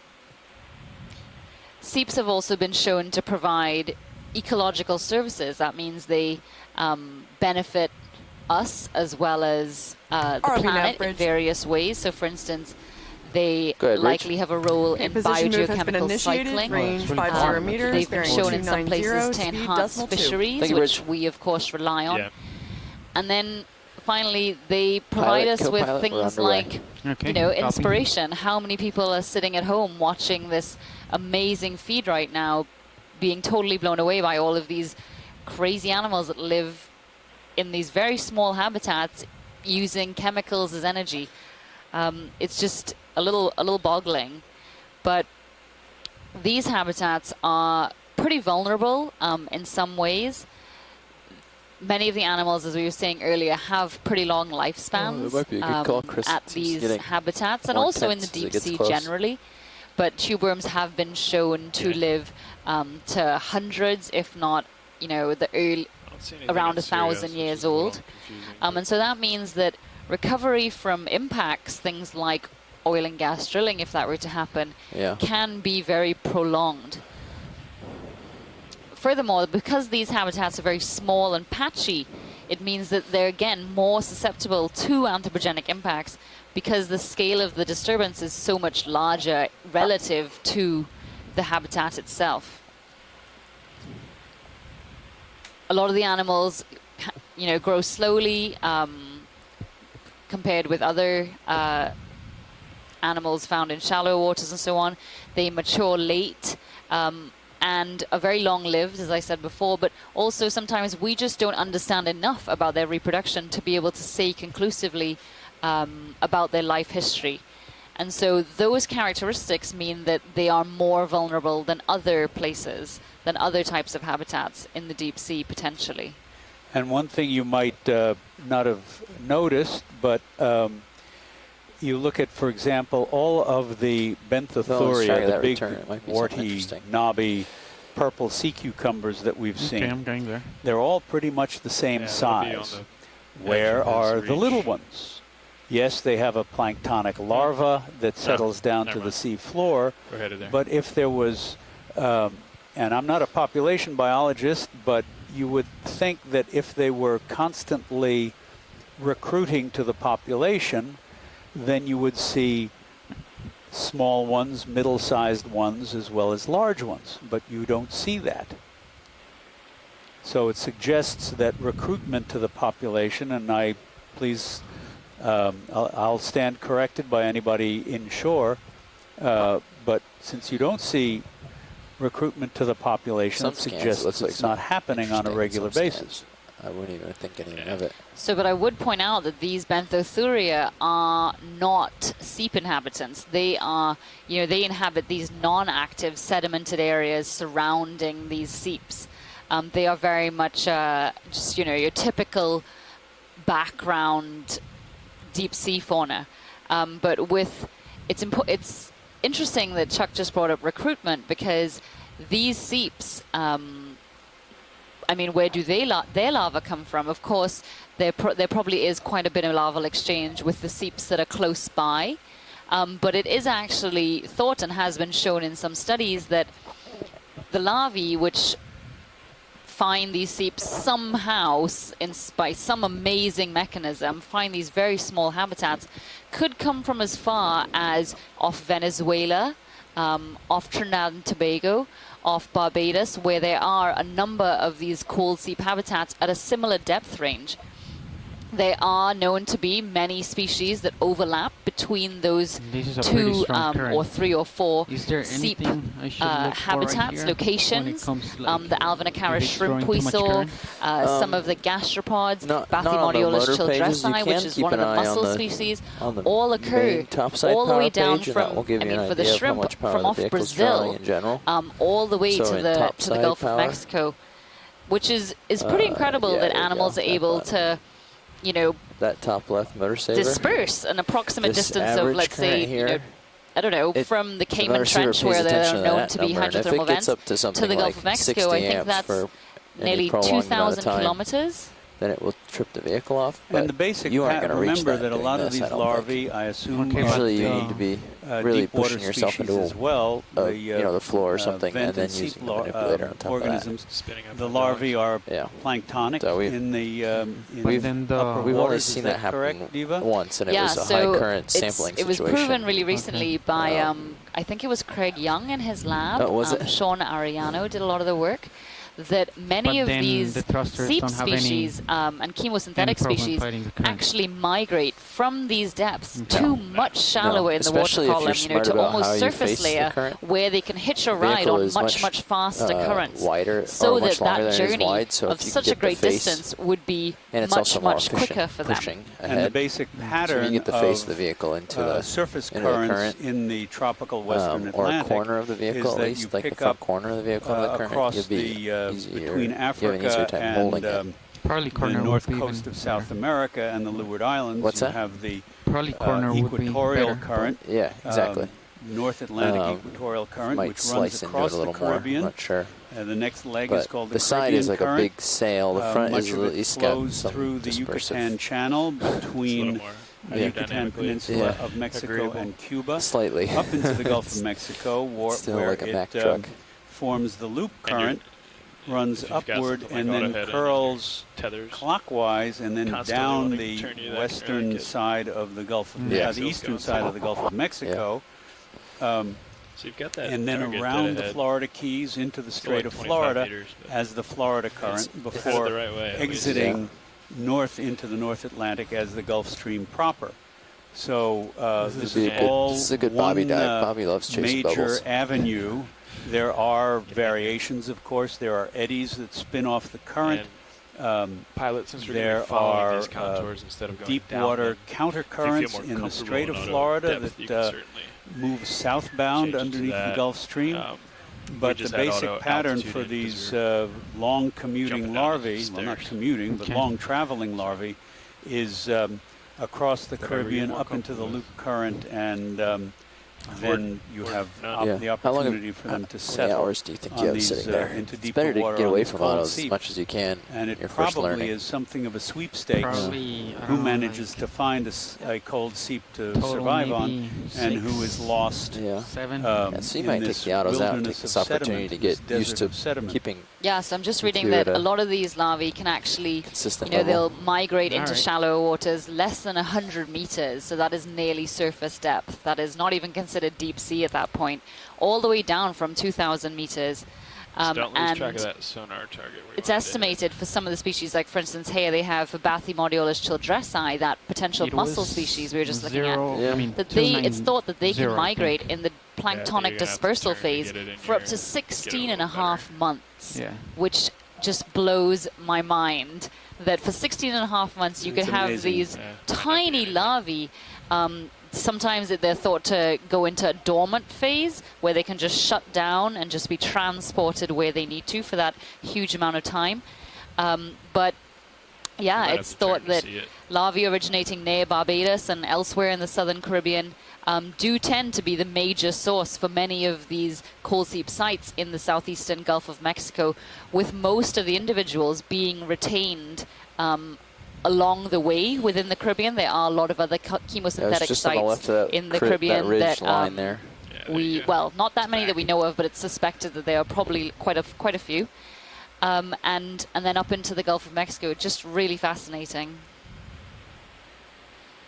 So apart from the biological perspective and the management perspective, I'm actually glad you got back to this point about the report of these cold seeps. So one of the most important things about them is that they're a primary way to exchange carbon, mobile carbon. So they're a very important part of the carbon cycle. They move hydrocarbons, methane, other higher order hydrocarbons. They move them out of effectively the solid earth across the sediment water interface into the ocean. So they're a source of mobile carbon. And a very important aspect of that also, and one that at the USGS we've spent a lot of time studying over the past few years, is looking at how what the fate of that methane is once it hits the water column. So it's a way to inject a lot of methane into the water column. Once that methane hits the water column, most of it is oxidized, get it again, I It think. becomes It's up over CO2, this which ridge. has some residence time in the ocean. The microbes are involved in that process.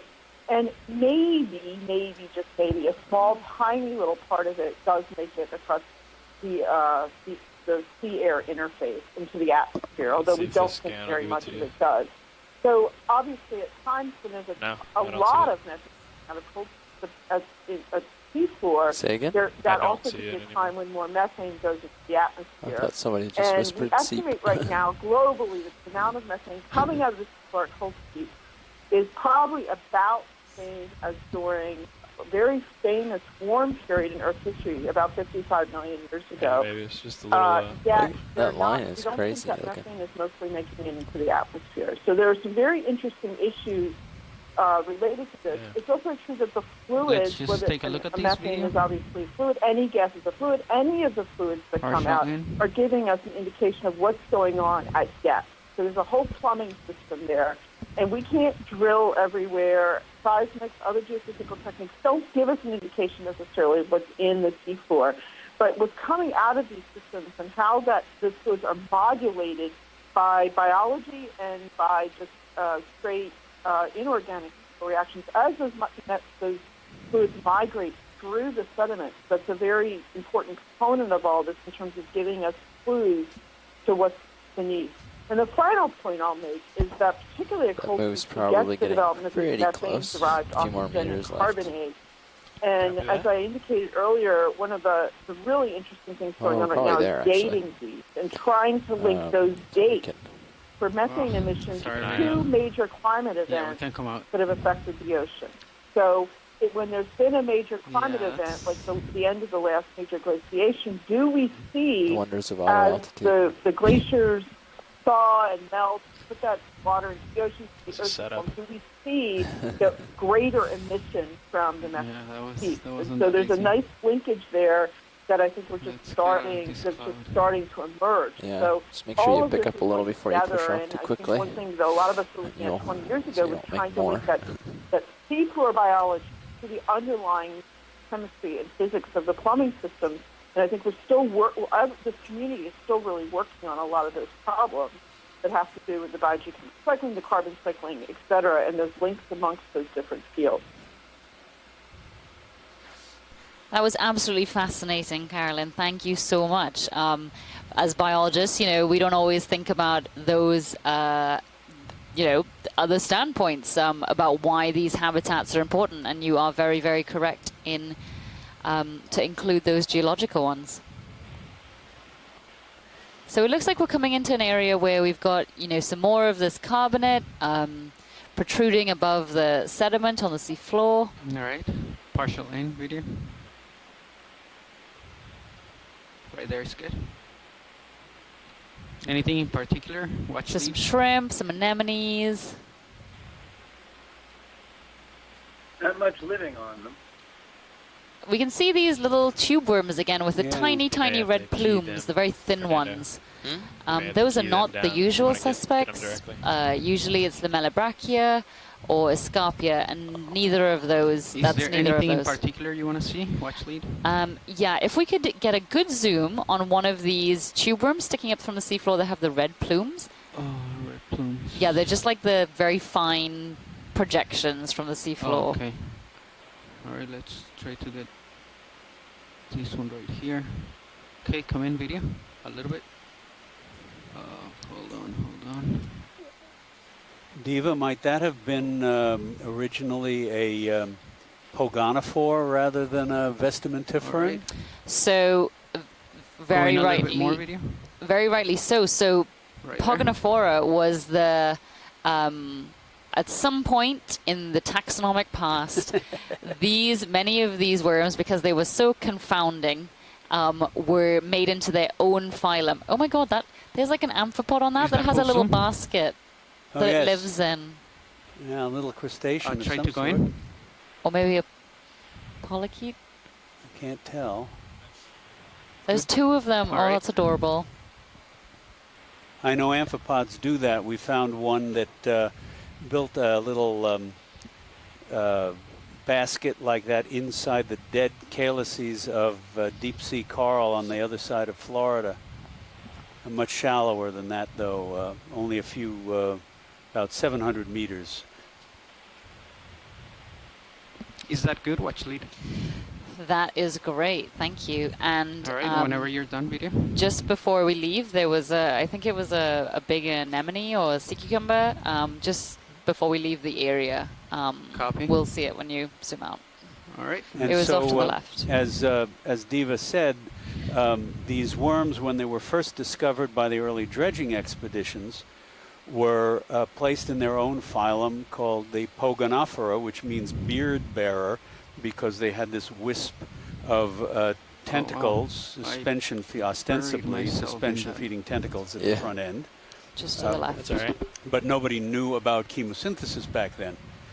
Then in the late 1970s, of course, the hot vents were discovered with the giant tube worms with that great plume of red tentacles. Thank you, Bridge. And they were placed in a separate phylum Is called it this one or the one to the left? Vestimentiferans. And more recently, the molecular biologists have gotten a hold of this and have discovered that both the Pogonophores and the Vestimentiferans are actually highly modified. That's good.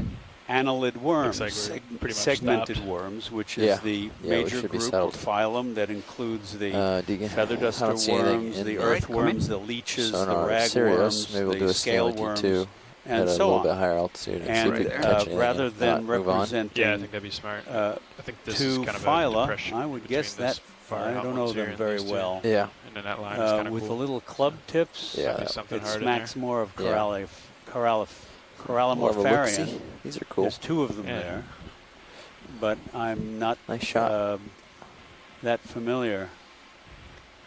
Corallimorpharians, by the way, they look like anemones, but they are anatomically extremely close to stony corals.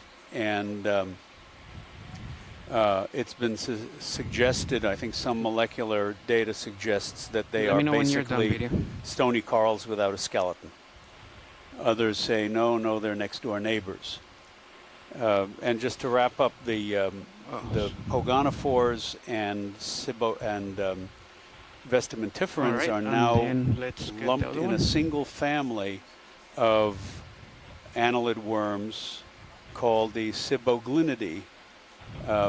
Part of that name, I believe, comes from the Dutch ship Ciboga, which was the first to discover them back at the beginning of the 20th century in the Dutch East Indies. And that is that one of those carnivorous sponges? So I think it is. I'm not sure whether this is a known species. It is very small, so we're not going to try to collect it. But it's interesting to keep an eye out for it. I know in various other seep habitats, for instance on the Barbados accretionary prism, these cladorhizids or carnivorous sponges or predatory sponges are known to frequent those areas, but it tends to be much deeper down there. So interesting that they're found here. That's great, Pilot. We're good to move on, please. Les Watling says that the yellow anemone looks a lot like ones that were seen in the Pacific at the Galapagos and perhaps Samoa.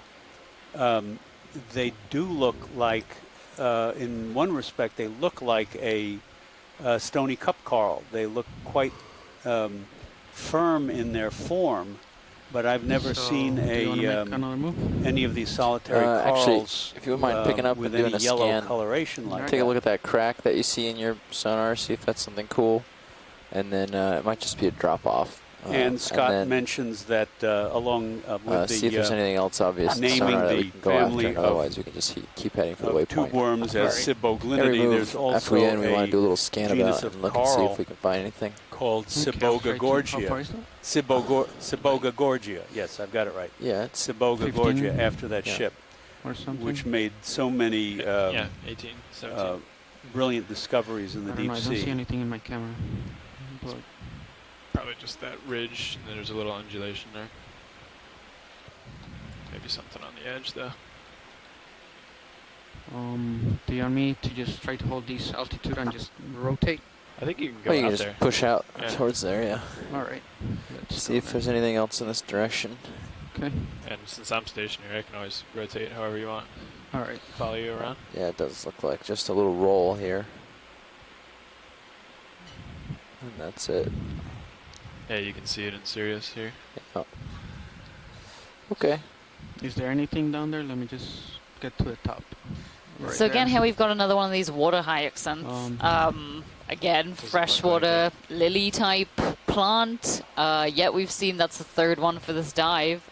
So I'm not sure where they're washing out from, but anything? They seem to be settling in this area. Interestingly, the water hyacinth, if indeed that's what it is, and that's what Bob Carney suggested, is an invasive species in the U.S. and in Florida, it's been a tremendous problem clogging the canals and inland waterways. 300. Next move at 300 degrees.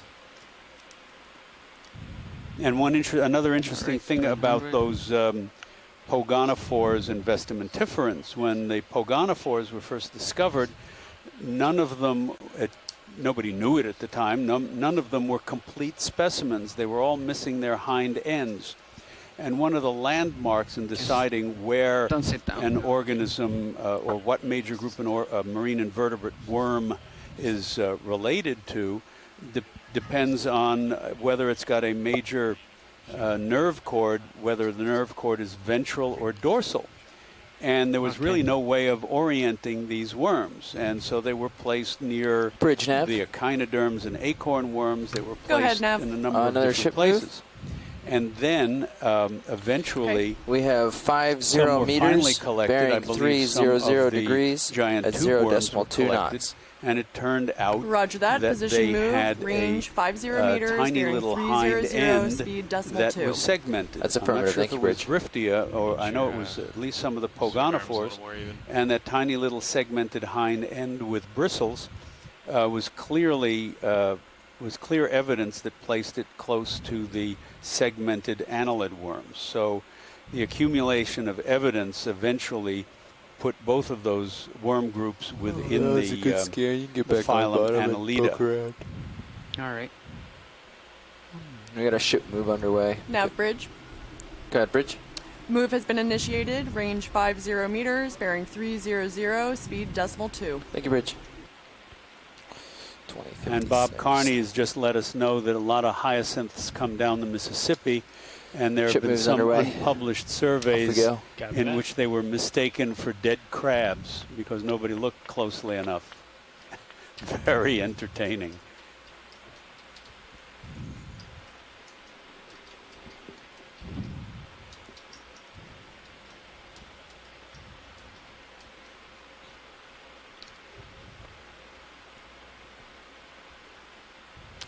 Going way off there to the Yeah, left. trying to get back in there.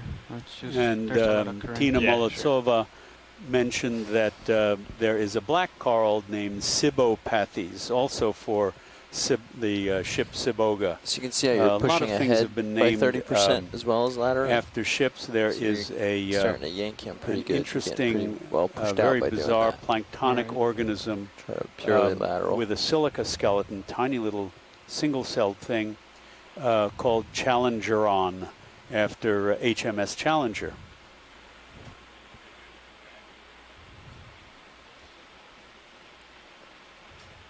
Copy.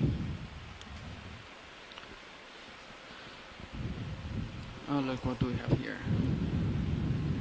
so this is another one of the bamboo corals, which we've seen quite a couple of during this dive. This is likely Lepidopsis caryophylla. And this is a bamboo coral which is known to live within the soft sediment rather than attaching to hard substrates, like most other corals would.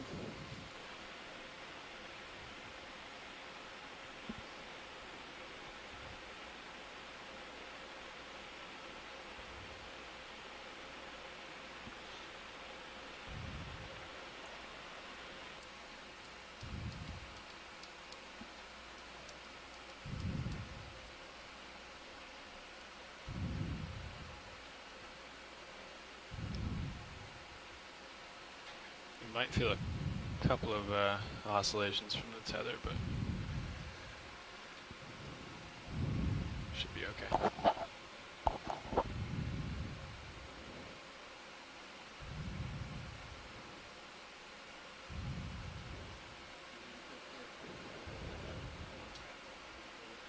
This has been a little bit consistent on Sirius here.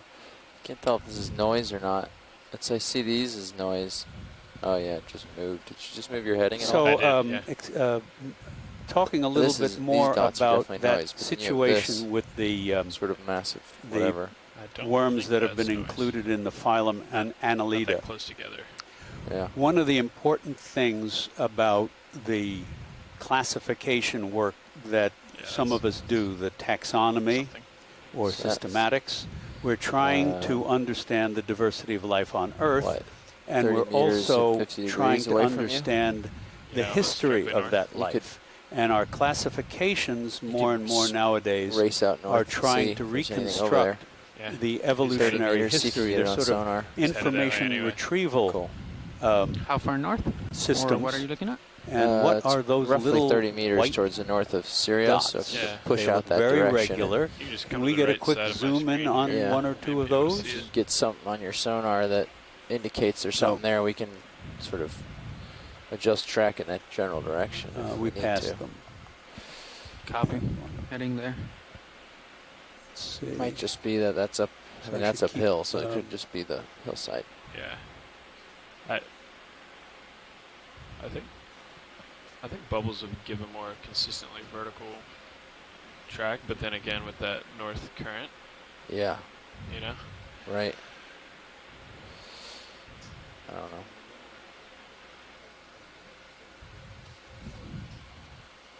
It should be a pretty hard return too. Air is like. Yeah. Yeah. That looks like a goniasterid, Similar to, like, the foam yes. pack. Right. In terms of a return.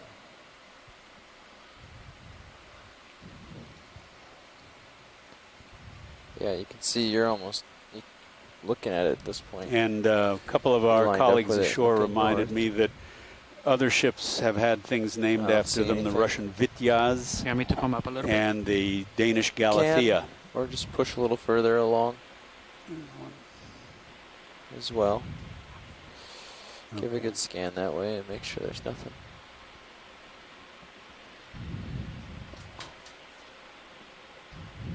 Yeah, it doesn't look very promising. Yeah. I think it's just uphill. Okay. Slant distance out there, maybe. Yeah. So, just to give you an idea of what we're trying to do about when we classify things. Yeah, I don't If see we anything. classify things Must more be just a bump accurately, if uphill. we find out, for example, that some things are more closely related to each other than we thought before, if one of those things perhaps has medicinal properties, then we can narrow our search for other organisms that have similar medicinal properties, or whatever those things happen to be. And there looks like a swimming sea cucumber directly ahead.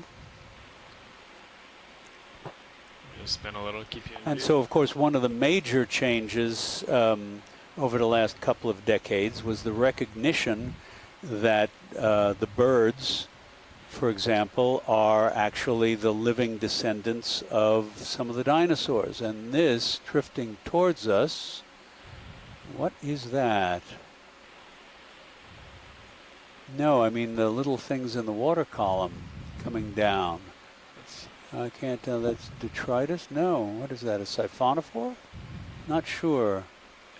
But this looks like an Hypneastes. Yes, there's something that looks. Yeah, that was the tail end of an enormous siphonophore that just drifted by the corner of our screen, and maybe another one.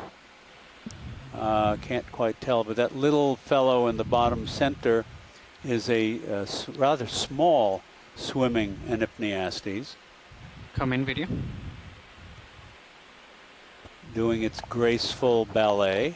All right, right And again, you can see its gut is entirely filled with sediment. These are bottom feeders feeding on the sediment and utilizing the organic material and microorganisms and then casting out the mineral sediment and unwanted material. And those structures that are making that smooth, graceful swimming motion are highly modified tube feet. From deployment? Let's come in a little bit tighter, really. There you go. I think we're ahead. Yeah, that's beautiful. Couple meters left, or that's maybe great. 10 meters left in this. All right, let's let it go. Copy.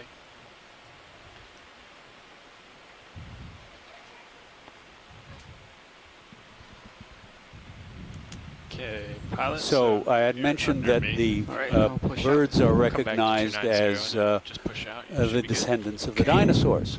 Dinosaurs were, of course, reptiles. And in the traditional classification, and I'll get back to the worms, the traditional classification, we had the class Mammalia, the class Aves for the birds, the class Reptilia, the class Amphibia, and the class Osteichthyes for the bony Position move fishes. has been completed. Well, we know now that the Do you want me to amphibians get out arose all the way from out one there and group then of bony do a fishes. little scan to The see what we reptiles see? arose Yes. from one group of But we're looking amphibians, at ancient amphibians, Cereos and getting a not the living whole frogs and lot salamanders of today. nothing.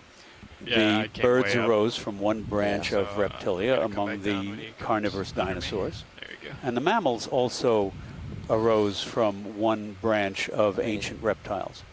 So you can't have a class within a class within a class within a class in the traditional hierarchy developed by Carl von Linné, Carl von Linné, also called Carolus Linnaeus, back in the mid-1700s. So our evolutionary classification has eliminated a lot of those categories like class and order. We still use them as landmarks to let us know where we are in the classification, but they are not hard and fast like they used to be. So, getting back to the worms, we now have a former phylum, two phyla. All right, all the way out. I can come up a little bit. Vestimentiferans and Pogonophoran worms. There are now just a family within the annelids. And there's another term that we use for the vast majority of marine annelids, and that's polychaetes. Unless you find something on the sonar. And so polychaetes were originally considered a class of annelids, and then the earthworms and their allies were considered a class, and the leeches and their allies were considered a class. So you had three classes of annelids. Well, it turns out that the earthworms and their allies and the leeches form a single group within the annelids, and they arose from polychaete ancestors. So those three classes are no longer really no longer valid as equal categories. So now basically the idea of polychaete is the same as annelid. But we still use the term polychaete when we're talking about marine organisms, and a lot of freshwater and terrestrial biologists who study earthworms and their allies still use the name oligochaete for their group of worms, even though they are not equivalent classes. And I hope that is clearer than the mud you're seeing on the deep sea floor here. Keep trekking to Seep 2. Yeah, let's do 310. Copy, 310. So you'll need to... I'm at 300 now. Okay, coming around.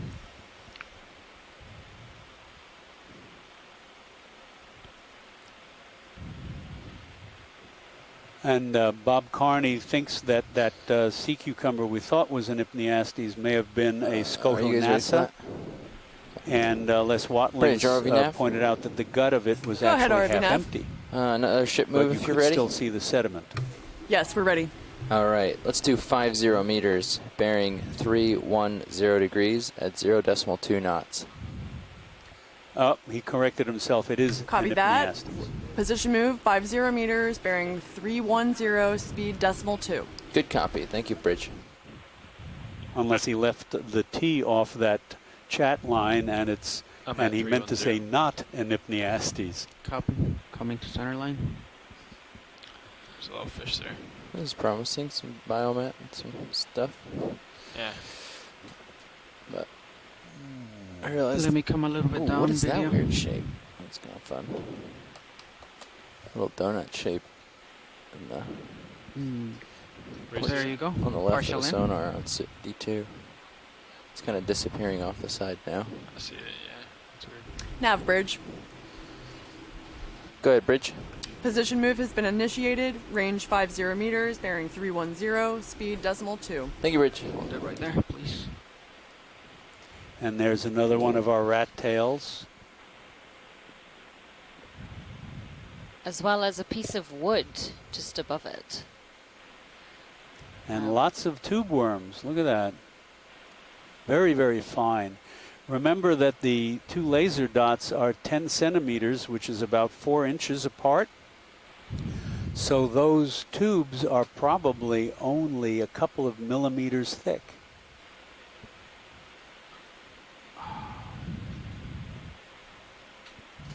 There are 25.4 millimeters in an inch. Give you an idea of scale.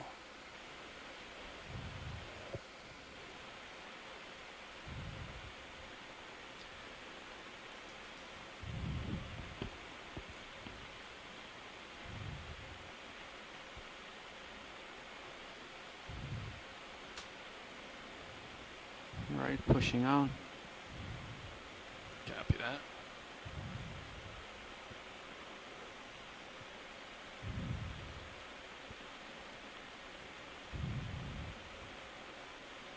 Yeah, I don't know what that is, Neff. Maybe a little mound inside of a depression or something.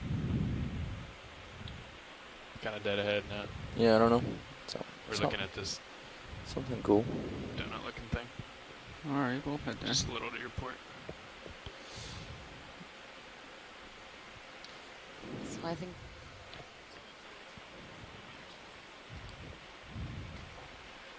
40 kilometers would be a bit. We could do it. Partial lane video.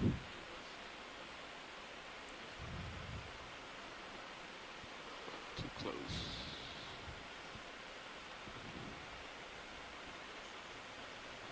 So this is our Benthothuria funebris again, and just to let you know, all of those bumps on its upper surface and sides are these little papillae or warts. They're modified tube feet. The little suckered tube feet that they'll have on the undersurface for crawling along the sea floor, and there are tube feet modified as tentacles for feeding around the mouth. And then many sea cucumbers have 2 of the rows of tube feet modified as these little warts or papillae or bumps or filaments.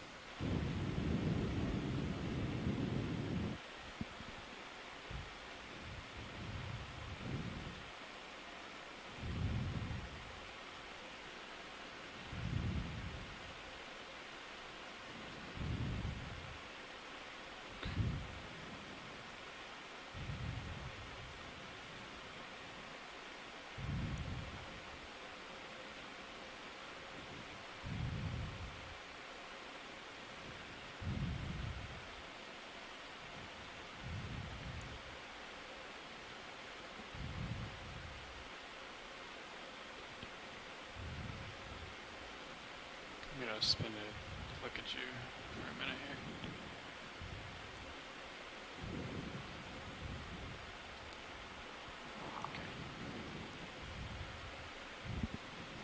here. And Bob Carney, who's far more familiar with sea cucumbers than I am, has said that he does not think that Benthothuria has any suckered tube feet. So some sea cucumbers do, of course, on the underside, and there's a little sea star or brittle star, but many of them don't. Thanks, Bob.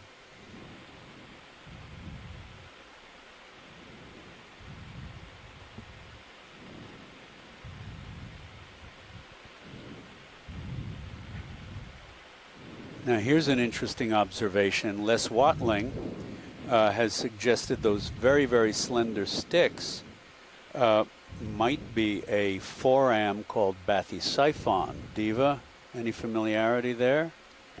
Well, I was going to just say that we've taken a pretty good look at a lot of them, and they are the little red-plumed tube worms. Okay.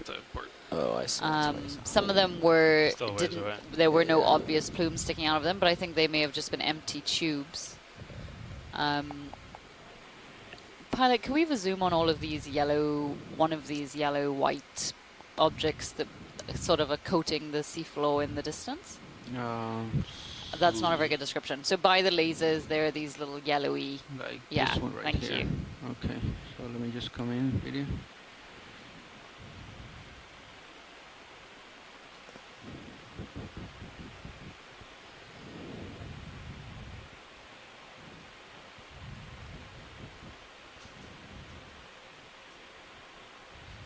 All right, partial in. Now we're going for the yellow. Hold on 1 second. There you go. Can you take my camera, co-pilot? I can. Okay. So let me I think you're send maxed out on down though. Oh, alright, so let me just back up a little bit, come down slightly. Low touch. Coming up. Yep. Holding.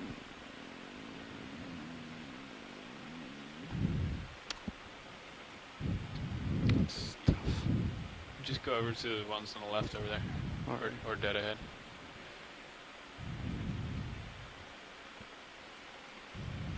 You can, since we're going this way, you can put your feet in. Okay. Let's try that.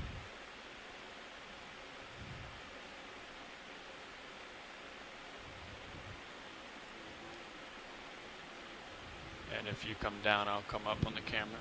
Okay.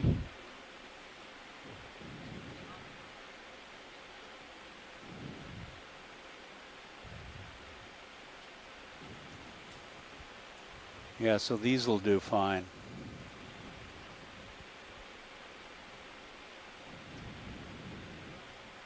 And that looked like a little isopod scooting along the bottom there to the left. Little pale isopod. All right, come in video. Holding. So I just wanted to get a good look at this anemone. There was a thought it might have been, some of them might have been a solitary cup coral, but you see the pedal disc, the base of it is wrapped around one of these tubes. So it is definitely a sea anemone.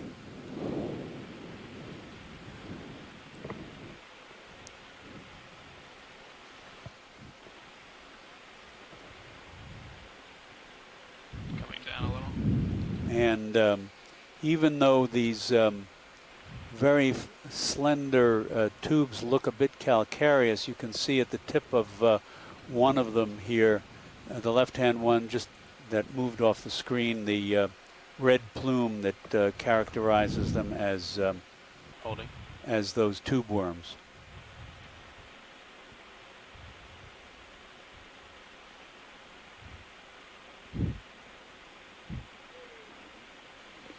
That's great.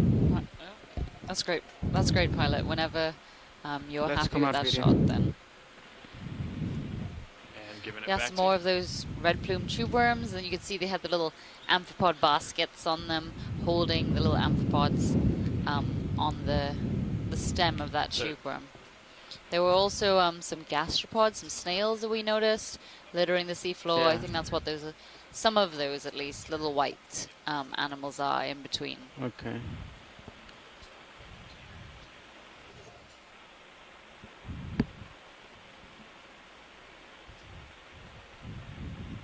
Yeah.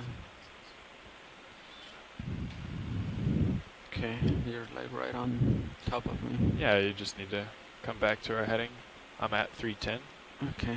And just push out. See if we can get anything on sonar. Yeah, you got plenty of space to get to that donut shape thing.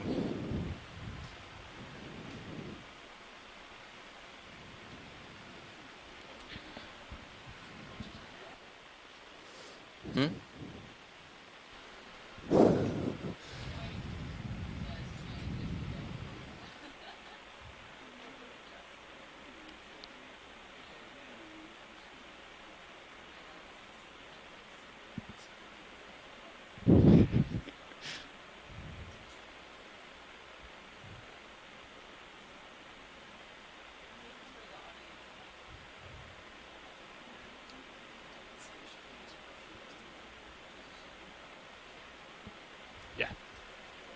I lost it. Where's the? Yeah, I think you're there. Oh. This was it.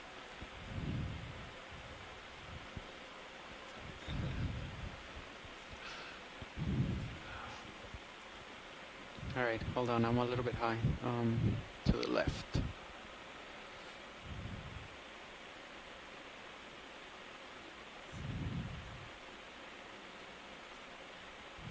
Copy that. Roger 50. Range.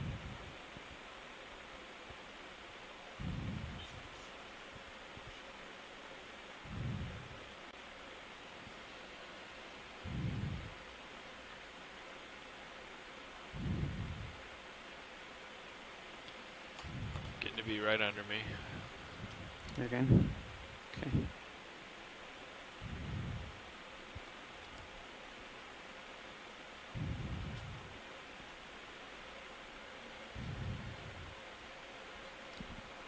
Copy. Yep. Okay. Oh, one of those again. Alright, let's try to get it. Okay, come in, video. So here we've got some more of those mounds we saw earlier. No obvious extrusion of particle-filled fluid, but this is a rat tail or a macrourid, probably in the genus Coryphaenoides. And just to the right, there was something on the seafloor. I'm not quite sure what it was. Alright, let's come out with you. Can see some holothurian poop just in front of the fish.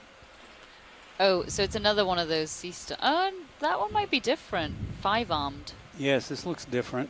Got time to go out there and check it out? Are we moving now? Not yet. Okay. And again, some more anemones dotted around, and are we interested in a good look at this? If we can, yes. I mean, just a quick zoom, if we can. Let me come down. This might be like a diaster or something like that. I think Chris Ma is still with us, so I'm sure we'll get an ID soon. Alright, video. Is that... There you go. That's good.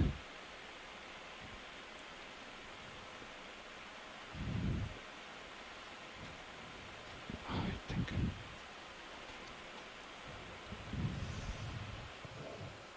That's great. Nice. Yeah, that's perfect. That's more than enough. Thank you, pilot. You can call in the move. You can call in the next move. Nav bridge. Go ahead, bridge. Just letting you know that the position move has been completed. Great. I have another one for you then. Okay. We'll do another 50 meters, bearing 300 at decimal 2 knots.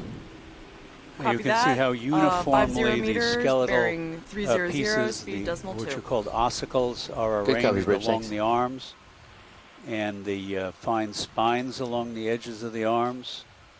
Really quite distinctive. Yeah, and it looks almost like armor, right? Yes, yes. Like it's got some chainmail on. Alright, let's come up video. Nav bridge. And Chris Ma tells us it's Go ahead, Bridge. Zoroaster Move initiated. Fulgens. Thank you, Bridge. Great name. Was that 310? 300. 300, copy. Thanks, Chris. I am there. Alright.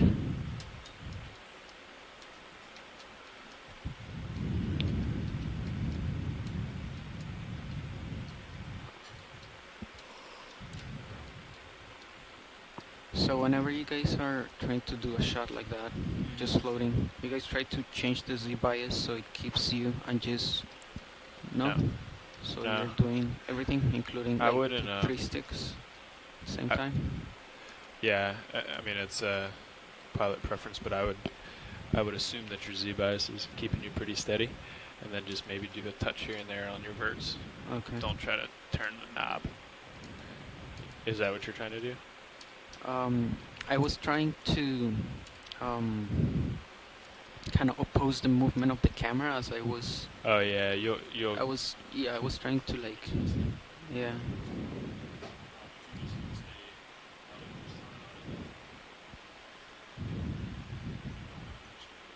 Yeah. Okay.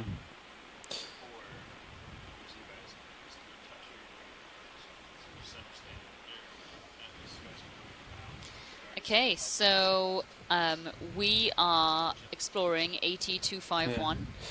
We're currently at a depth of 2,170 probably meters. the least responsive part of the and vehicle is the we have verticals. just under Especially an up. hour So left in this patience dive, is about key. 50 minutes Make left a in this move, dive. make a We are change, a trying small to change, progress from and see if it one see of if our it, what seep see if it targets happens to before. another. It's easy to like think it's not happening and push harder, and then get yourself, see any potential chemosynthetic habitats in between.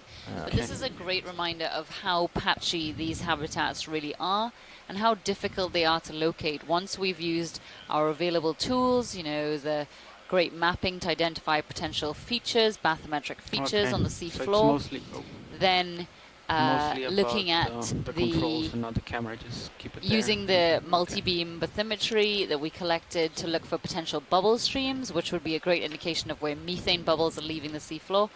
And now actually exploring with our remotely operated vehicles. Once you get it right, still, the video despite is narrowing much down those smoother areas if quite you're just flying versus significantly, we are using still the camera. unable to find the camera any start really and stop large tends to seeps. be more abrupt. So just a reminder that these are just well, you can be a lot extremely smoother with patchy it, too. habitats. And Chris Ma just let us know that that sea star we just saw, Zoroaster fulgens, is basically another living fossil in the deep sea, because there are sea stars in both the Paleozoic and Mesozoic eras that look very much like it. Thanks, Chris. Merci, monsieur.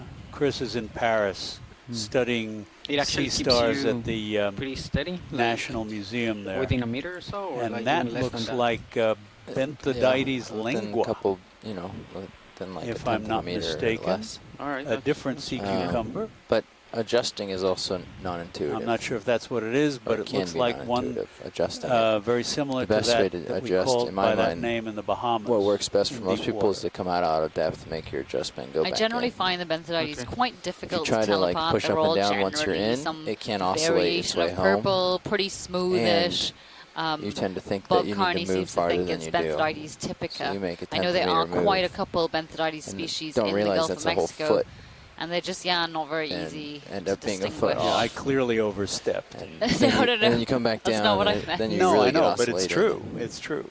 I should have just kept with Benthidites. But this is again a reminder of why scientists are so reluctant to identify things from video and photography, and unfortunately sometimes that's all we may have from a certain area. We may not actually have any physical specimens, but yet scientists, for that exact reason, the poor resolution of the camera, not being able to see distinguishing features on the animal itself, those characteristic features that they look for to identify them morphologically. And then, of course, we have no idea about their DNA, and there are some animals, we refer to them as cryptic species, that look extremely similar, almost identical, Sometimes if superficially you're landing on something that's to got one like really another, fine features and you want to put it right between your toes, because then it's like to trying tell to get apart. the reflection in the eyeball. And this is still another the species. things that are not that like that. So this one looks like a is good distance Psychropotes, away, given right? that Like, little that right hump there on the is back, but all you need.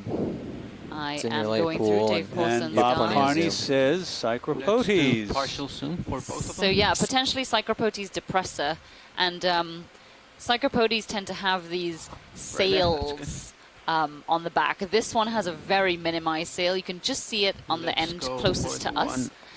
But in the Pacific, Psychropotes semperiana or longicorda, they've got these enormous sails that are sometimes 2 times the length of their body. And it's thought that they can use those sails to propel themselves in the currents potentially. But also some people think it's a remnant feature from its larval stage. There you go. Yeah, that's what I've heard, that in the late larval stage, that enormous projection is much larger in proportion to the rest of the animal than it is in the adult. That one looks like it's been bitten off. But I think that is just generally how they look here. Okay. They are just this sort of stunted little nubbin, whereas in many of the other species they are much, much more developed. Beautiful. And apparently, if you study these animals, you don't need X-ray vision because they're almost transparent. All right, let's come out of video. Nice shot. All right. So you can see when you started to face north into the current, it was a lot easier to. The vehicle's behaving a little more for you. That one was a lot easier than before. Yeah. You were facing dead north, just the way he was facing. Alright, so you're facing 290.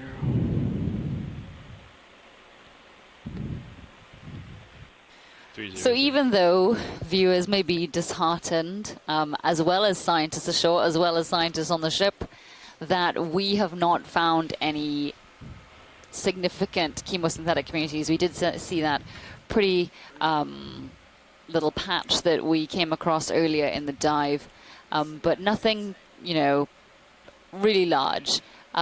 We shouldn't be disheartened because at the end of the day, this is exploration, and we have no idea when we got in the water here what we would find down here. We had indications of certain things, we still moving? But not much else than that. And we still need to remember that this is an area of the seafloor that no one on the planet before us has ever been able to see. We are amongst the first people to be able to see this area of seafloor, and that is still an enormous privilege. And just, yeah, incredibly exciting. We are basically modern-day explorers, right? Going to places on the planet that no one ever has.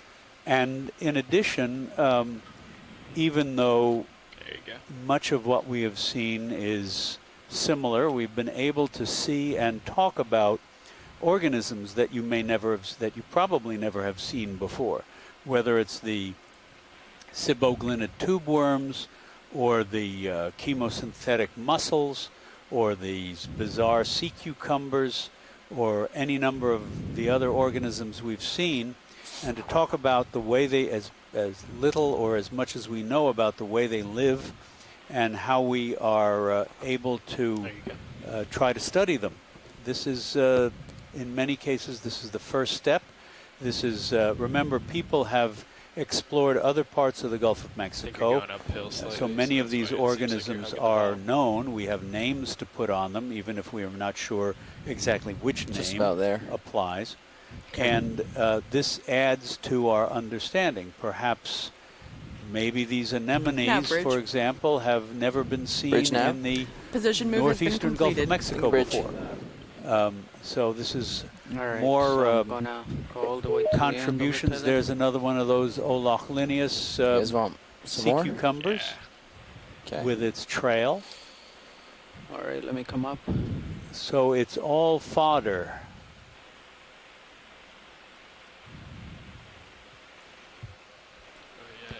And the more fodder and the fodder we go, the more fodder we get. And so by doing this kind of exploration, you know, getting this baseline data, what is the seafloor like in this area, what animals live here, will then propel others to either come back and do further exploration, bearing 300 we just want to plant that degrees seed, essentially. Or can also help to inform management decisions. So like we were saying earlier, Bowen will now be able to say, okay, there's a cold seep here. Good copy, thank you, Bridge. We need to potentially put a setback buffer zone from any drilling activities around it. And because we have precisely located and mapped that seep site that we did visit, people will in the future be able to go back to that exact site. They have the precise locality of it and say, well, has it expanded? Has it, are all of the mussels dead? Are there 10 times as many mussels and worms now as there were when we visited it? Nav Bridge. So as Diva said, these are important Position move has been baseline initiated. data points Range 50 from which meters, you bearing build 300, more speed decimal 2. information. I think uphill's kind of that way. So.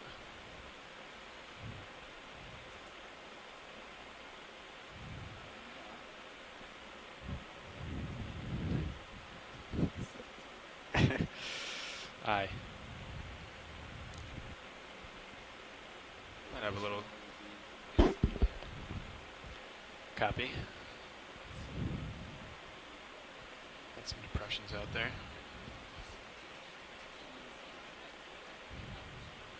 Okay, that's all the way around pretty much. I don't know. Yeah. I mean, like actually, if you look at Sirius' view as a swath, you can kind of go edge of the screen to edge of the screen just to get the maximum amount of coverage. If you were looking for a max area survey, you know what I mean? Yeah. But you're doing just what I would do. So.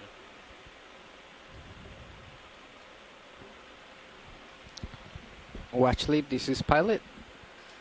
Go ahead, Pilot. So we've been moving from Seep 1 to Seep 2. Every time we finish with a move, with the ship move, we usually come up and see what we see on sonar. But there's nothing there. We just keep on moving. Yeah, we're about how far from Seep 2? Okay, so we're currently on a move that's gonna get us there. Okay, great. Yeah. So Nav and Pilot, so from Seep 2, we think we're going to want to go change trajectory to move northeast approximately. So if you look at Seep 1 on the nav and you can see where the actual Seep was seen, yeah, so we want to move in that same trajectory. No, we want to move in that same trajectory away from Seep 2 to potentially that same angle, as if you were going from Seep 1 to the actual Seep, a similar trajectory from Seep 2 to, yeah, do you understand what I mean? Yes, exactly. We probably won't get there, but at least in that direction. Trigonometry, hashtag trade. All about your angles.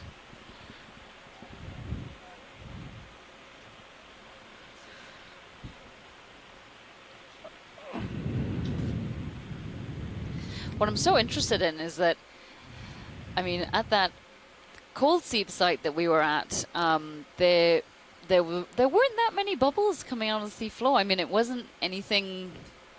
What's the right word? Extravagant. Can you yes. fix the brightness? Thank you. But yet that may have been what caused that signal we picked up, perhaps. But it just didn't seem like it would. There weren't that many. Well, you're out of my comfort zone there and talking about let's that sort of thing, so I can't help you. Let's come in How many, you know, when you see pick up a bubble stream from the ship, is there any indication from previous work how that would translate if you were watching on the sea floor? A little bit more. That is a very good mic question. Yes, there is. Or someone else, yeah. Hold it there. Actually, because of the all right. what the If you want to come in a little bit more. The hydroacoustic instrumentation Right there, hold it. is the impedance contrast. So basically the sound velocity contrast between the gas bubble and the water. That's a very large contrast. So you don't need much gas. You don't need many bubbles to see what looks like a fairly spectacular plume in either the split beam, the EK60 instrumentation, or in fact in the multi-beam. So we've ground truthed a bunch of these, and you don't necessarily see an amazing bubble stream that supports this idea that, just because it shows up so well in the imaging doesn't necessarily mean it's going to be a wonderful bubble stream. In fact, often you can't actually find the bubble seafloor. That is really trying to pinpoint something. Conversely, you often see cold seep habitats, the benthic communities, where you can't see the bubbles coming out. And remember, it could just be that the benthos are intersecting a lot of what's coming out of this, or the fluids, the methane, the sulfide laden fluids. As they come out of the seafloor, they're All right, let's come out video. fluids and using those for their metabolic processes. So, sort of anything is possible. We can do some quantitative information, get some quantitative information about bubble size and target strength. We've worked with Tom Weber at Tom at the University of New Hampshire. There's a lot of has done some off of Mexico to try to understand what's coming out of the seafloor based on what we see with these shipborne instruments. And there's been a lot of ground also done at Texas A&M University on these kinds of things. So we don't have all the answers, but you don't need many bubbles to see something pretty spectacular on the imaging.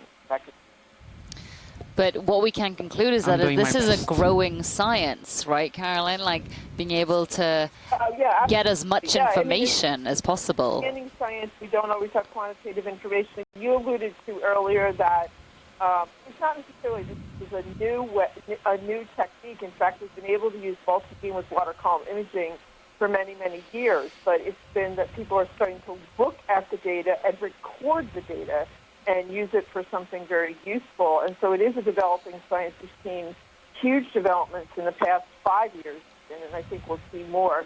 Also, a big development is the use of fisheries sonars to find bubbles. People like me are not interested, unfortunately, in finding the fish in the fish schools. We're interested in finding the bubbles in fisheries service. And so that's something now that the companies are designing the instrumentation a little bit to take into account. Huh. I just learned a lot. Thanks. Indeed. Thank you very much. 17th there. Off the bottom line. You mentioned Tom Weber, Carolyn. They did an experiment with a scuba tank, turned it on with the ROV, and the bubble plume that they saw from the scuba tank was enormous. They didn't have it on full blast, but they were trying to get an idea of the difference in the magnitude of the response on the water column data. Tripod fish. But it Right. Right. Yeah. Well, I work with Tom quite a bit, and I'm aware of that work. What'd you say, Neff? Sorry. Also, Scott Philosophy at Texas A&M University has done quite a bit of ground truthing work as well with ROVs to try to look at the sizes of bubbles. Another thing that he's very interested in is when the bubbles come out. For example, a bubble that comes out of the seafloor, these water depths, you and I both know, Bill, should become encrusted with gas hydrate right away. Yes. Because it's way inside the hydrate stability field. So that incrustation with this methane ice actually change the bubble dynamics, how it rises, how the methane comes out, etc. So there's been a lot of really interesting work, but I would say a lot of it's right now. Yeah. But the cruise in 2014, Okeanos, saw some gas, a number of small bubble sites in one field of view. Some were coming out very slowly, and as the gas bubble came out, you could see it getting frosted. It was getting covered with gas hydrate. Couldn't prove it, but chances are that's what's happening. Whereas the ones that were coming out quickly stayed clear. Just let me interrupt there for a second just to tell the folks that you look at this tripod fish, and he's really, he or she is really leaning into the breeze. So there's a more intensified flow over the bottom here. And a little below, I could see there's a tiny little red plume of worm tube from a worm tube on the bottom below the tripod fish that is also wafting in the breeze, and you can see particles going by. And this is appears to be a bit more intense current than we've noticed before. Go ahead, then. I was going to, related to that, hopefully that intense current somewhere upstream has cleaned some of this sediment off our rock, so we can see some rock. Yeah, that would be nice. Yeah, so this area is where we were showing a lot of our high returns on the backscatter. But Oh, so I think there may be something just off to the right. Potentially there was that patch of black stuff. But yeah, I mean, like you, I expected to see a little bit more hard bottom. This is not at all what I imagined. And this is not a seep. No. It looks like more anemones and sargassum. Maybe a bit of rock there, but not much. A couple of worm tubes.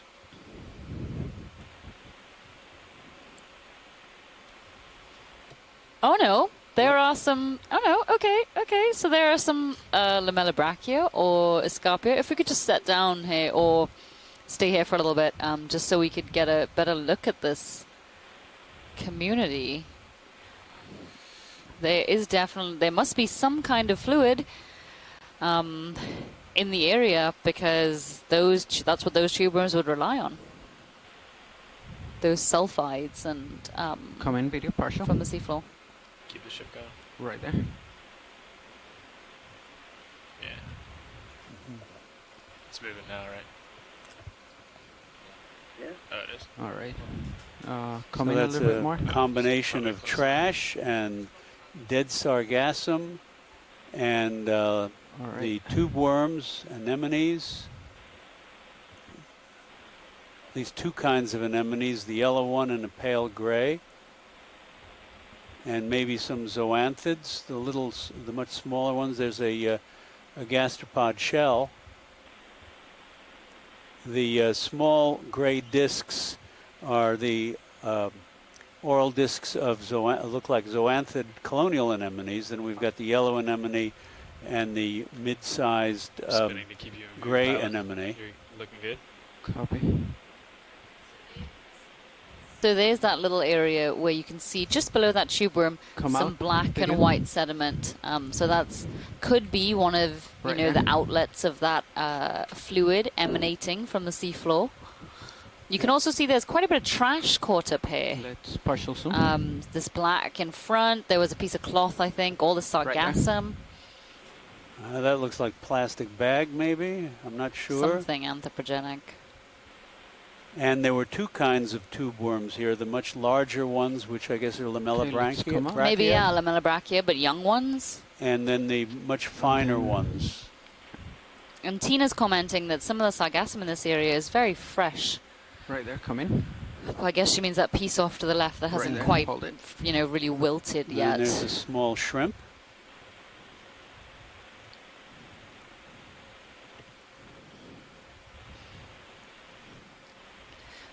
So these tube worms there, they extend much further into the sediment, and they have I guess you could say it's their root end that extends towards that. Oh, that, how many tentacles? Up and it pulled all the way back. Ketopterid? Either that or maybe a spionid. Spionid, maybe, yeah. And those are, there's those two tubes you see, they have little rings along them, and one of them had a polychaete sticking out with a pair of tentacles, and there's one up near the tube worm entrance above. There's several of them. At least one family I know of is called the Spionidae, which has two long palps. I'm not sure of what other families have that. You said Ketopteris? I think you're right. I think it's a spionid. Those are spionids. So interestingly, we have the sibiglinids, which are the lamellobrachia with the bright red plumes, and those are of course chemosynthetic, but there isn't really much indication that we know of yet that the spionids would be. They just could be tube worms that like to live in productive areas, perhaps. What do spionids usually eat? I guess they feed with their tentacles? They're suspension feeders. Yeah, the tentacles are ciliated, and they whiplash through the water and catch particles. They're can be extremely abundant in shallow inshore waters. Nav bridge.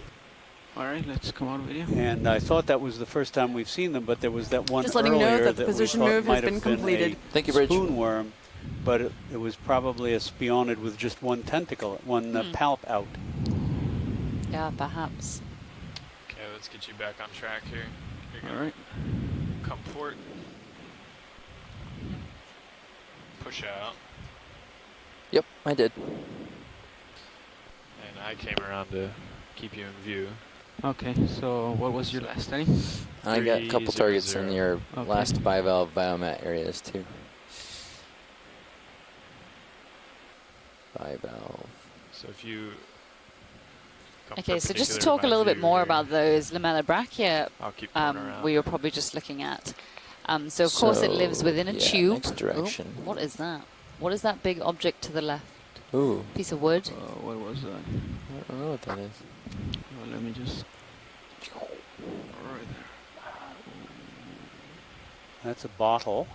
Oh yeah, it's a bottle. A lot of trash here. But And see then, to the left, beyond there's it to the left. large thing over there. Oh, they were talking about that? Probably both, but yeah. Okay, this, we know what it is.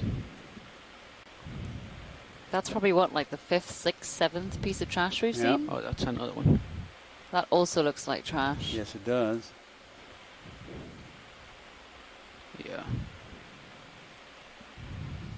What kind of trash?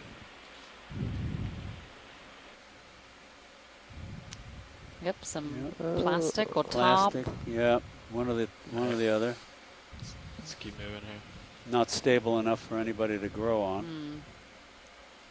So those lamellobrachia tube worms, so of course the animal will secrete this tube, which it lives in, and most of it it will be able to occupy, and it will extend the anterior portion, the plume, that red part, out into the water column, whereas the foot or root will be buried very deep into the sediments, where it will be able to pick up the chemicals, usually sulfide-laden chemicals, which it needs. And so, of course, if it's disturbed, this plume can retract, as we saw, into the tube. And the plume is comprised of hundreds of branchial filaments that are clustered into lamellae. And these filaments are basically the equivalent of blood vessels. You can see from the red color of those plumes that they contain hemoglobin, and that's pretty typical of a lot of ciboglinid tube worms. For instance, Riftia from the Pacific also has that. So this is a I'll finish that discussion in a second, but that's a really big lepidisis, sorry, bamboo coral. Interesting. Another Banthothuria, potentially. And Tina Molotsova mentioned in the chat room that some of the Ketopterids, as you mentioned, what were you saying, Dan? may also have tube palps. I said that. And I know the Spionids build sediment tubes for themselves in shallow water, but that look more parchmenty, like a Ketopterid. I don't know why they're popping into my head, but I feel like they... 010. I've come across them at some other chemosynthetic habitat, maybe. Then you're probably spot on. Okay. But the lamellobrachia, they've got these plumes, and then of course they've got the obturaculum, which is what Chuck was talking about earlier. It's that sort of like lid almost on the top of the tube, so when it retracts, it can seal itself in there. And so that plume and the obturaculum combined are basically the head of that tube worm. But of course, they don't have any sensory organs like eyes or nose or ears or anything like that. 010. So just behind the head region is called the vestimentum. Maybe we'll just start with 50 meters. This is kind of... And that has lateral flaps that fold over the top of the worm, and the front part of that forms the collar. And it's that region that is used to create the tube. And so then below that, we've got the trunk, which is the most of the body. Go ahead, and that Nav. tends to contain reproductive organs and another ship move, please. gut tissue, which we'll of course, as I 50 mentioned before, is called the trophosome. And that's where, instead of having a gut, as we think, or a mouth or an anus, they've got this trophosome, which is full of these bacteria sites, so that it can create and make and contain symbiotic chemoautotrophic bacteria to make food for that organism. And this looks like another one of the Venus flytrap anemones. Which I think, aren't they in the family Homotheid? Well, that's one of the families, yes. And it may be this one, Homotheidae. And they and other families make that flytrap posture. But this may be a Hormathiid. Position move initiated, range 50 meters, bearing 010, speed 2. Good copy. Thank you, Bridge.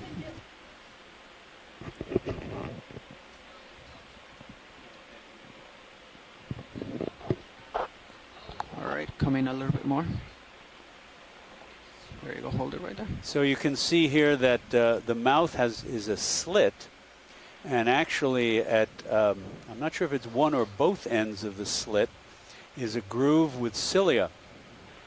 And now those cilia, microscopic hairs, are constantly generating a flow into the interior of the anemone, and that's what allows it to expand. It doesn't have muscles that allow it to expand. It only has muscles running along its column that allow it to contract and blow the volume of water out of its body. And to expand again, it has to pump water with cilia down through its mouth into its interior cavity. And its interior cavity functions both as a gastrovascular cavity, a gut, and as a circulatory system. It does not have a heart or veins or arteries. It's basically a thin two-layered bag with a ring of hollow tentacles around the mouth at one end. What would you like, video? Tell them. Whole specimen, center it, or... Okay. And I cannot see the column here, so I'm not sure shot. if this is the same one as we've seen before. It does not have quite the same Venus flytrap posture. Whenever but you're that ready, can be video. modified. These anemones can open up wide or contract completely, or close up in that half-open Venus flytrap posture. Yeah. Oh no, I was still touching. Oh, I 20 minutes left, just so you know. That's good though. Sorry, That's fine. thanks. That's what you want to do. All right. So our nav just informed us that we have about 20 minutes left in the dive, just under. We are currently still trying to get to Seep 2, and then we're going to move north-northeast of there to see if we can come across anything. Unfortunately, I am lost for words about, you know, the lack of hard substrate in the area. Unfortunately, do you think below all this would be orthogenic carbonate, geologists ashore? It could be. Yeah. Just not enough current to sweep it clean. Yeah. Ooh, And here what is we're, down there? Yeah, go down in that trough ahead between these two high areas. Coming up on something.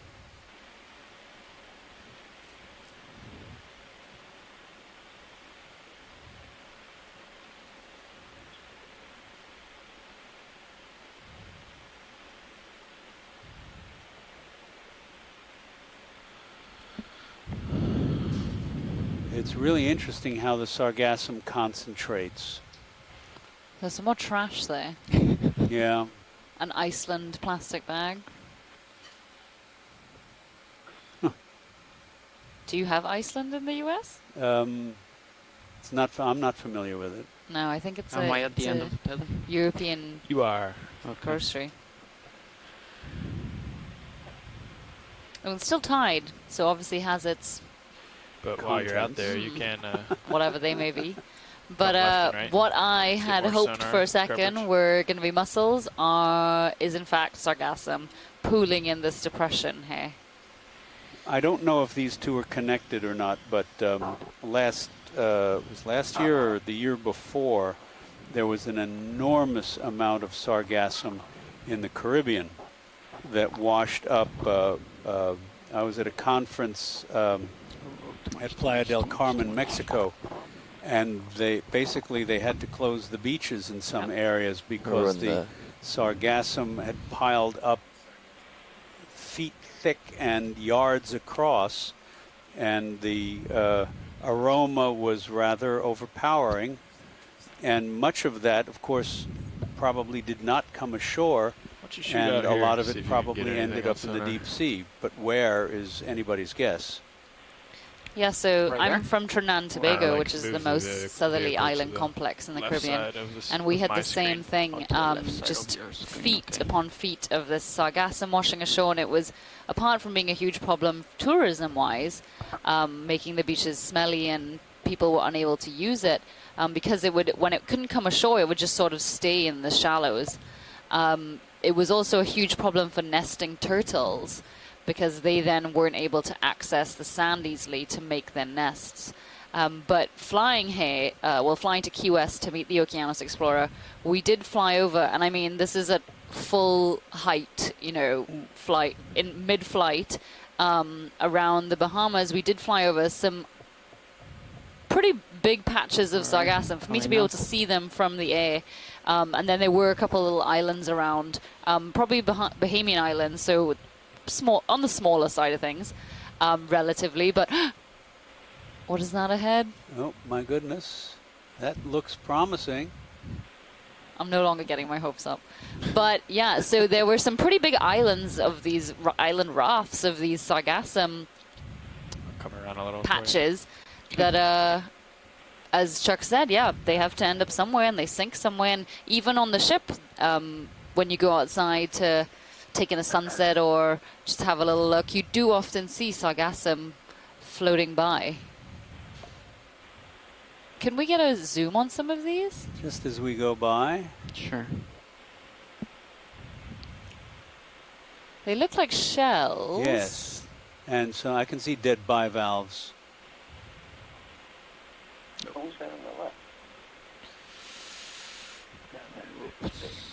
I'm not convinced they're mussels, though. These could be clamshells, Okay. which are another type of chemosynthetic bivalve that you find in the Gulf of Mexico.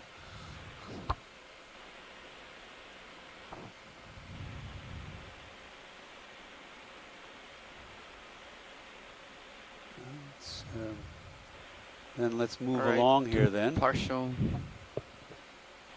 Let's Right. see what. Oh, More of the no. very, very slender tube worms.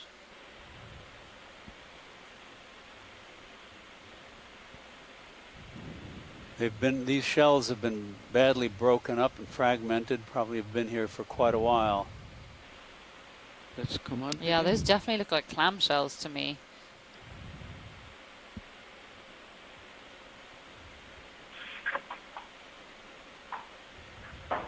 So this may have indicated that this area some time ago would have been chemosynthetically active, and perhaps that source of the energy-rich fluid, that hydrocarbon-rich fluid, may have waned quite some time ago. In the community, of course, many of these animals are sessile. That means once they settle and grow into adults, they are unable to move. And so they don't really have a choice and would die off. But who knows how long ago that was? We have been to sites in the Gulf where there are flows of sediment that are coming out of vent sites. ROV nav, bridge, move complete. Had oil and or gas saturated in the sediment. Heading there. And clams will populate it and eat it until it's gone and then die. Just be advised it's off of those our clam beds can give you a trajectory. Pretty good But acoustic you're within signature. tether length, so you're good. Okay. Just letting you know. Thank you. This looks like might be more of the same.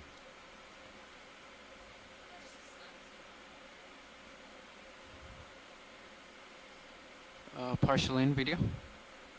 Right there, that's good. Let me just get a little bit closer. Alright, that's good.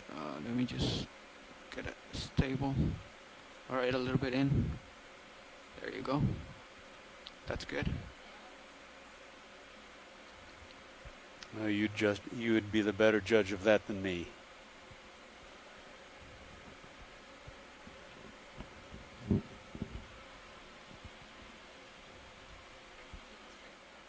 Alright, let's come out video.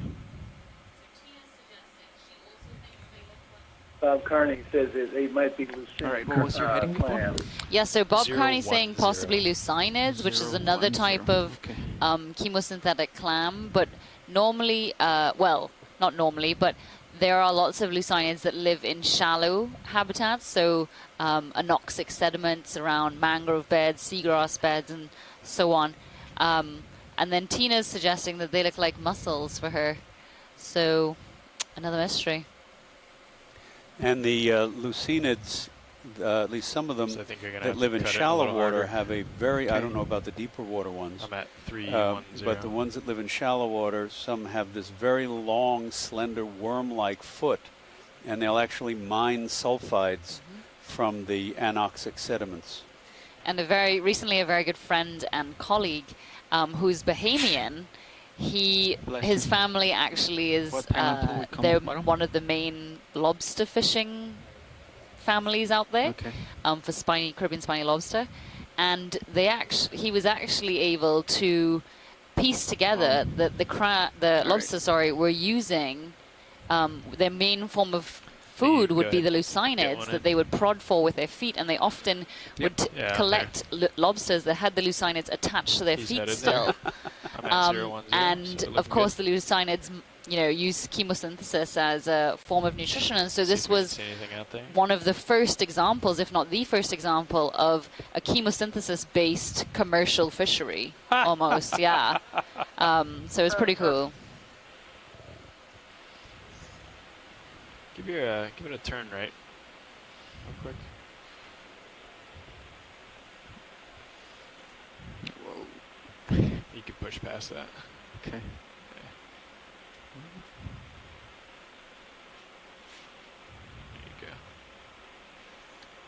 Just a quick thing about sargassum, going back to those enormous rafts of sargassum. During the another ship move, please. European We'll have 50 meters, bearing 010 degrees at 2/10 of a knot. Ships would get caught in the calmer latitudes and just be drifting along with the current. The idea was, oh my goodness, the ship has gotten caught in the sargassum, where it was nothing like that. It was just that the ship and the sargassum were drifting along at the same speed. But the sailors on the ship had no way of knowing. We were just there. More of that stuff. Had no way of knowing that. And we have... and we have 10 minutes left on the bottom here. 010, speed decimal 2 knots. Yeah, so geologists, we're very sorry that we weren't able to locate any hard substrate for you, collect any orthogenic carbonate, and just locate some more chemosynthetic habitat. A reminder that this is exploration, and you just never know what you're going to see, and the deep sea is not an easy place to work.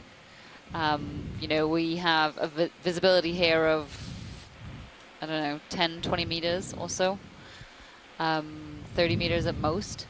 And yeah, it just means that exploration is slow going. This is especially when there's lots of fun stuff to look as at. We're getting into this stuff. So I suppose one take-home message is, the first time you see something, grab it. Yeah, so in hindsight, we should have grabbed some of those super curly worms we saw at the beginning. Those were pretty weird. And the piece of that. Carolyn, piece of rock. Yes, indeed. Well, there's a lot of oxygenic carbonate in the Gulf of Mexico. It's just you don't usually get a dive where the biologists aren't going to fill the baskets. Yeah, true.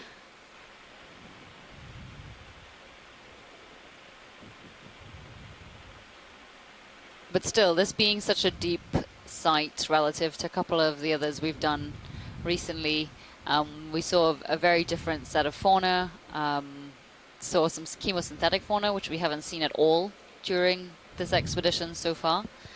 So just that little taste was, enough to keep me going till the next dive.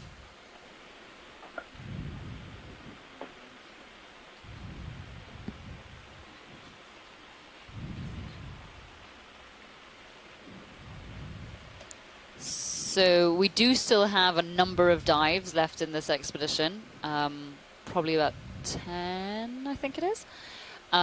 And during those dives, we're going to be exploring other habitats, some potential chemosynthetic habitats again that Bill Shedd and Cody Kramer identified from their bathymetry, and also other habitats such as canyons, potential ridges where we may find high-density coral communities.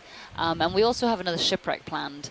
If you didn't get to catch the dive yesterday, it was pretty exciting on the shipwreck that was newly discovered.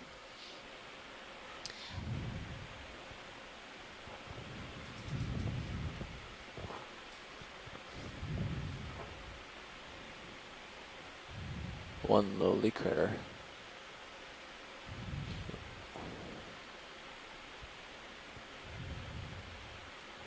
So for all the scientists ashore, we're going to have a post-dive call at 5:25. So that will be 10 minutes after we leave the bottom, just to allow people to rehydrate and do anything else they may need to quickly.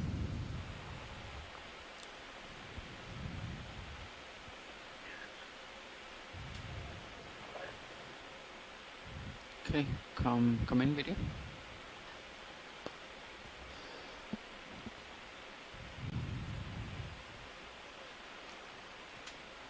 Yeah.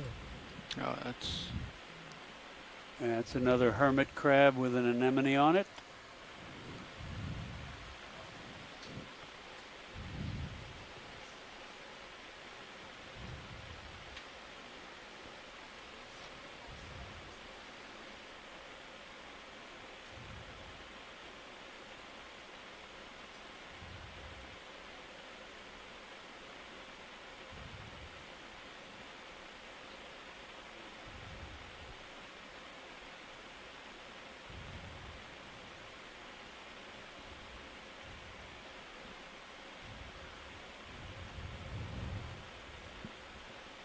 come in a little bit more. Right there. So I'm just looking at a deep sea news post about these hermit crabs that have this weird relationship with anemones. And so many hermit crabs, of course, they usually have a shell. Sometimes you even get in shallow waters hermit crabs that have shells that will then have anemones on them. But I don't think what we're seeing here is either of those cases. Instead of it having a shell, it instead has this anemone that takes the place. So I think it's usually the hermit crab genus Sympagarus, and they have this symbiotic relationship with anemones and zoanthids.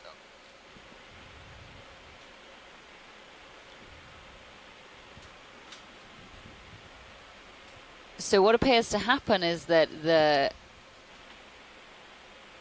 Okay, let's come out with on. Then there was something on this side. Oh, this is just a buried starfish. Yeah. So basically the Cnidarian will build a pseudo shell almost. The anemone will contort itself into a shell, including with a spiral to accommodate that body of the hermit crab. On sonar. See if we can catch that. And so when they've collected specimens of these, they've found that there are remnants of snail shell present, and that suggests that the anemones and the zoanthids get an early start on small shells, and then continue to grow and almost dissolve them. And so the corkscrew shape of the hermit crab's abdomen is shaped perfectly to fit within the spiral of a snail shell.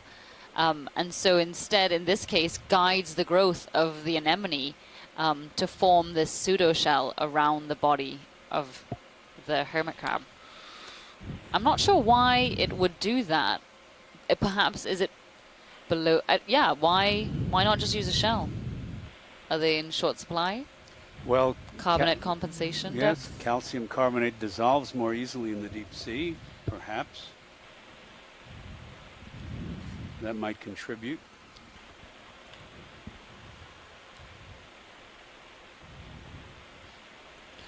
Got something relatively hard to your port there.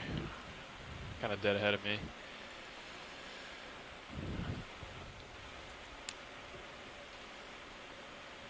Meters or so. Probably reach it.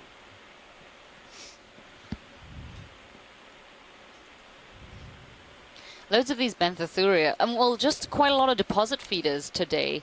You know, some asteroids. We saw the skeleton of a burrowing urchin, some holothurians, several different species. I think at least 5 species or so.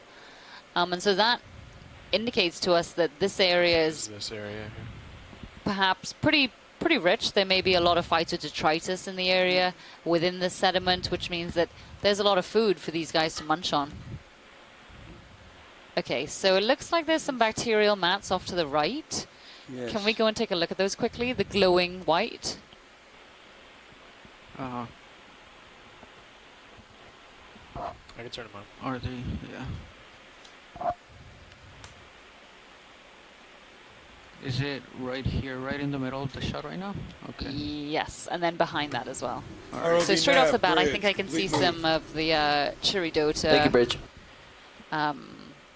Holothurians as well. You can see there are lots of tracks all over the seafloor, and something again which is pretty special to the Gulf of Mexico is that get a good look at this. I think it was Cortez and Fisher. One of those papers found that there's actually quite a high abundance of burrowing urchins at these sites. So yeah, a huge number of heart urchins found in these highly reduced sediments, and that's exactly what we can see here.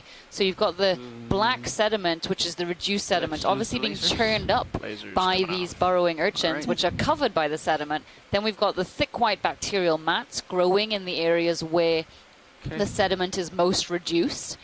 And then also we've got the Chirodota sea cucumbers, which are using some aspect of the chemosynthetic nature of these sites. But I'm really excited that we got to see this before, because I'd read about it before in this paper by Chuck Fisher and Eric Cortez and a couple other people. But I've never seen this before, and I remember reading about it and thinking, wow, that's really strange that heart urchins would aggregate in these reduced sediments. And those pale spots on these sea cucumbers are the skeletal discs. They're they have a much reduced skeleton, and here they form little wheels of calcium carbonate under the skin. Those urchins, are they spatangoids? Yeah, I would assume so, being burrowing and heart. Oh my goodness, there is way more bacterial mats. Why have we found this at the end? Over there. I am going to start stowing. Let's see if we find any carbonate. We can grab a piece. But you can see how many of these heart urchins there are. You know, look at the black patches, look at the tracks. There, at least in shot right now, there are at least 50, 60 of these heart urchins, as well as really thick bacterial mats. Did they give a name for those urchins? I didn't see. No, not in this paper I'm reading, but this is quite old. I'm sure I'll be able to find one after. But you can see some of their skeletons there, just off to the right, but a lot of bacterial mats. But interestingly, no tube worms that I can see immediately, and no mussels. So this is obviously an area where there is reduced sediment. There are these chemicals seeping out of the seafloor, but they're not a lot. I could imagine that bioturbation from the urchins would really get in the way there's of the tube worms. There's an open bivalve shell in the distance, that black. Just center bottom. Sorry, I don't want us to leave right now, even though I know we're supposed to. Yeah, so this right here.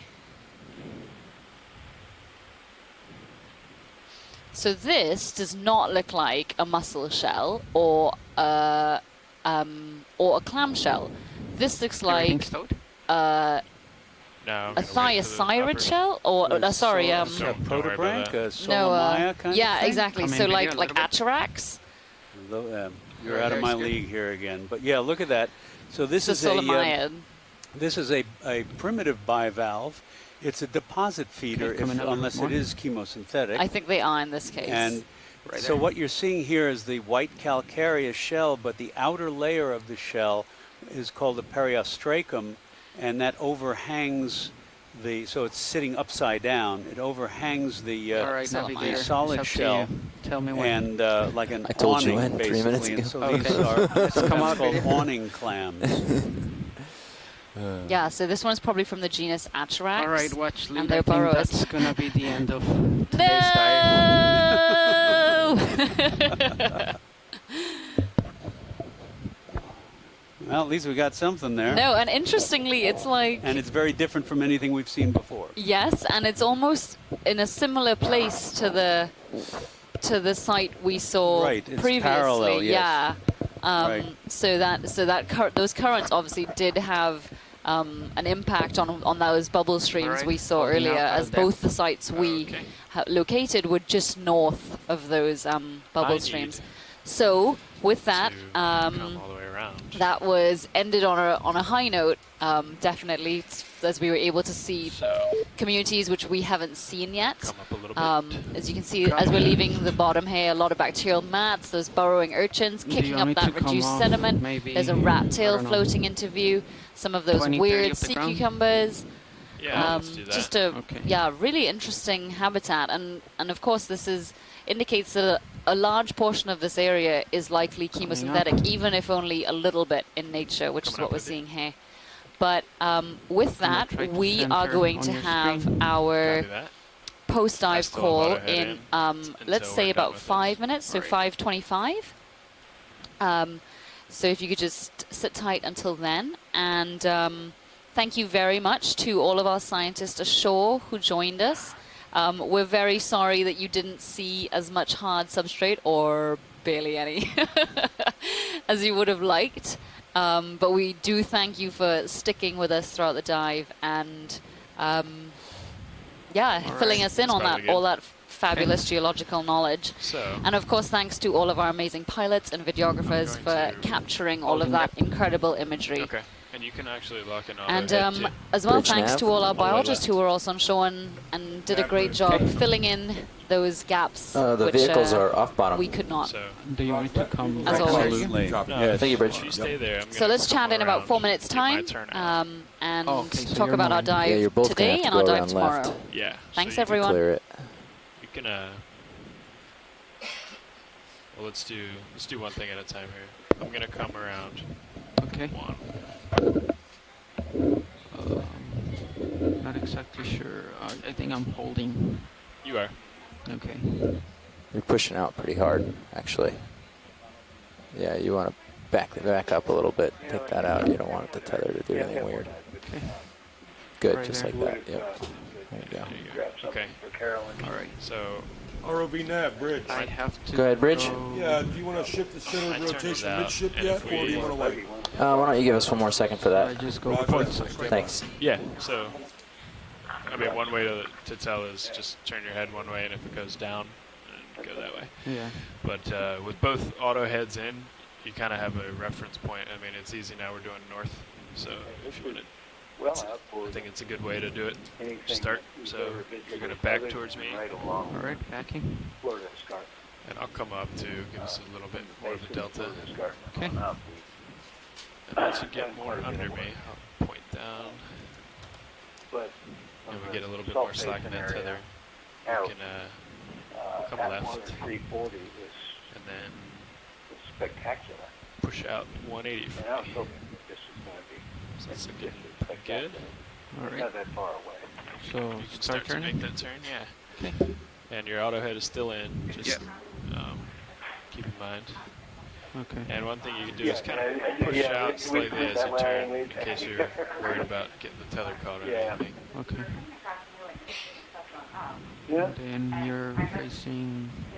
Still facing north. Yeah. 180. I'm going for 180. It was the best backscatter on our data and their data would be along the Pushing flank. out a little bit. It would right on the crest of the feature. It's not as spectacular. Not as strong. So Okay. this is a nice One. Nice. So I'll let you get a little bit more stretched out, and then you can fly by a fisheye, or keep pushing out and come up until you see yourself in the tether, in my tether cam, but you can see me in your tether cam on the left there, you see? Okay. So might be 6 inches. You can also look at high pack too Which for was about 3 feet. So distance between the two. No, you hit our rock. You can't get a piece of it because it's, push forward. You'll want to come up to, Plexiglass.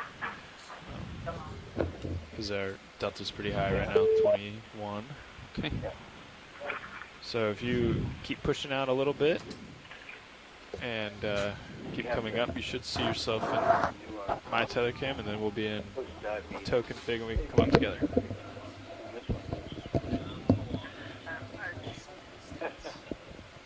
Yeah. Grab the rock when you can. So am I far away enough from you to come up? Yeah. Right. Okay. Yeah, you can. The white light in your tether cam on the left is me. And obviously you're on the right. So yeah, you look good. All right. So we can both take out auto heads. Auto head.